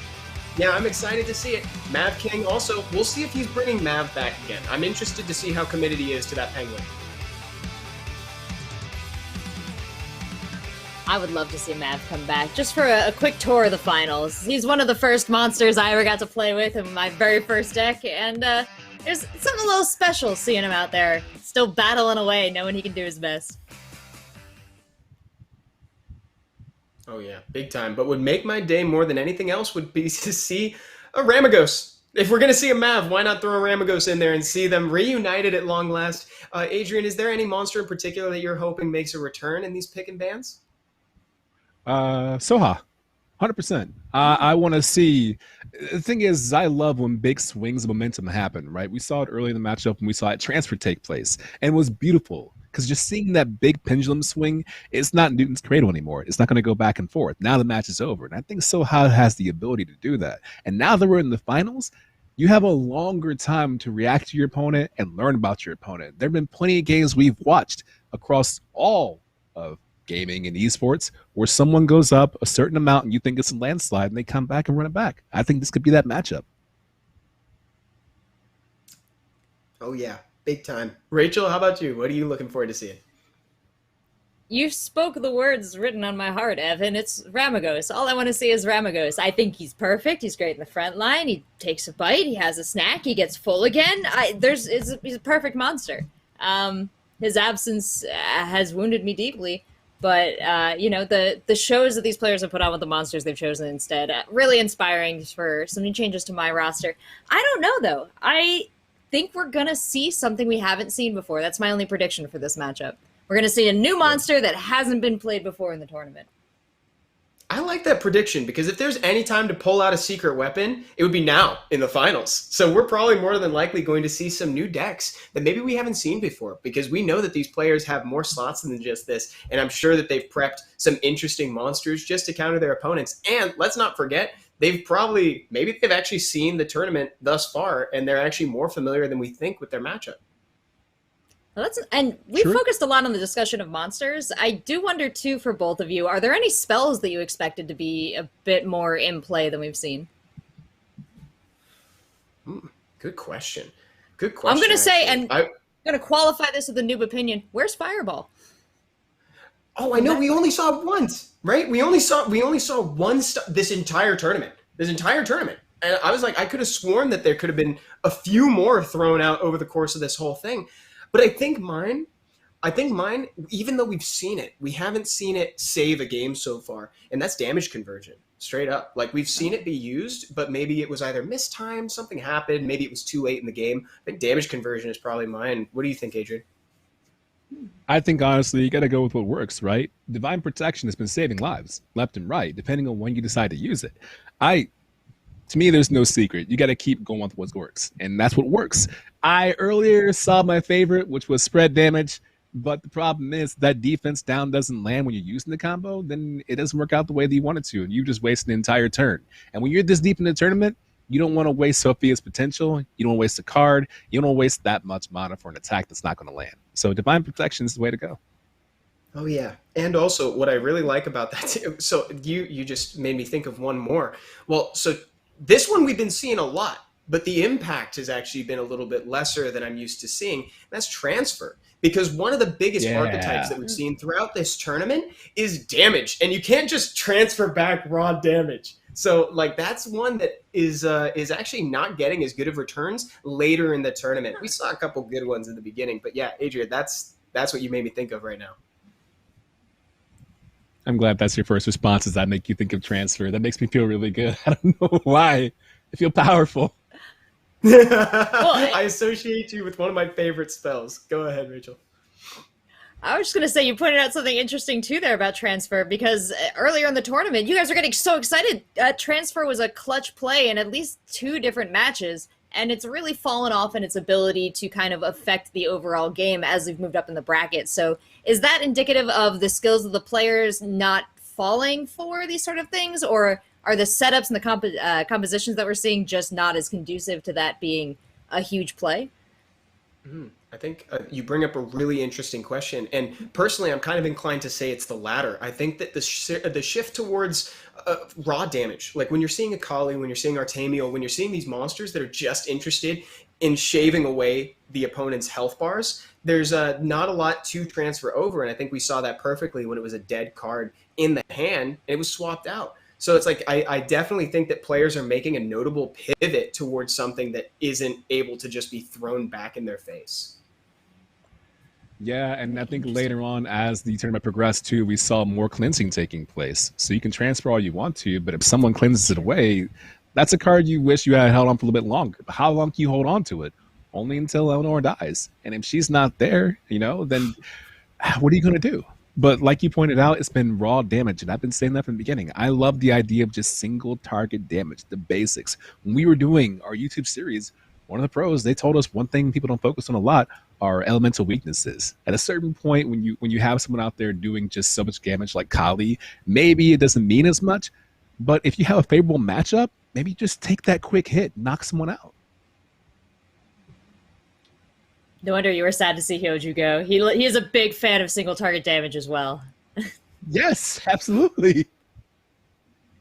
Yeah, he's definitely of that camp. In fact, like we saw a couple moments where even though they didn't necessarily lock down a W in a game, like they almost came back. Like we saw that game where Kali was the one that knocks out like a couple units at the end against that full support team, which brings me to my next question for you guys, because I think that pivot towards that support niche team was probably one of my favorite games in recent memory. I know we're going on to like 5 hours of the tournament and some of them might be hard to remember, but what are your guys' favorite matches so far? We'll start with Rachel.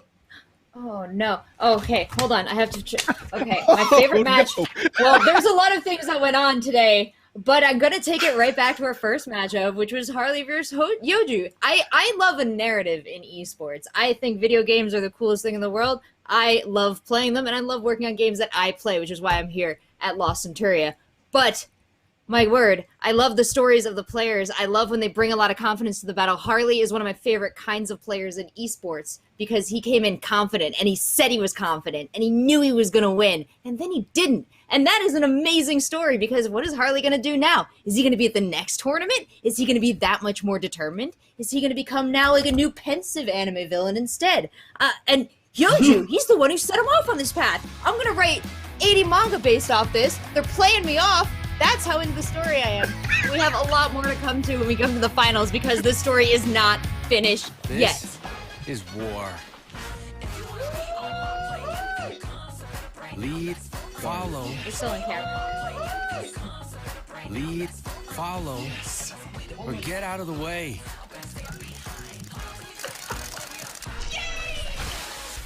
I'll show you who's boss. The dance was an essential part of my play. The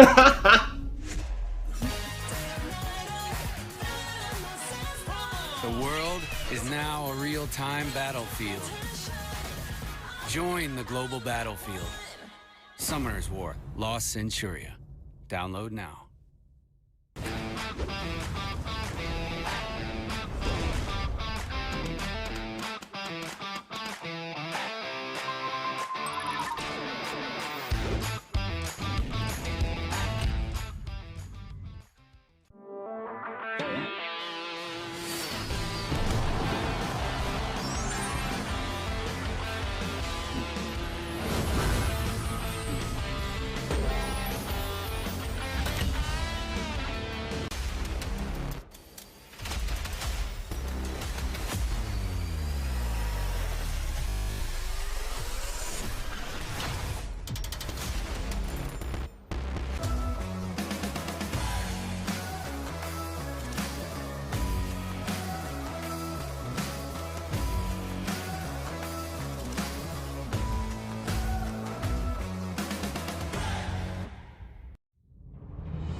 This is war.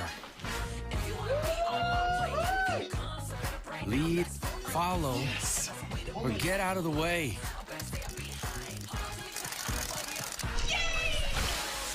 I'll show you who's boss.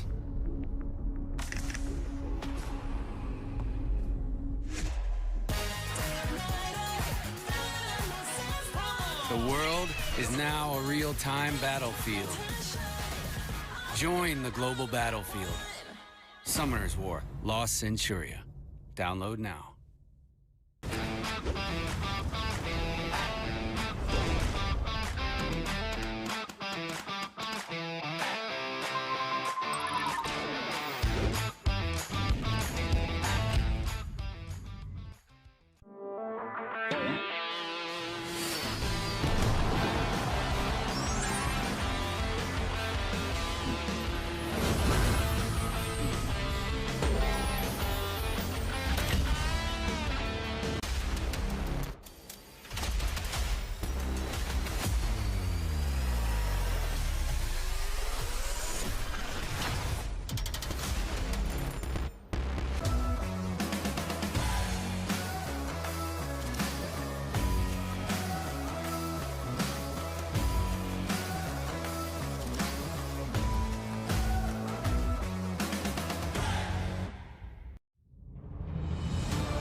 This is war. Lead, follow, or get out of the way.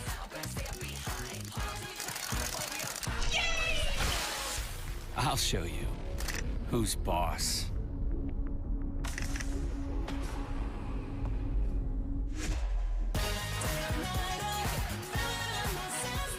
The world is now a real-time battlefield. Join the global battlefield. Summoner's War, Lost Centuria. Download now.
Hello again, everyone, and welcome back to the Summoners War Lost Centuria World Showdown. I'm still Evan, and I'm still here with Adrian and Seltzer.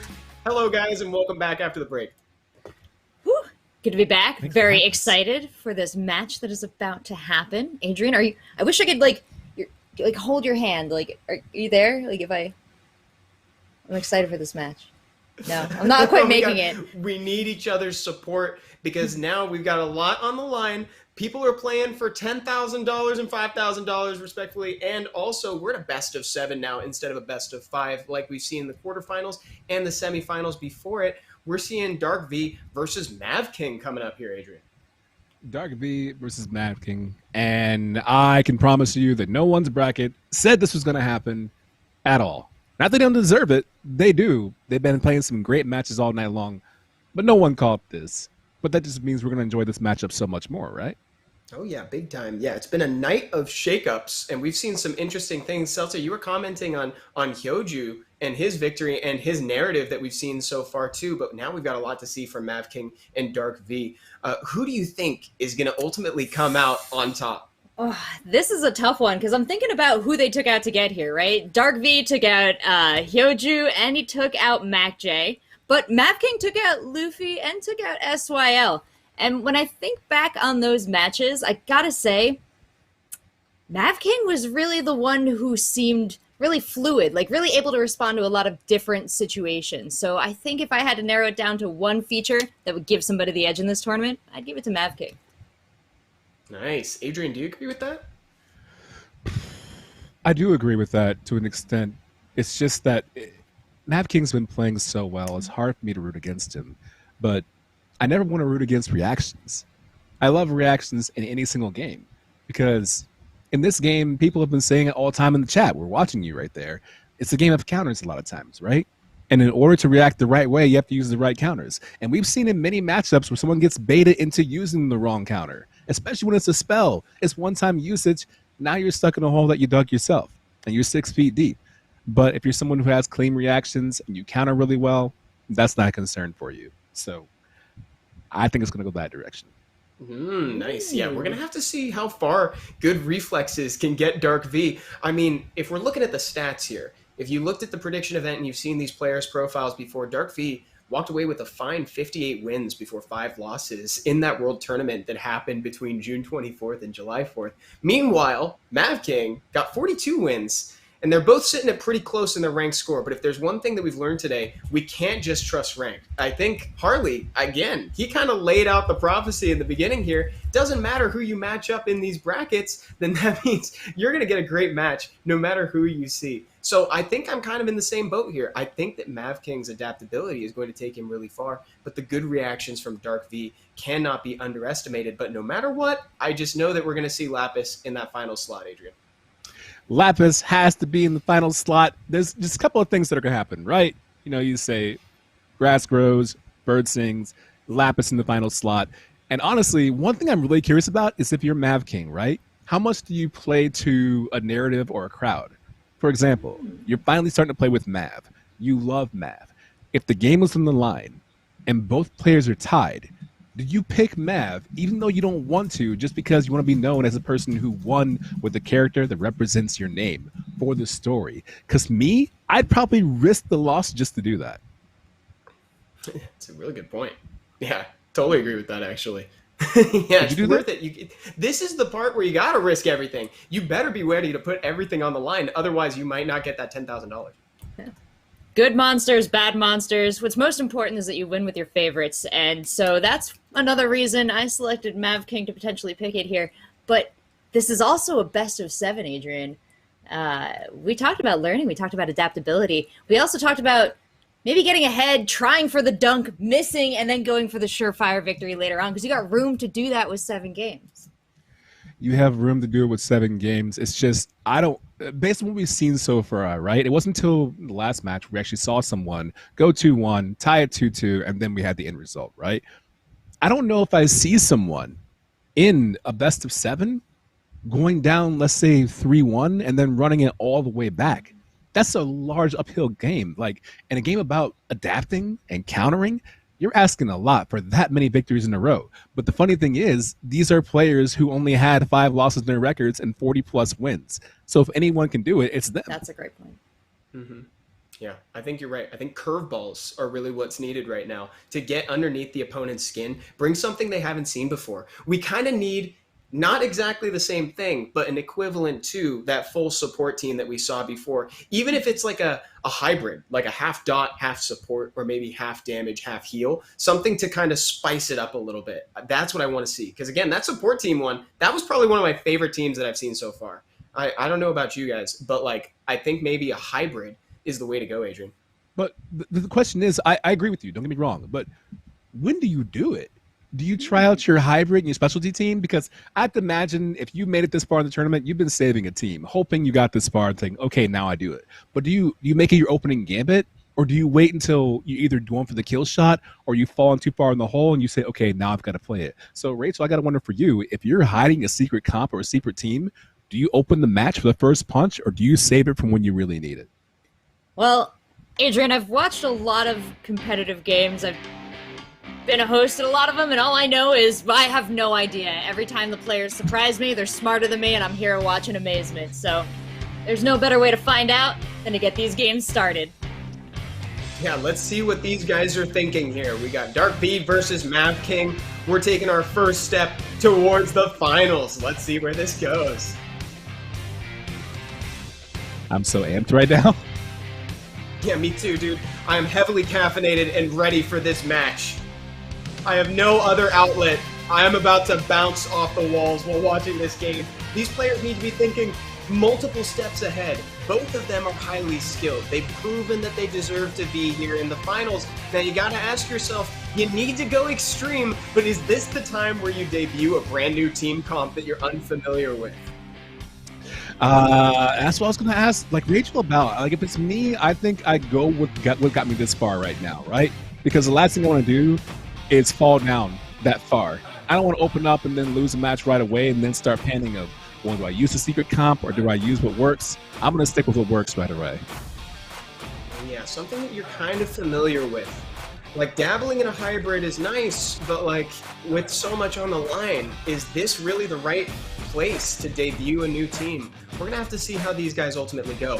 Love seeing that Artamiel. It's kind of been a surprise hit for me, to be honest. Seeing that damage scaling in real time, the strip option, damage scaling with how many buffs are removed plus defense, it's really hard to deal with. It is, because just so much happens at once, right? Which is kind of the name of the game when you see things like continuous damage happening from 4 different windows at once. Artamiel just does that in one attack, right? And so when you have one player who's doing that, not only that, but they're in the back line where you can't even touch them yet, that's tough. Yeah, and I'm wondering if maybe we'll get to see the monster that you want to see the most, which is Soha as well. Like, I know we haven't even gotten into the pick ban, so it's a little early for me to start speculating what we're going to be seeing. But now's the time. Now's the time to pull that out. And that kind of fits into that support niche that we were talking about before, where she heals a little bit, she gives you buffs, she does a lot of stuff, and all of it's helpful. Now we find out. Well, look at that! And the final slot in each place. Thrain, the sign has been shredded. Thrains are now back and alive, and well, they're ready to hang with the rest of the teams, and they both make it through. Actually, And not a huge single similarities man. between these decks. Oh yeah, great point, Rachel. Absolutely. Yeah, they both look like they value the same things. They've got a couple monsters even in the same position. We're going to have the dueling Molongs, and we also have some acceleration from Megan. Yes, and you can see right away that Huadan is not invited to any parties. Neither is Beretta. But seeing Thrain in the anchor spot is exactly the kind of battle I want to see. They're starting this off right. Oh yeah, and this is, I'm looking at the teams a little bit here. We see the dots, we see the transfer on this side. This is actually a really good situation for these summoner spells. Yeah, there's even more similarities the closer that I look, Rachel. Like this is, that was a really good call. They are very similar. Somebody copied somebody's notes going into this. Though neither of these players is playing who they expected in the finals, I have to say. DarkV thought he was going to be playing against Harley, and Mavking predicted the finals against hyojoo. Oh wow, he was very close. Yeah? Good on him for seeing that coming. Let's do this. We're about to take our first step into the best of 7 here. DarkV versus Mavking. Let's see who can get a point on the board going in. Molong, again, pistols at dawn. Your favorite, returning one more time. A gentleman's duel to start off a game. I love it. There goes Ganny, getting rid of all the cards in Mavking's hand. Ganymede just does not care about the gentleman's duel whatsoever. I'm going to intervene and interject myself into this. We're seeing everybody setting up their teams here. They're trying to establish a little bit of tempo early. DarkV getting some early damage in. It's just so good to see that much raw damage from Lucian right away. Like, especially when you can do it back-to-back like that, and now you have a few people who are at half health. Unless, you know, one just disappears. We're about to see a lot of mana pile up. This is my favorite feeling in Lost Centuria when I'm behind the wheel. Having all of that mana stack up so that I can use my skills with very little discretion. We mentioned it earlier, Bella Dion entering the meta to try to clean up this mess that's happening from all the damage output from Lucian. He needs to get in there and do some damage ASAP. This is the time where you need to eliminate monsters fast. We talk about it a lot, but Thrain is not a monster that you want to have. Like, you don't want to go up against him even in a 4v1 situation because he can stun you, he can kill you. His damage is only going to increase as the match goes on. I tell you what, this Lucian, like, it's so deceiving because when the first attacks come out, maybe you lose 10-15% of your health. You're not sweating it. Then it happens again and again. And now it's happening again, and you look at your team, and they're just bleeding. Oh no. Mavking needs to hurry. Did it? Oh. It got, oh no. He needs to attack the backline ASAP, because Lucian has been working his way up to a point where he can confirm the kill on literally everybody on Mavking's team here. DarkV in a commanding position, establishing early dominance and capitalizing on it. He is just encroaching on Mavking's space. Look at that spell card in Mavking's slot. Oh, it's Divine Protection! The Prophecy, Adrian! I totally would have panicked and used it right there. I know! I was going to say the same thing! That was excellent patience. Even though it may not end up changing the course of the game, Mavking showing the type of skill that it takes to get here. Lucian's down! Hold it. Lucian is down, but Thrains are here? This is super well played. Super well played so far. He needs to confirm more kills with Huadan while he can. This is the time. Divine Protection. Mavking, shields up, weapons online. Let's do it. Beautiful. You gotta pray for a stun. Prayer's not answered. No. Don't tell me. Is Mavking about to? Can he do it? No. Thrain is gone. Huadan alone against the world. It's auto attacks versus Huadan. Got a Lapis feeling right now. Oh my goodness! Megan solo. The Megan solo. Auto attacks. This is the only chance. You need auto attacks? The attack up? Is it gonna... Oh my gosh, it's not enough. Countering for no reason. Just throwing out more attack, but more acceleration. Final goes out. We got a Megan solo. Woo. Okay, that is not how I thought the first match was gonna go. I'm already in love with this final. Things different are happening. And what a crazy matchup here. DarkV's Lucian deck. He loves it. He loves to play on ladder with it. He's got his highest win rate out of all of them. How did it stack up here? Wow, that was it was pretty gnarly. Is my answer to the question? That was whoa, DarkV staring into my soul right now. After that W, he must be feeling pretty good, but that was too close for comfort. Quaddam just offers so much. With the attack break, he's got damage, disrupting the backline. And then to be soloed by a Megan of all things, that was nowhere near the top of the list of things that I thought I'd see tonight. I have never seen a solo Megan in my entire life as the last one standing. It's unfathomable. Are you guys saying that wasn't his plan going into this, to have Megan back? No? of all things, man, I feel like that it's so difficult to plan for that, but I totally feel like what he was doing at the end, like the panic, the skills, using the skills on Megan to just get that attack buff, make sure you're never without it. Because Megan was like Bruce Willis in Unbreakable, just the last one standing out of that tire crash, and you're like, how? How are you?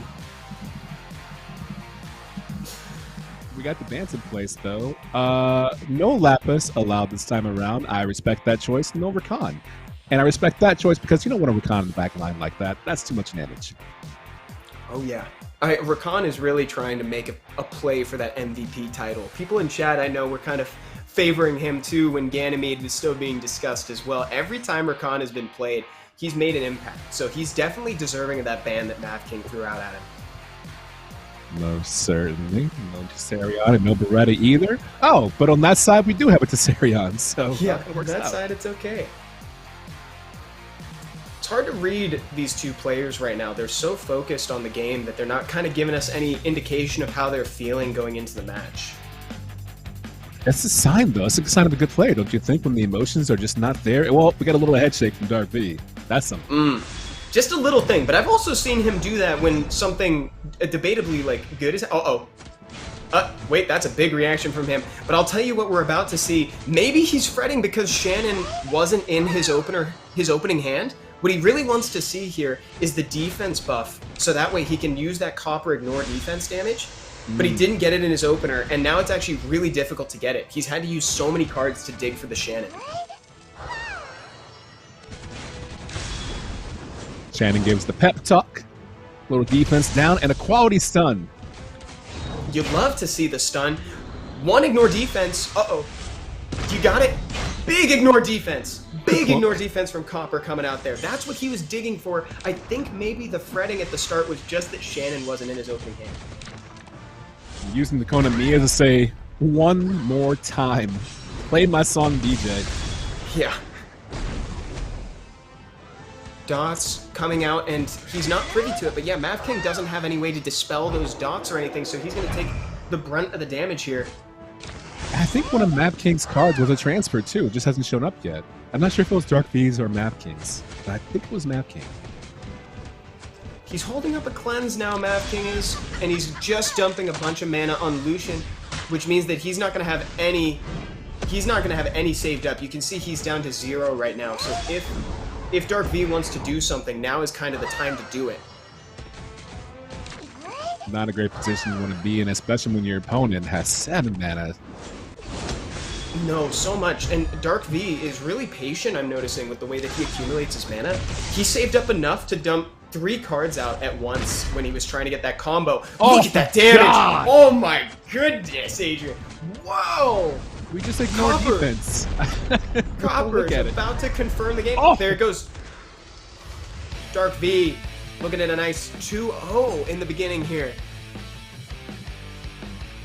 Set himself up for a win, but in a different way this time. Bringing out the Tessarion. Yeah, we saw Tessarion just lock down that final hit to secure him win number 2. That copper combo definitely got DarkV the win, but like it was so interesting to see him dig for it. That huge reaction at the start when you don't open with Shannon, you're realizing how much value is in that card. It gives you the attack buff, the defense buff, and of course, Copper wants to take that defense and use it against the opponent. Have we seen much Copper throughout this tournament? If we have, he's been a bit of a sleeper, maybe not getting too much play, but I'm trying to remember if we've seen him in many lineups. Yeah, I think only once before, but he definitely didn't have a showing like that. Yeah. Let's see how these players pivot in this next game. I don't know, maybe what Adrian's been saying, this is going to be difficult for Mavking to come back up, especially in a best of 7. Well, now is where I really start to wonder what Mavking's deck's going to look like. What position do you take? You're down 2-0. We've already seen how hard it is to climb back from the deficit in this game. You have a bit more breathing room this time around because it is the finals, but you cannot fall down 3-0. You just can't. So whatever you're going to do, you had to do it now. Yeah, definitely not. It puts you in a really tough spot, both in terms of numbers and also mentally. Like being down that 3-0, it gets you kind of desperate. Maybe you're willing to take some bigger risks, and sometimes they don't pay off. Something I'm noticing in this draft right now, too, is I can't help but notice that Rakan and Lapis are back there, and Rakan has had a really strong showing every time he's made it into a game. Very true. And see on the ban side, no Tessarion allowed, and no Beretta allowed on one side. And then over there, no more Shannon. People just really don't want to have speech class. Man, she is so good, and if you happen to have her skill stone that also can increase mana costs on attack, like it can be pretty oppressive there. And let's not forget too that like Shannon and Prylia, they go really well together. Shannon puts out the attack buff, Prylia capitalizes on it, puts out AoE defense break, and she deals decent damage. Here we go, guys. We're going into the 3rd round of this set, DarkV versus Mavking. Love the Hooray spell pick as well. Opportunity to brand, and there it is right away. Oh, opening with the brand, baiting out the cleanse so that way you can kind of do some more work with it later. Like writing your name in your suitcase. That's a lot of blue. That is so much. He's got a lot to go through right now, that DarkV. He needs to make something happen here. Trying to set up some form of damage, trying to maybe get some more mana. He's not happy with the cards in his hand. You can kind of tell he's playing the low costers. He's trying to cycle through. Decides, okay, I'll get a little bit of damage into my Lapis. Quality choice right there. Just kind of whittled down away. I respect it. It's been a long time since I've seen that much blue on one side, to be honest, consistently. Yeah, we've been used to seeing like maybe just 2 buffs on the side here. This is pretty great. He's standing there and he values Frostvelg more than the average player here. I think we've seen Frostvelg used more than any other card so far. Okay, brand in place, attack up. Now's where you put some heat on, right? Oh, and yeah. more defense down too. This could be huge. Classic Thrain. Classic Thrain. Multiple stuns, taking a unit out, doing what Thrain wants to do in that final slot. You hate to see it if you're going up against it. Just in time to get removed from the brand. Smart play. You'd love to see it, guys. The shield is here, but unfortunately, shields can be shredded by branding. This is great. I love seeing Frostvelg get this much play, especially now. That was kind of a sleeper pick too. We haven't seen him used a lot, and I can tell that you're kind of a fan of him, Adrian. Oh, I love seeing him in action, right? Because it's the kind of player where once the attack hits, you're not really worried about it. Maybe you cleanse the brand later on, but if you forget about it, that's massive damage. Especially when you have someone adding up attack up and defense down. It's a lot. Yeah, it is. Nice counter there. Very nice counter from the horse, from Eleanor, because it adds the reflect damage, but it may have been a little bit more impactful on a different monster than one that self-heals. Frostvelg systematically just taking out this team. Like, this seems pretty elementary right now for DarkV. He's really just taking his time, playing slow, and making progress. Yeah, not really rushing any attacks. Everything looks pretty crystal clear. Not a high mana count and high mana pool, but no concern when you're this far ahead with your cards. Well, Divine Protection you because we had to at that point, but now that's a card you like to save for later on, especially when you're down to 4. Oh yeah, that is not a card to be used lightly. And remember, we got Thrain back there. We don't count out teams that have Thrain. That's 100% true, yeah. Also, Megan's pretty weak, and I think, was that Megan deceased? I think she might be. Oh yeah, she's gone. Yeah, Thrain's still super scary, dude. I know this is looking intense, but if he can just get enough mana to play it. Oh, he's sitting at 3. No! This is... Oh no, Mavking's solo option is gone. DarkV sitting with a 3-0 against Mavking in this best of 7. Remember, it's not over. Wow.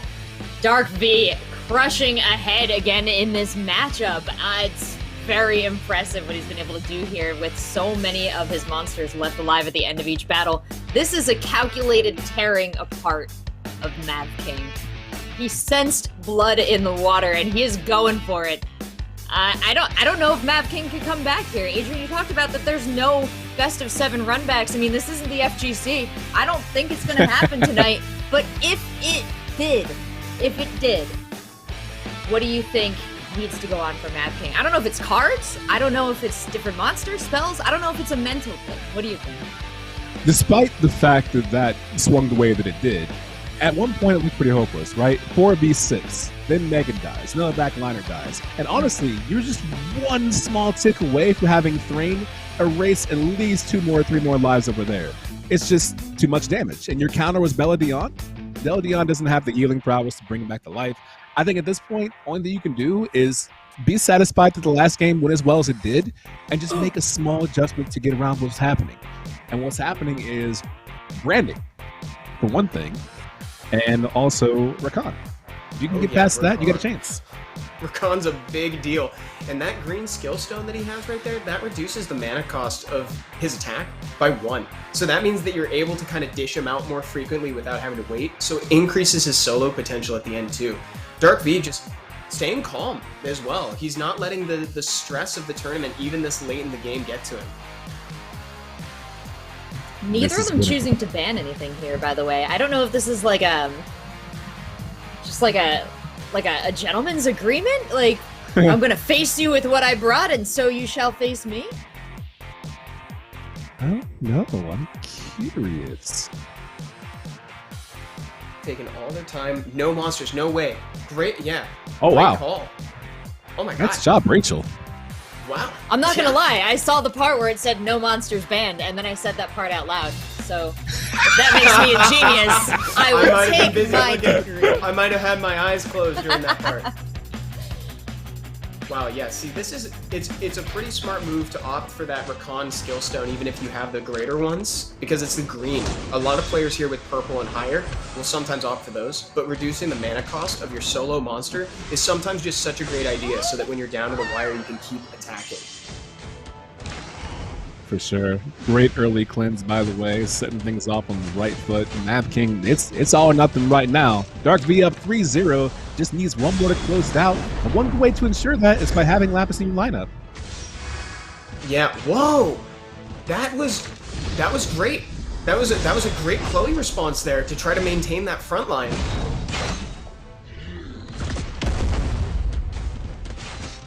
I like the Artaniel choice, by the way. Oh yeah, me too. And there were a couple interesting timings that happened there. It was really good timing for DarkV because the invincibility on Mavking had just worn off. So that means he was able to get full damage in. It was really properly timed. I don't know if that was fully intentional or not, but it worked out in his favor. Big shields coming out from Mavking, looking safe and secure. Yeah, Eleanor's doing a lot of work right now, and for a while there were almost no buffs on Mavking's side, and now it's looking like blue skies all around. Yeah, and we got just a nice fight between a bird and a panda in the front. Mavking encroaching, making moves toward DarkV's backline. Shannon still talking that talk. Artaniel says talking canceled. Talking has been shut down. Oh, great stun. Rather kill. Yeah, Mavking capitalizing on that super well. Lapis almost single-handedly wiping out. Oh my god! The brand of Doomsday. Oh my god! The team wipe from DarkV. Establishing dominance mid-game. This is a huge turn. You got to play that right then. Excellent call. The only option.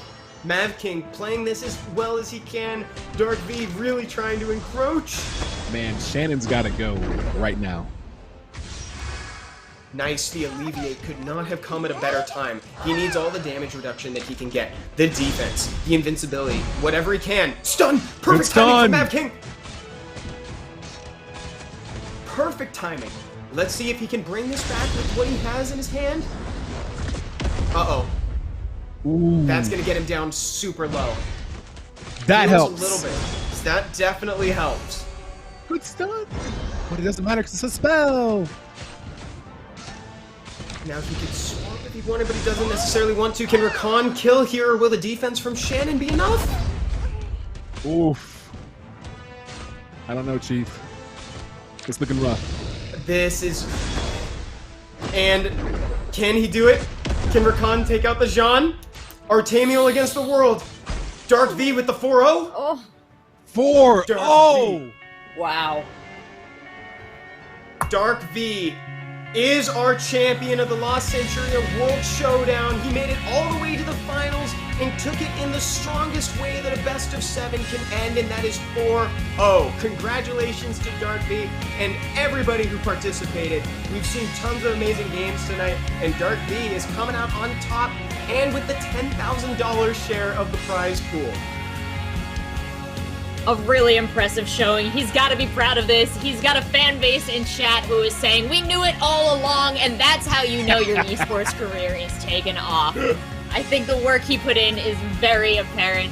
I think it played out on his face in that last match there. You saw the exhale of relief as he was down to his last 4 monsters, and now smiling as he looks into the camera, $10,000 richer. Great showing. Really smart team compositions. Excellent plays. He overcame everything and made it to the end of the bracket. That was pretty great. I really liked watching those, Adrian. He just... I just looking at his face right now, I would be so overcome with emotion, but there's almost this wry smile kind of creeping up and disappears, as if I did it, kind of expected it. But I think when you have that kind of belief in yourself, maybe you're not surprised when you go all the way. It was a dominant showing in finals, and when you have that kind of display, of course you're confident. Very proud of him. Great job. Yeah, I would be happy. I wouldn't be able to help smiling. Is it okay if I do a very light USA? USA. Very nice job, DarkV. From California. From California. So he's kind of like our USA representative. That's great. Bay Area stand up. Yeah, Bay Area. Awesome. Yeah, coming up next, we're going to hear a little bit from DarkV about how he feels in this situation, because this is kind of a first time. He's making history right now. This is something people are going to remember. This is the first time we've had a Lost Centuria World Showdown, and like we've been talking about, the game's only been out for 100 days, so that must feel pretty amazing, right, Rachel? Yeah, I've been really proud to stand at the beginning of a lot of esports as they kind of take their first step out into the world, and what an incredible debut for Lost Centuria, for some of its top players. In only the first 100 days, we saw incredible strategies, well thought out plays, a ton of variety across monster choices, formations, decks. There is so much to explore in this really rich environment, and personally, I can't wait for more tournaments. Adrian, I know you learned a lot from watching the plays. I certainly did, but that's what esports is all about. It's all about growth, maturation, and adaptation. And we saw it in full display right now. The game is still in its infancy. We're still learning new comps. And everything we saw, at first, we thought maybe Ganymede was the MVP, but I didn't see Ganymede leave a mark in the finals at all. Ganymede was nowhere to be found. It was just pure control, and it just goes to show you that if you know your deck, you know how to play the game, and just take it slowly and react the right ways, you can be a champion. But one of the hardest parts about being a champion is that you enjoy the moment, it feels good, you soak it in, pop the champagne, but now you got to maintain the crown. Now you've got to stay champion because you have a target on your back and everyone says, you're the best? Okay, I want you. We're talking like somebody who knows what it's like to be champion. To be continued in our YouTube series. Is that foreshadowing? It could be. New prophecies coming out here. And yeah, you're right. It's looking like Rakan is making a pretty good case. I think I might believe it. I think Rakan actually might have ended up as my favorite monster from the night. That was pretty great. I've got to say, I think that there was no standard deck, no standard monster that you had to have that really speaks to the future of competitive Lost Centuria. There was no deck that every single person brought. Very impressive.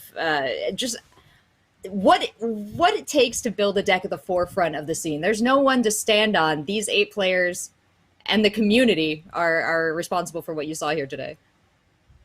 Absolutely. And shout outs to these players being put into this environment and playing the way that they did. Like I said before, some of the matches was like clean sweeps, but if you go back and watch them, they're really, really, really close matches, and they're playing extremely well, and it can be easily underappreciated. So make sure you get a chance. If it's in matches you didn't see and you just came in late, go back and watch the VODs, not only for the entertainment, but to fix your own deck, because you never know what could change in the future. Maybe we add bans to ranked match in the future, and you can learn a lot from what just happened today. Yeah, and bans really shake up everything that's happening when they're presenting their decks. When you ban out those 2 monsters and they have the opportunity to bring anything that they want, like, and it goes back to what Rachel was talking about the diversity of monsters that we saw today. Like, we didn't necessarily see any one particular monster dominating, or we saw them doing well in different situations, but it was really cool to see how much these guys have to plan, and it's only going to get better in the future. We mentioned earlier, it's like with Lost Centuria, you take your losses and you apply them to your next one. So hopefully you can turn it into a W in the future. I've learned a lot tonight, and I'm interested to see what all these players take away from it too, because you know that future tournaments are going to be even more competitive now. Oh, Evan, you nailed it. Like, that's the other part about being in one of the first tournaments, the first tournament for Lost Centuria, is that you are meeting the players that hopefully stick with the scene. You are learning just the beginning of their stories, and we kind of touched on it throughout the day, but I can't wait to see what Harley does next. I want to know if DarkV maintains his spot at the top of the scene, and I want to know who else is out there that's going to challenge these guys. Is it going to be Okadrian? Does he have fire plays? Is he going to be the best at this game? I'm not a great predictor, but I also say yes to these things. You know what? I believe in your prediction. I believe in me. When I first started playing, I was really bad. And now I'm just sort of kind of almost as bad as I once was. But that comes from improvement, you know? That comes from you just keep playing at the grindstone over and over again. And the one thing that we have versus this right here is that they're playing multiple matches back to back and adapting. When you play in rank mode, you play one person, you lose. It can be easy to just go, you know what? I got to hop back in there and play again right away. But taking time to go back and rewatch your match, or go and watch the replays and gain new strategies. It's always good to pick up new strats so you can climb the ladder and be the best too. Maybe you can challenge for the title. And the other thing that we have that not a lot of other players have is Evan, who has volunteered to coach us all the way to the ladder. Oh, did I sign up for that? Yeah. Is that what I'm doing? Yep. Wow. All right, guys. Well, yes. I'm honored. And it sounds like we may have DarkV coming up here in a second so that we can hear how he feels in a second as well. Yeah, so that's coming up here in a second.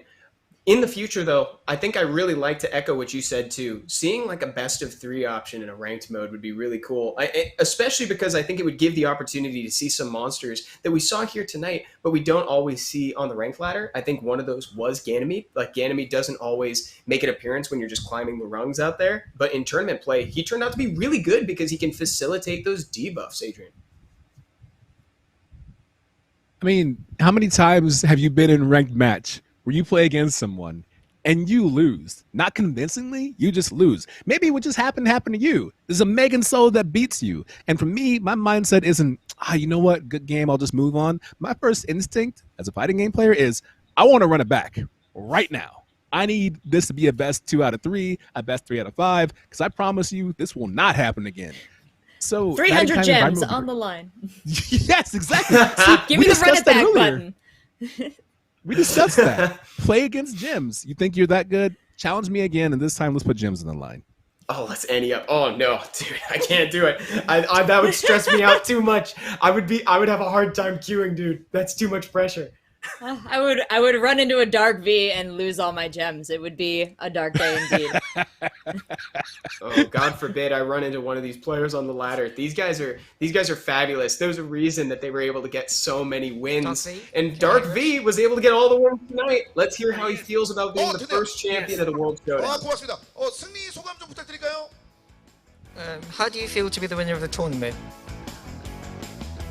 I feel really excited and very tired right now. 정말 기쁘고 정말 피곤합니다. 네, 정말 피곤한 게 느껴집니다. 정말 오늘 고생하셨습니다. 자, 그러면 그 우승 상금을 이제 타기 전인데 어떤 걸 할 예정인지 좀 궁금하거든요. What are you gonna do with your prize money? Any plans? What? Can you repeat? What are you gonna do with your prize money? Any plans? I'm going to put into my saving. 저금할 겁니다. 은행에서 나오셨군요. 대단하십니다. 착실하게 오시네요. 백년전제 월드 쇼다운을 또 함께 하셨는데 끝으로 좀 소감 말씀 좀 부탁드리겠습니다. So finally, how do you feel to be participating in the Lost Centuria World Showdown? At first, I feel very lucky to enter the match, and I'm really happy to play the game and with other players. Just happy and excited. 일단 처음으로 참가하게 된 거에 대해서 정말 행운이라고 생각을 하고 있고, 그리고 다른 선수들과 이렇게 재미있게 플레이할 수 있게 되어서 정말 기쁘다고 생각합니다. 네, 다시 한번 축하의 말씀드리고 저희가 시간 관계상 인터뷰를 지금 길게 못하게 됐는데 다시 한번 축하의 말씀드리고 초대 챔피언으로서의 영광 누리시길 바라겠습니다. 고맙습니다. 땡큐. 고맙습니다. 다음에 봐요. 오케이. That's esports, baby. We're happy to be here. I love it. Great Saturday. That was fabulous. And yeah, DarkV, great answer. That'd be my answer too. Just save it. That's great. That's $10,000 that you worked hard for. Well, there's one question I wish they had asked him, but I guess it remains to be seen. Will he be staying around? Will he continue to dominate this space? DarkV, I hope the answer is yes, and I hope you answer it by showing up at every tournament after this one. Agree, 100%. Defend the title. You proved you are the one. So, just put that savings in stock and then go back and defend the crown and get more savings and more savings until you're Scrooge McDuck. Yeah, because he clearly has a future here if he chooses, because he just dominated the first La Centuria World Showdown. That was a pretty incredible showing from everybody involved. Again, the top 8 players from that world tournament did so well. But DarkV did the best. Excellent work, man. And hey, I gotta say, if we're talking about excellent work done today, Evan, Okadrian, the two of you as casters, not only informed me, educated me, and entertained me, but you warmed my hearts too. I can hear the smiles in your voices, and I want to say thanks for casting those games and for bringing us so much joy.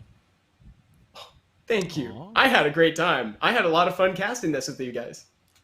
It was a lot of fun. It was every bit as fun as I expected. There were no nerves because you both were so wonderful. You knew your stuff.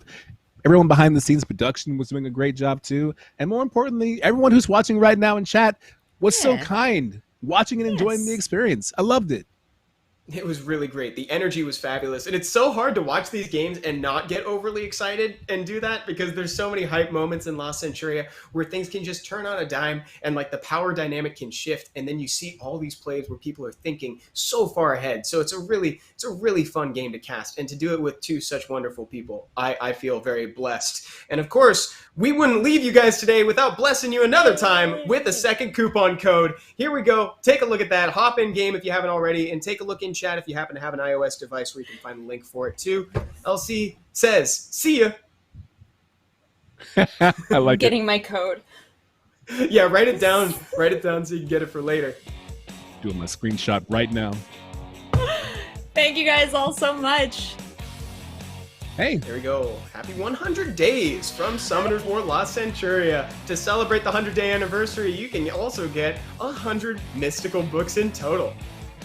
Just keep logging in and pressing that button. Like I said earlier, if you want to get up there and you feel like, I don't like having my Shannon level 5, you might get lucky. And then your Shannon could be level 6, level 7, level 8. And then it's you at the podium saying, I did it.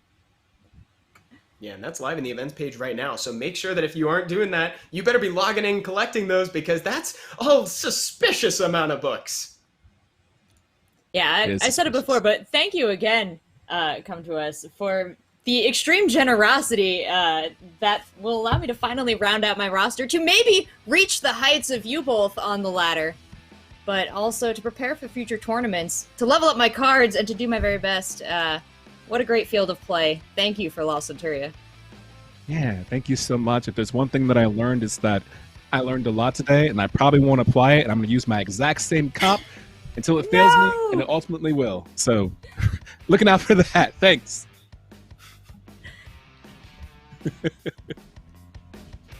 Evan, are you gonna coach us though? Like you are. Oh though. yeah, if Okay. you guys want it, I'm down. Yeah. I would really like to do something like that. Like we were saying, it's like it's time to apply everything, but it has been a pleasure making history with everyone here during the Lost Centuria World Showdown. Thank you all so much for watching, and have a good night.